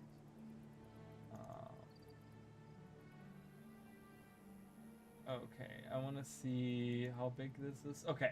So this is really fun. What I want to do here. So this is a comic that was made a long time ago. This is 12 years old now. This was made I don't know, at some point. You guys can read it. You know, this is about Cormia or whatever. The legend of the super heroic and ultra brave and the super smart Cormia may contain dramatizations, lies, and or slander. So this is a really funny video made about the Nightfall campaign. So what I want to do here is I want to watch it. The reason I want to watch it is because it's really, really funny. It's super funny. It's really good. Sorry, you guys will see a black screen for a second because I want to turn off the audio in game so we can hear the audio here. I think this is going to be loud enough. I'm going to turn it up. This is super funny. It's supposed to be like this, you know, it's supposed to be this like cynical, you know, sarcastic thing about the Nightfall campaign, but a lot you will see that whenever people talk about Cormia even in Guild Wars 2, Guild Wars 1, whatever, people always reference this video. So I wanted to show you guys this video. It's super funny. What I want to do is we're going to watch this video and then we're going to kind of break it down for some people that maybe weren't able to like really follow some of the stuff. And, you know, not explain the jokes, but, you know, there's some really cool stuff where they do talk about the actual like campaign. But it's just really funny. So let's kind of watch this, and it's really funny. I'm going to be cracking up laughing. I already know. So. Stop it. Ooh, look at me. I'm Cormia. I think I'm so pretty. Oh shit. I'm the player character. I'm always annoyed. Cormia, do you know anything about this? I don't know nothing about nothing. Why? Somebody been saying something about me? These people all have burning holes leading straight into hell like extra eyes on their face. Also, they are dead. The two of these together make me very suspicious. On an unrelated note, I'm Varish, leader of Corner. Spoiler, I'm evil. Oh, not again. Our preemptive attack against Varish is going well. Too well. This is an obvious All right, trap. Sunspins, let's do this, Cormia! Damn it, Cormier. Oh, giant demon puppy, how cute. Oh, it's licking my face. Oh, God, my eye. I'm leaving. We may be trapped in Corna, but we've raised an army to beat them from the inside. Got the jibber jabber. We rescued some prisoners. It's me, boys, Cormier. I ain't got no eyes, so I can't help you no more. You never helped us. We're going home to get more troops to combine with the ones we've gotten here. Nope, we going north, to Vebby. But that is stupid. We can send an envoy to Vabby once we... Vebby! Varish is going to attack and kill you. Oh, I don't believe that at all. I'm attacking and killing you. Matter of fact, I still don't believe it. This isn't working. Let's go to hell and kill Satan. That's the best idea I ever heard. I don't find that surprising at all. All right, Varish. Where is he? Where's Scarecrow? I mean Abaddon. To kill a god, we need the help of the gods. Hi there, I'm Lissa. Listen, we are hearing your prayers, but we don't like to answer them. It's kind of a bother. But we do really like being worshipped, so if you could save humanity, that would be great for us. Okay, thanks. But you're the ones who made Abaddon evil to begin with. This is your responsibility. Whatever. Cormier, honey, you are too good for these losers. Shut up, baby. I know it. I am the only sane person in this universe. We've done it. We beat Abaddon. That was the greatest dance-off I ever saw. Stop being blind. His power's blowing everything up. One of us will have to control it. Man, I called it. Thanks for talking it over with me, bitch. I gotta sacrifice myself to...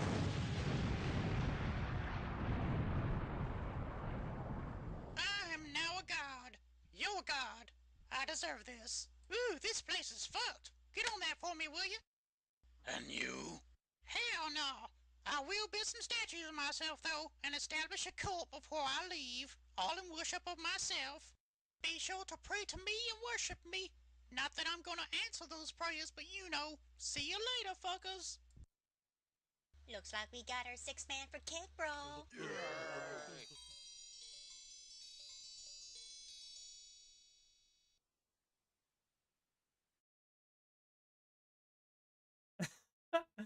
So that's the video. It's super funny.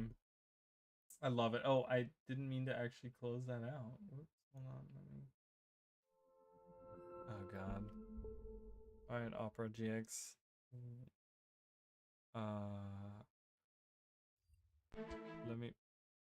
Let me pull it back up. So let's kind of look at this again.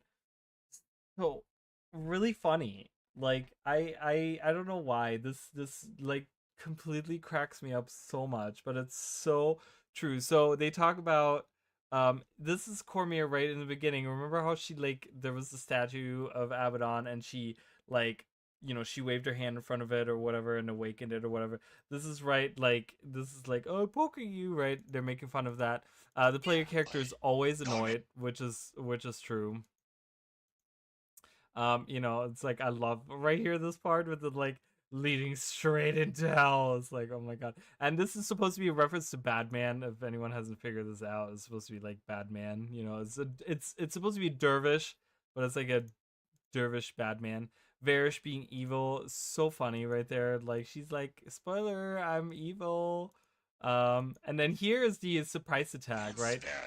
This is going really well, and it's so funny because it's so true in the game where like this is a trap, and she's like, I know, and then Dunkoro is the one that even says like, then why continue going with this? And she's like, because like we have to push forward, and it's like, but why? Like that makes no sense, right? And like in the comic, it's just like, don't come here, and she like jumps right in, right?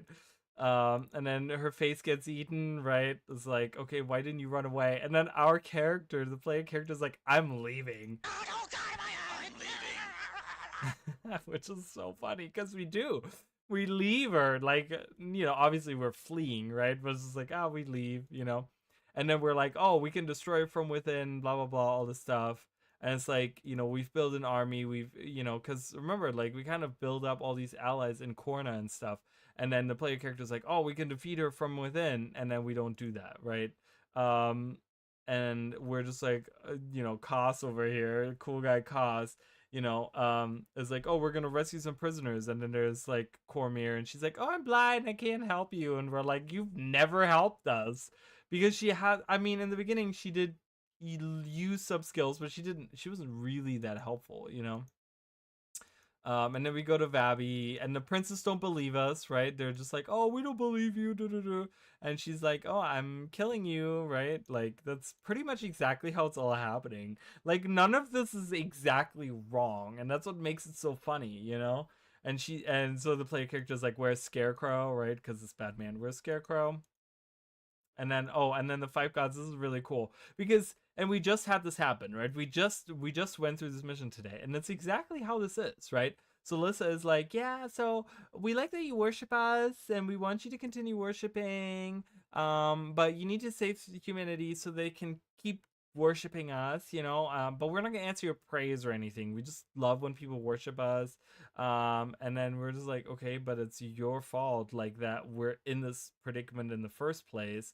And Lissa's just like, Cormier, you're too good for these guys, right? And she's like, shut up, baby, you know it, and we're just like, and it's such a great expression, because it's like, oh my god, we're the only sane person in this whole universe. Because sometimes it feels like that, right? Like, sometimes the writing is like so that you're just like, yeah, what the hell, right?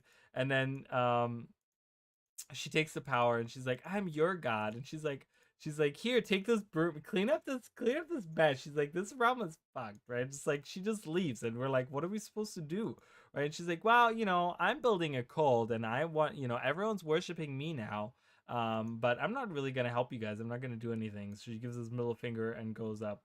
Really cool. I love this comic so much. It's really funny. This was made by Plague of Gripes. I don't know, do they still make? Oh yeah, they're still making videos to this day.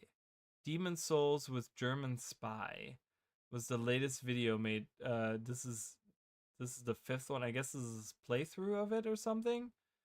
5 days ago. So they're still making content, which is awesome. So go check them out. Plague of Gripes, really funny video. Absolutely love that. Absolutely love that.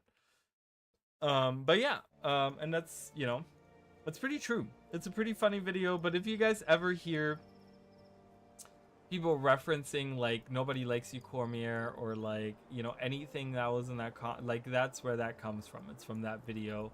It became pretty famous in the Guild Wars community for a while there. So, but yeah, so what do we do now at the end of Nightfall, right? We have gotten all the heroes. We have saved Ilona, right?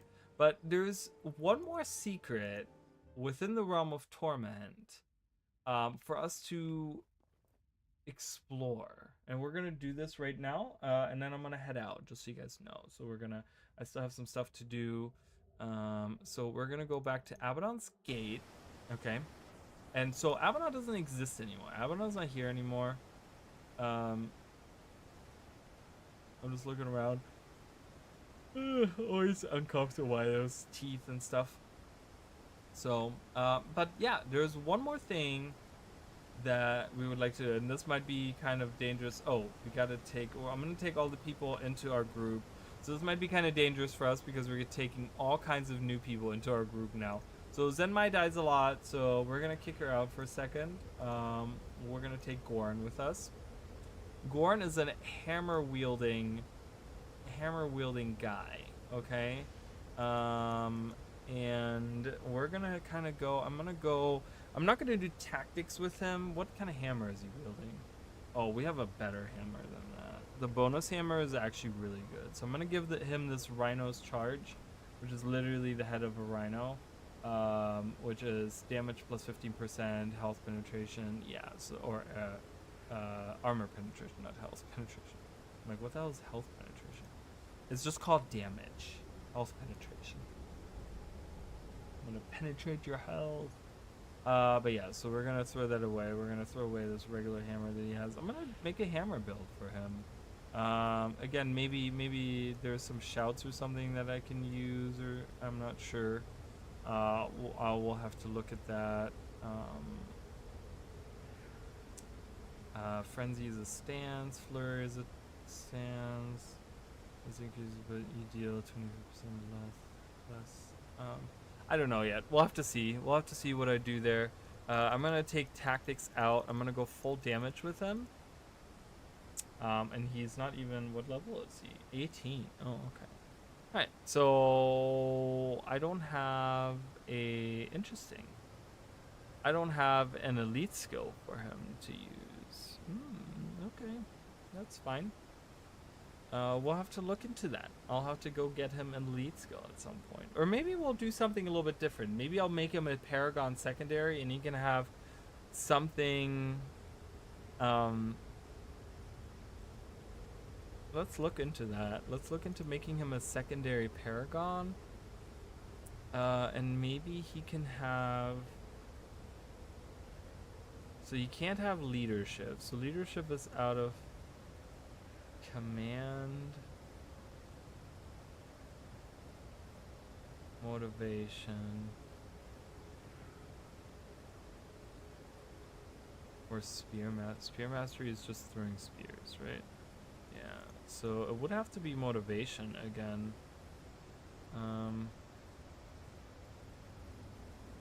Because leadership I could give him, but I can't level that up.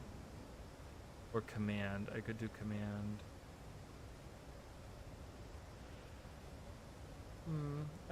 I think for now...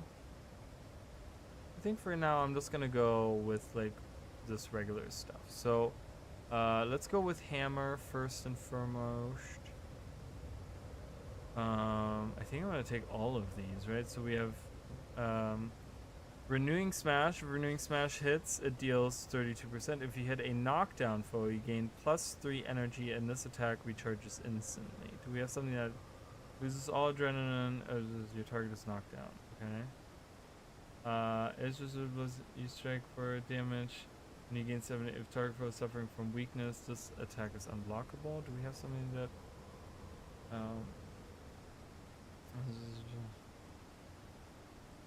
If this is blocked, you knock him down. Mighty blow.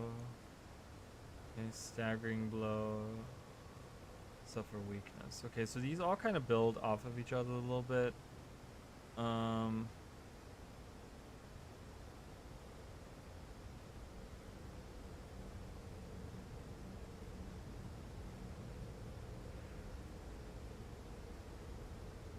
gonna do power attack as the last one.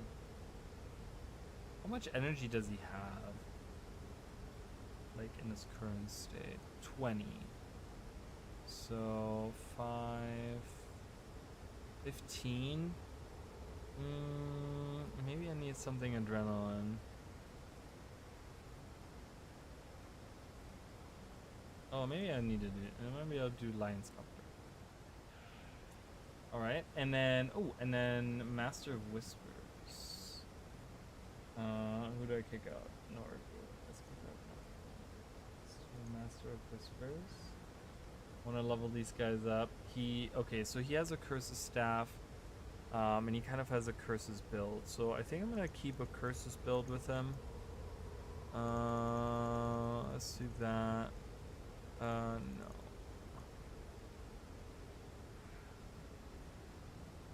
Soul Reaping. Let's do that. Spiteful Spirit. Right, for 16 seconds, whenever target foe attacks or uses skills, defend all adjacent foes. Okay. Soul Barbs, for target foe takes one enchantment or hex is cast on that target. No. I wanted the Barbs to extend when hit by physical damage. Yeah, let's do that.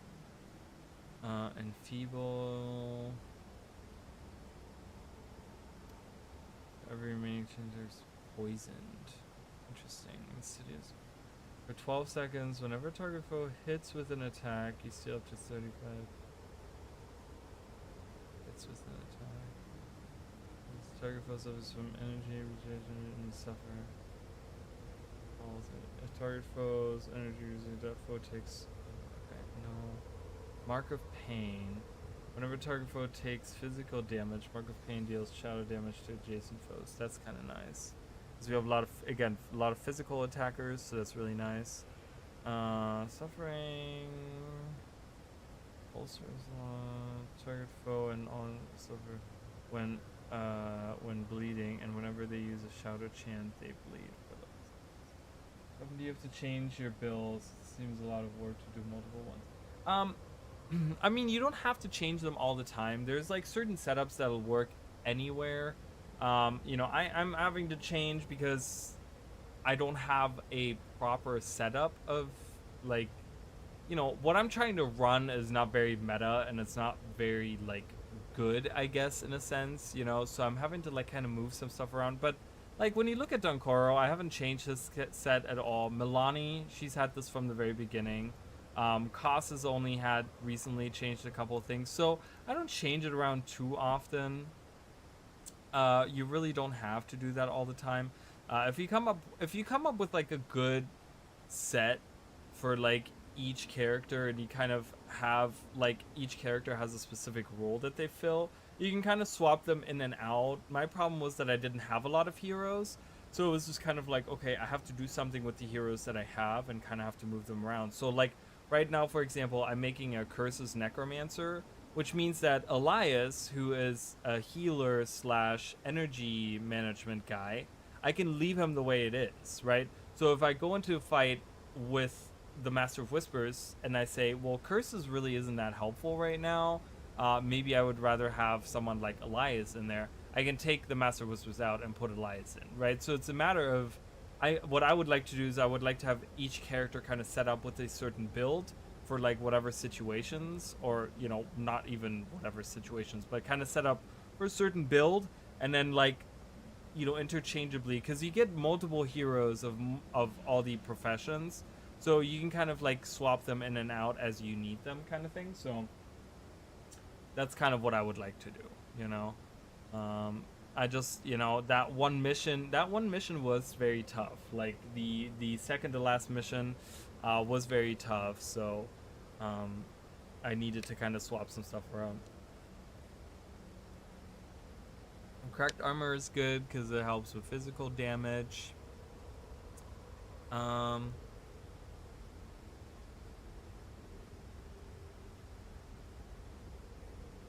not huge on sacrificing health, but I'm gonna try it. We'll see how often he dies. It's just that a lot of NPCs, they tend to target the people that sacrifice their own health. I don't know if this is something in the like AI or something that's said. You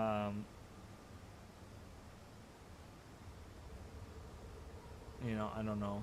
I'm gonna do Signet of the Lost and Signet of Sorrow.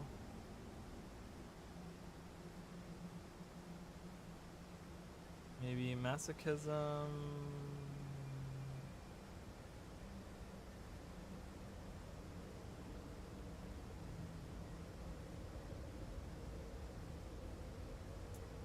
Two enchantments. I'm trying to find something. Target foe loses one enchantment for every remaining enchantment. Target foe is poisoned for 8 seconds.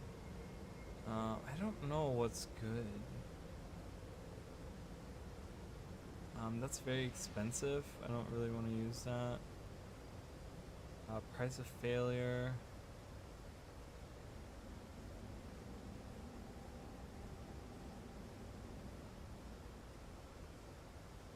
Yeah, I think I'm gonna just, I'm just gonna put that in.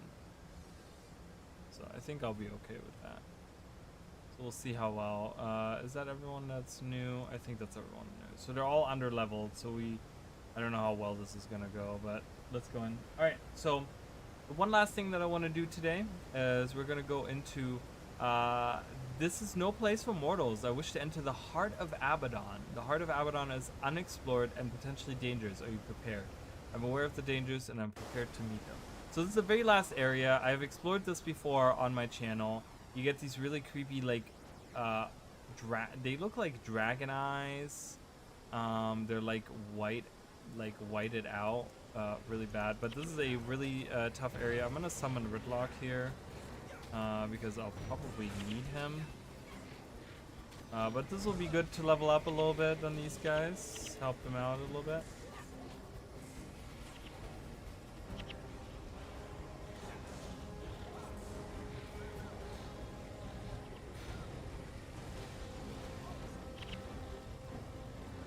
Word of Madness. Attack that guy, please.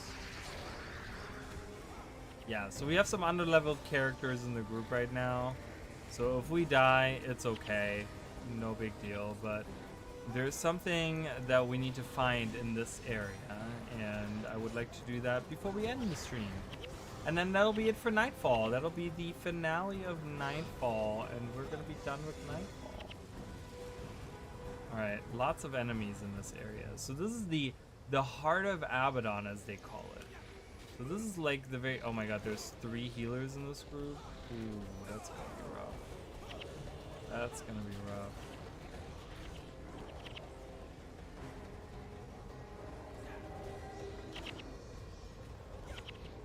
My pet died.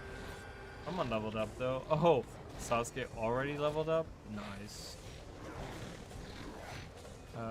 Let's give him some more fire magic. Double Dragon works really well. Oh no, he died. I can revive him.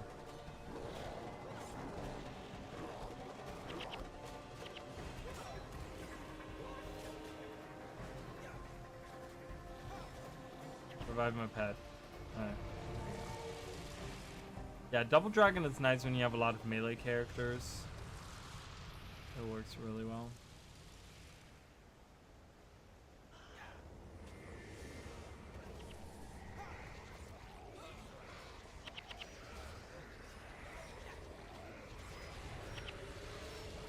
Oh god.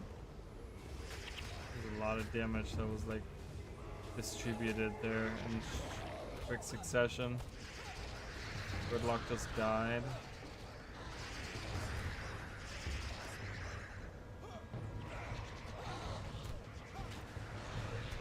Look at this guy.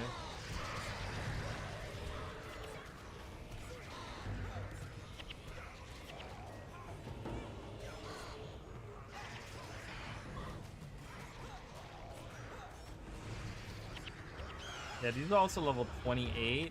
I think all the demons we faced so far, I could be wrong on that, but I thought they were all 24, weren't they? Maybe that was just the Marganites, I'm not sure. So it's definitely getting harder.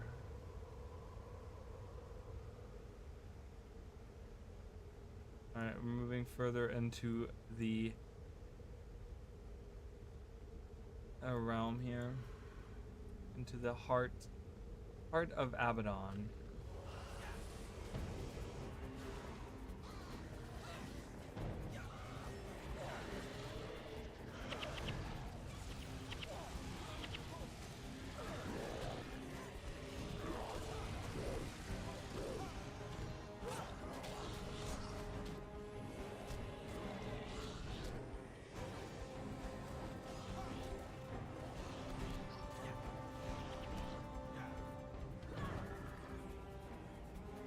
Single groups aren't the problem. They seem to be just fine. Alright, so we gotta move past here. I think there's gonna be a couple more groups. Alright.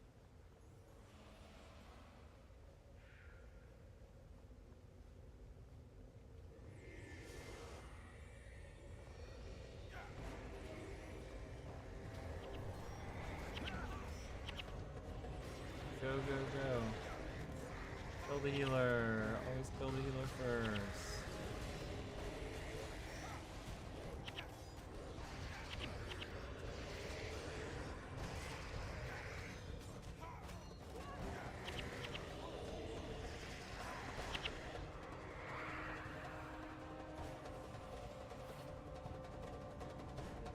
Oh, am I supposed to? I think I'm supposed to pick up a quest. Oopsie.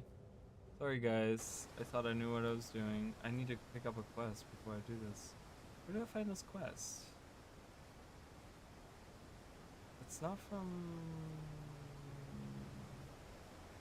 Oh boy. I need to look up where I get this quest. I got this wrong.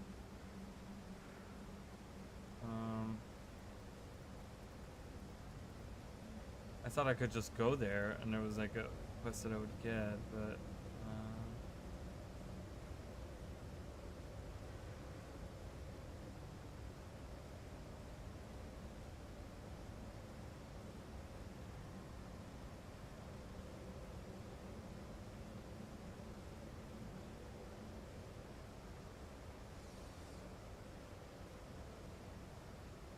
Who gives me this quest?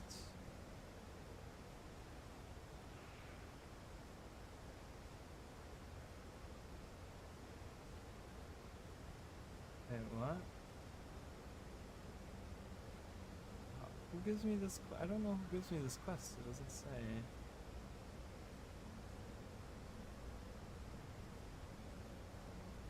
I don't know who that is. I'm guessing this is probably in the Gate of Torment, a person in here.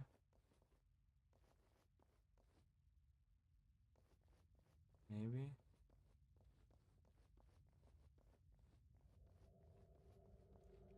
Okay. I'm looking for an NPC and I don't know.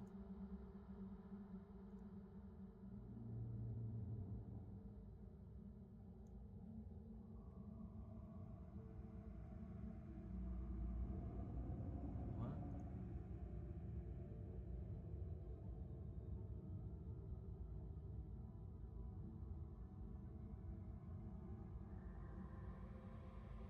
Oh, okay. Okay, this is interesting. So, we actually need to go back to the statue of Cormier, apparently. You know what? It's been a long time since I've done this. It clearly shows that it's been a long time since I've done this. All right. So, yep. And we're supposed to, as you guys know, you can kneel in front of the god statues and their avatar will appear. So we'll do that here as well. We didn't do that earlier, so let's do that here. So we'll kneel. And the Seer of Truth appears. Alright. Cormier knows the truth behind many mysteries. Do you dedicate this offering to one in particular? Yes, to the service of Cormier. With the god destroyed, the wicked Margonites have retreated to the domain of anguish and are rallying their forces. These dangers are not to be taken lightly. It is recommended that you enter with a party of 8. You wish to proceed? Alright, so we get to the Gate of Anguish, which is another part down here. Like I said, there's one area up here. It's not very important, but this is the pretty much the end game area. This is where where you find the Foundry of Failed Creations, and this is the end game area, right? But hero armor? That's interesting. Is there a hero is there a challenge here? I guess you could find primeval remnants.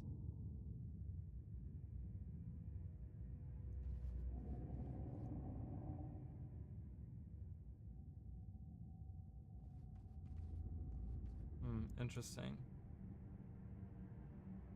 Yeah, you can get tormented weapons, but how do I get...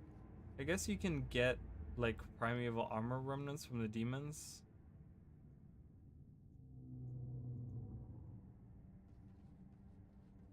Anyways, so this is like the end game area. This is where you would do all these high end quests. Right here, this is the... I think this is the... Yeah, so this is where you face Malix and stuff. You get all these gemstones and blah blah blah blah. 30,000 experience points, master difficulty. Yeah, so the general, the fury, the greater darkness, and the dreadspawn maw are the like generals. These are the overlords that are serving under Malice. So this is like the end game area. We're not gonna do that though, because I suck. I've never done Domain of Anguish. I've never finished it in my life. But there's different areas. There's the city of Torca or whatever it's called. Is that what it's called? Torca? The city of Torca. Yeah, Torca. The Foundry of Failed Creations, which now in Guild Wars 2 is getting talked about a lot, right? We've mentioned that a lot. Ravenheart Gloom. And there's one more area, I think, right? There's 4 of them, I want to say. I thought there was 4. I don't know where this leads. Oh, this does lead to another area. Oh, the Stygian Vale. But it has 5 portals. There's another area to the north. So, but anyways, it doesn't really matter. But yeah, those are the like high-end areas. This is like the elite missions at the end of Nightfall. But we have this right here, and this is what I was supposed to do. Pick up this quest. With Abaddon's defeat, the realm of torment is being explored every day. I heard news of a passage from Abaddon's gate to a newly discovered area called the Heart of Abaddon. What secrets might lie within? I would visit myself, but I cannot leave my post. Investigate for me and I'll make it worth the effort. Raza joins your party. Now, Raza is another hero that we can get. It's either Reza or Raza. I never know which one it is. But he's very unique.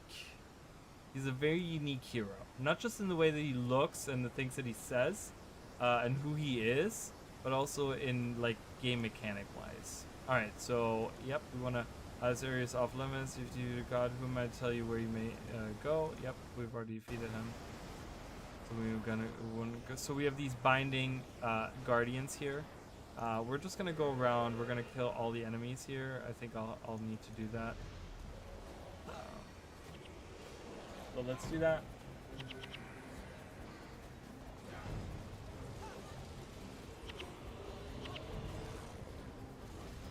Oh god, we got two. We're gonna get a lot of groups here of enemies. This is bad. Word of Madness. Attack this guy. Do it. He's the healer. I want him out. I want him out of here. Oh my god, we got another group in here. Holy crap. Wow. This is absolutely insane. I have never had, like, I don't know how all these enemies got pulled. But we're killing the healers, so as long as we're killing the healers, we're actually doing okay. I'm actually surprised with how well we're doing with all these underlevel. Remember, 4 out of 5 are underlevel, or 3 out of 1, 2, 3 are all underlevel. So remember that. But we're doing pretty good. Gotta say, we're doing pretty good.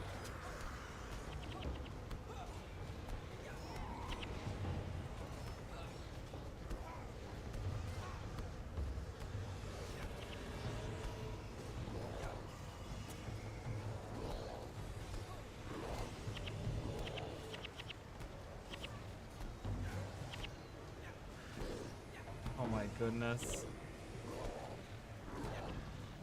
Go.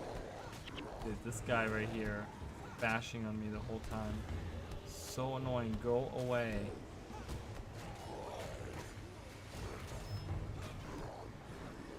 Wow, I can't believe we made that.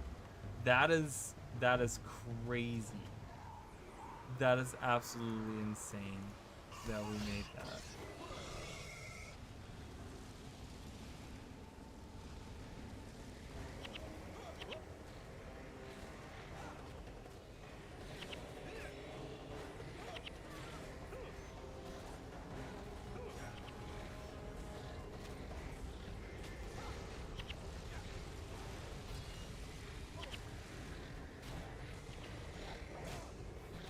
Rival spear. Yeah, the weapons aren't good anyways. I would have to go for golden weapons to really find anything that's good. Alright, so there's a binding guardian here. Doesn't do anything right now, but keep that in mind. We'll have to come back. Yeah, okay, so he lost most of his. So the way that you lose in this game, so we've talked about morale boost, and we've talked about like you know, getting weakened by death. I forgot what's that called again? I forgot what it's called, but death penalty or whatever. The thing is, you lose death penalty based on experience that you gain, right? But it's not like said like, oh, I gain experience, it's gonna go down by 1%. It's based off of how much experience you get. So since he's super underleveled, Sasuke is getting a lot. I might have to take one of these out. He has a lot of overcast. I just noticed that. Might become an issue. But yeah, so it's based on how much experience you get. Because he's low level, all these high level enemies that we're fighting, he's gaining a ton of experience, which means that like a giant chunk of his death penalty immediately gets erased.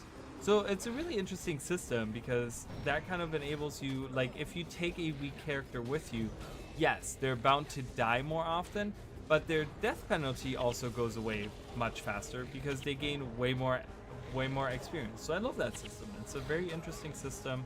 I really wish they would have done something with death penalty or something, you know, a little bit more. I really wish, like, because death penalty in Guild Wars 2, death penalty is almost like the downstate, right? The downstate is almost like your death penalty, right? You don't quite die yet, but you get penalized for you know, getting down pretty much. Like you get a new set of skills and stuff. I would really love for them to maybe give us different down skills or something, you know, where we can kind of pick and choose what we want. Because like some don't fit. Like, you know, if you have a specific build or something, like a condition build on a warrior, you have nothing really like that you can use because these are all like straight up damage dealing things that you have on the warrior and downstate and stuff. So it'd be nice to maybe have something that where you can swap that out. I would love to see like some new down skills that are swappable. You can say, this is what I want from my downstate skills. So, alright, Sasuke even leveled up, which is great. I'm gonna give him more energy here because he'll definitely need that. Yeah, I want to have access to all the binding guardians.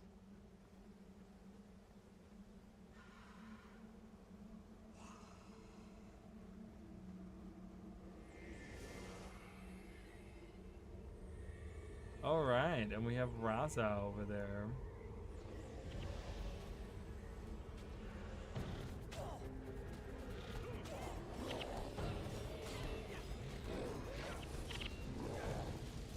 I've talked about Raza before because before Secrets of the Obscure came out, we talked a little bit about who could be part of the Astral Ward, who could be a member of the Astral Ward and stuff. And one contender for me was Raza, right? Like I even would have imagined him being perhaps a wizard himself in the wizard's court because of how unique he actually is. Or it is, as we will find out in a second. So there's a well around him. It doesn't say anything. So he says, "You're not from this place. Who and what are you?" I've been alone for what seems ages. I am Raza, created from the mists. I have no memories of my creation, though. The past is shrouded in fog. Abaddon bound me to this plane. His minions blessed me with knowledge to fulfill a great purpose. However, I can sense Abaddon is no more. Now I am without purpose, my existence without meaning. So tell me, are you here to give me my purpose? So, his minions bless me with knowledge to fulfill a great purpose. However, I can sense Abaddon is no more. So there is something, Abaddon chained this creature, this mist creature that we don't know of, unknown origins. We don't know anything. Raza just knows that it was created from the mist, and I'm gonna have to say it because it's like a mist construct in a way. But beyond that, it doesn't know anything else. But Abaddon either found it or created himself and bound it here with like a big purpose. There was something that it was supposed to fulfill, but now Abaddon is gone and it can't do that anymore. So you must find your own purpose in life, Raza. Search for my own purpose? An interesting concept. To not be told what to do, to merely exist to find a purpose? I find you curious, unlike anything I've ever encountered. I wish to journey with you to learn about more about your ways. Perhaps my purpose is to travel through the world with you. We always welcome new allies. Allies? I do not understand your words. I have much to learn. However, you must remove the barriers that bind me if I am to accompany you. I am restrained by guardians summoned by Abaddon. As long as they exist, I must remain here. Destroy these guardians and Raza will be your allies. So Raza doesn't know the concept of what it means to be allies or even friends or anything like that. So, but yeah, it says that it wants to join us and journey with us and find its own purpose, which is really interesting because being a being from the mist means that it is probably immortal, right? And that means that, you know, being immortal, that means that Raza could exist in Guild Wars 2. We could see Raza in Guild Wars 2 with a new purpose. Maybe Raza finally found its purpose after 200 years. Oh my god, there's Morganons at all. They just spawned in out of nowhere. I gotta go for the clerics. The healers, and then after that I want to do the Ascendant.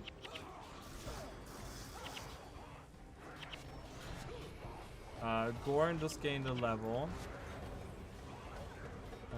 Strength.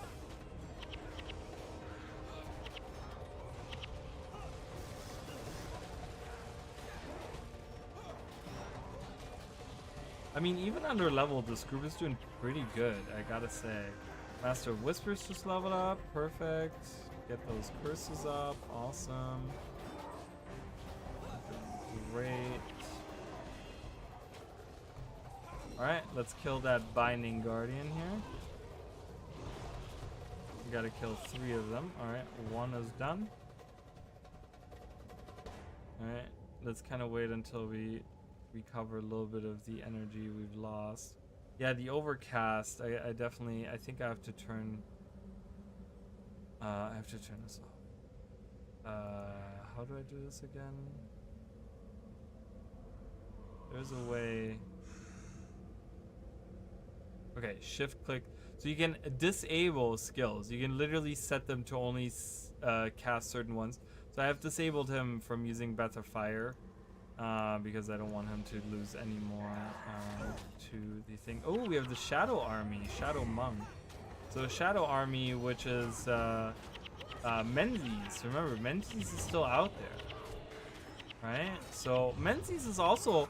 If we talk about like theories for secrets or for Janthia Wilds for Guild Wars 2, Menzies is also a big contender for someone that we could be meeting, because as you guys can see, Realm of Torment, where the Foundry of Failed Creation is, we actually see some of the Shadow Army, which are minions of Menzies, which means that Menzies actually has access to this realm somehow, right? Like.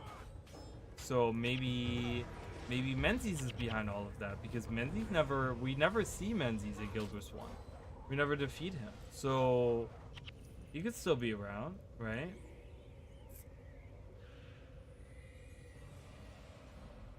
So there's another theory right there as to who's behind the Titans and stuff, you know?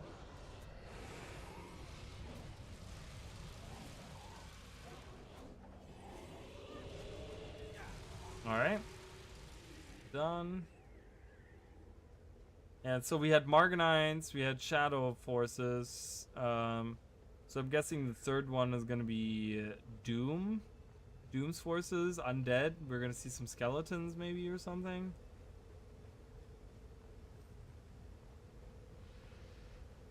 Because Doom was kind of about skeletons and stuff, which like Renth is more about the like fleshy zombie-like undead, where I think Doom is more of the like using skeletons and stuff. You see a lot more skeletons that work. Right? Ooh, Titan Abominations. Wow, that's a lot of them. That's gonna be really tough. Holy crap! Can we focus on like one of them?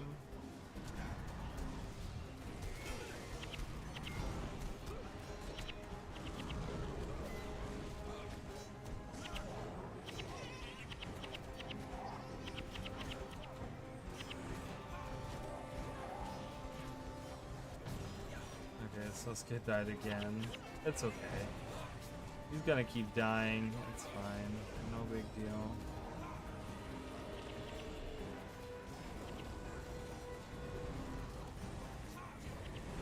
Oh boy, we're about to have 20,000 Madness Titans around.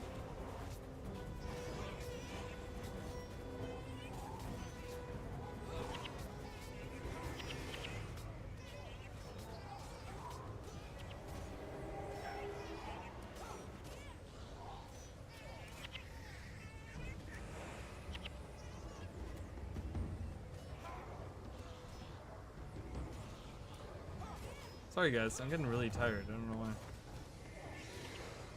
My pet died again. So sad. That's so sad.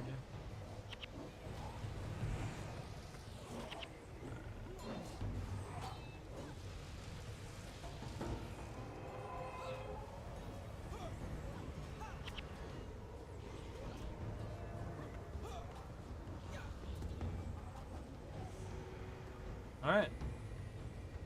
We made it. We lost Ridlock in the long run, but that's okay. No worries.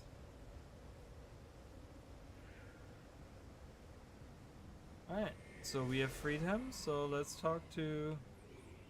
Or we freed it. We freed Raza. Let's see if it wants to join our party and journey along with us.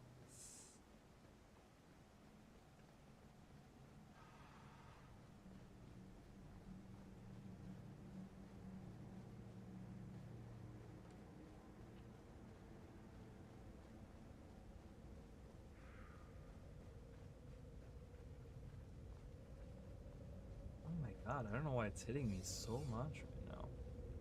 Great. Alright, so you're not from this place? Okay.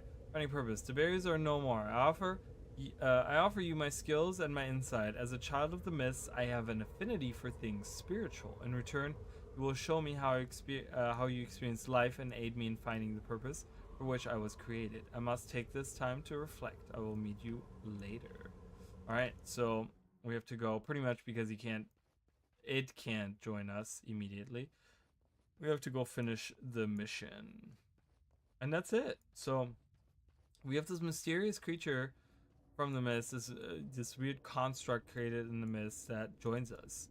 And yeah, and here we go. Being created from the mist, I would have never thought that possible. I knew the heart of Abaddon held secrets, but this is far more than I could have hoped.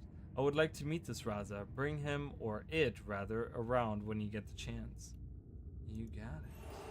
Boom. Raza is a sentient entity spawned from the mist. It has the knowledge and capabilities of a human, but lacks common sense. As a result, it asks odd questions about human emotions, contemplates human motivations, and attempts to duplicate human mannerisms. Raza shares a connection with all things spiritual and is a powerful ritualist. Now, while that is true, there's something really fun here. And that is... let's see if I can.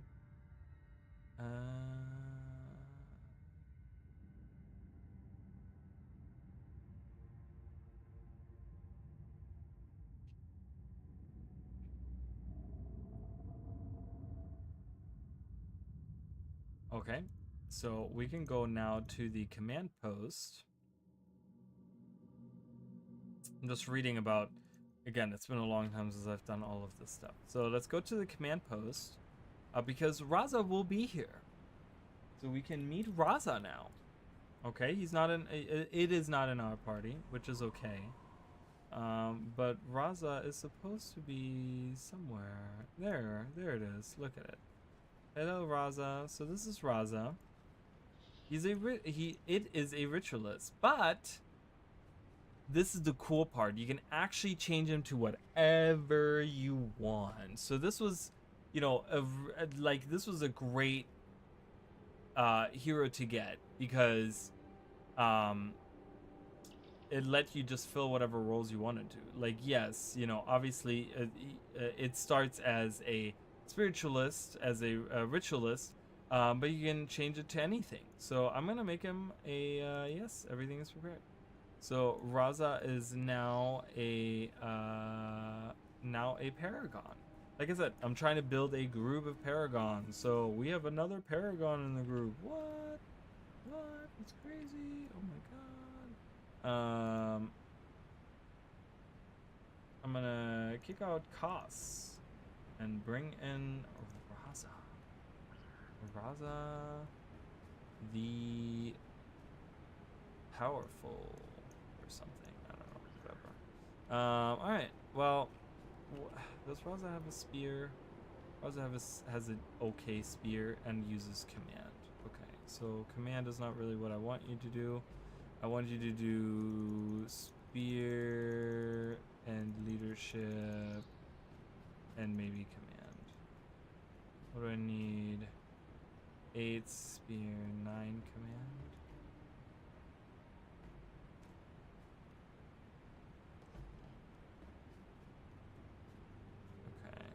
Because I want it to do damage. I'm sorry, I have to keep on switching that up.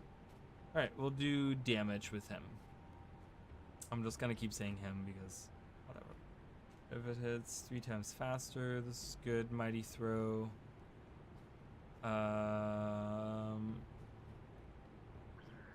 We'll set enemies on fire. Bleeding.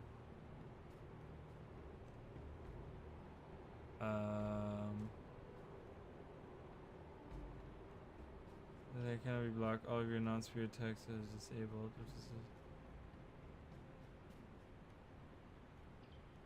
Ends. Vicious attack.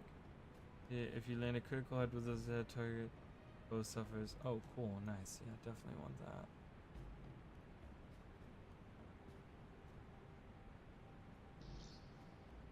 Merciless. If this is the foot suffers deep wound.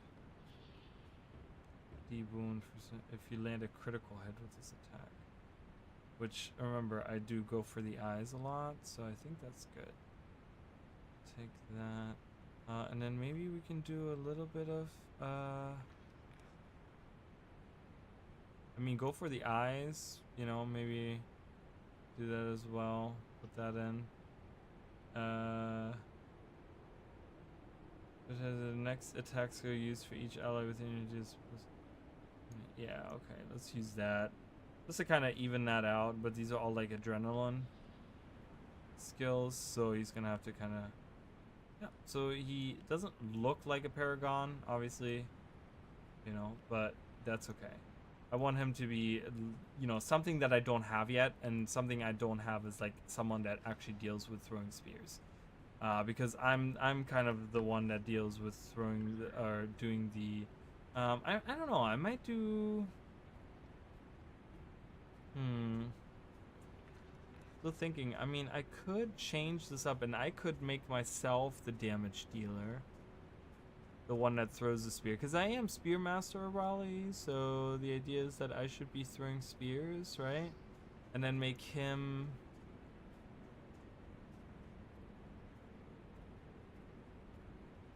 Make him this more supporty type. I could do that too. Let's do that. You know what? I'm gonna do that off screen. I'll figure that out. So, yeah, so this is the end, guys. This is the end of my Nightfall playthrough. I don't think I'm gonna do anything else. I did the important side quests, side quests that had, like, interesting implications that, you know, whatever, that kind of dealt with things that, you know, are interesting in the lore or whatever. So, yeah, so this is pretty much the end. Like I said, I will probably off screen, I'm gonna level up these characters, get them all leveled up, maybe find some equipment for them, get some decent setups for them, come up with like maybe you know, whatever you know, the setup that I kind of want going into Eye of the North. Now, like I said, I'm gonna be taking a little bit of a break from Guild Wars 1. For the immediate future. We're going to be doing some other stuff. There's some other games that I want to play through that I want to kind of stream, do whatever, blah blah blah. But yeah, we will return. We will return to Eye of the North and stuff. I'll probably try to get like a cool new armor set as well. so that we'll go into Eye of the North like looking really cool and like different and stuff. Like I'll get a really cool elite armor or something like that, if I can. You know, maybe the elite Sunspear armor or something, because that's kind of who we are. You know, we're like big Sunspears. So, but yeah, and then we'll go into Eye of the North. We'll experience Eye of the North. We're gonna go through the story. We're gonna get all the heroes there. We're gonna do all that stuff there, and then if you guys want, like I was just thinking as well, like if you guys want, we can go even you know, after we do all the dungeons and stuff, and after we get all the pets and stuff, we can even do Guild Wars Beyond. Because I've never actually, you know, this is actually interesting. Guild Wars Beyond, I've never streamed Guild Wars Beyond, and Guild Wars Beyond is some really, really cool content. There's the Hearts of the North, or whatever they're called, which is the story of Gwen and Kieran Thackeray, and like their love life, and how like their journey goes after, you know, after the fight. I don't know if this happens after the War in Kryta. I think War in Kryta came first, and then it was that one, and then it was Winds of Change. Winds of Change is really difficult, but it's super interesting. So I might do that as well. I've never really thought about that, but yeah, we'll see. Maybe we'll do that. I'll ask you guys as we go through Nightfall, as we go through doing the dungeons and stuff, if you guys are interested. I would love to, like, War in Kryta specifically is really interesting, especially now if we're talking about the content that we're dealing with now with like the Mersat and stuff, and the White Mantle. You know, it'd be really interesting to kind of talk a little bit about the White Mantle, and like you know, like I said, I've never streamed War in Kryta, which has this really epic battle at the end that's just like really cool, and I love it a lot. So but yeah, anyways, thank you guys so much for watching. Thank you, Emily, for being here, and Mish King, and yeah, and everyone else that was in the background hanging out. We will be doing something else tomorrow. We'll be starting maybe a different game or something, or I don't know. We'll see how I feel tomorrow. You know, we'll start something a little bit different. And then on Tuesday, I want to do some Guild Wars 2. Maybe we'll do some push PvP. Maybe we'll do some World vs. World. I'll show you guys my like Paragon character. I think didn't I play my Paragon character the other day? I think I might have. You guys might have already seen him the other day. But yeah, so I kind of want to you know, do a little bit of Guild Wars 2 as well. But yeah, I will see you guys then.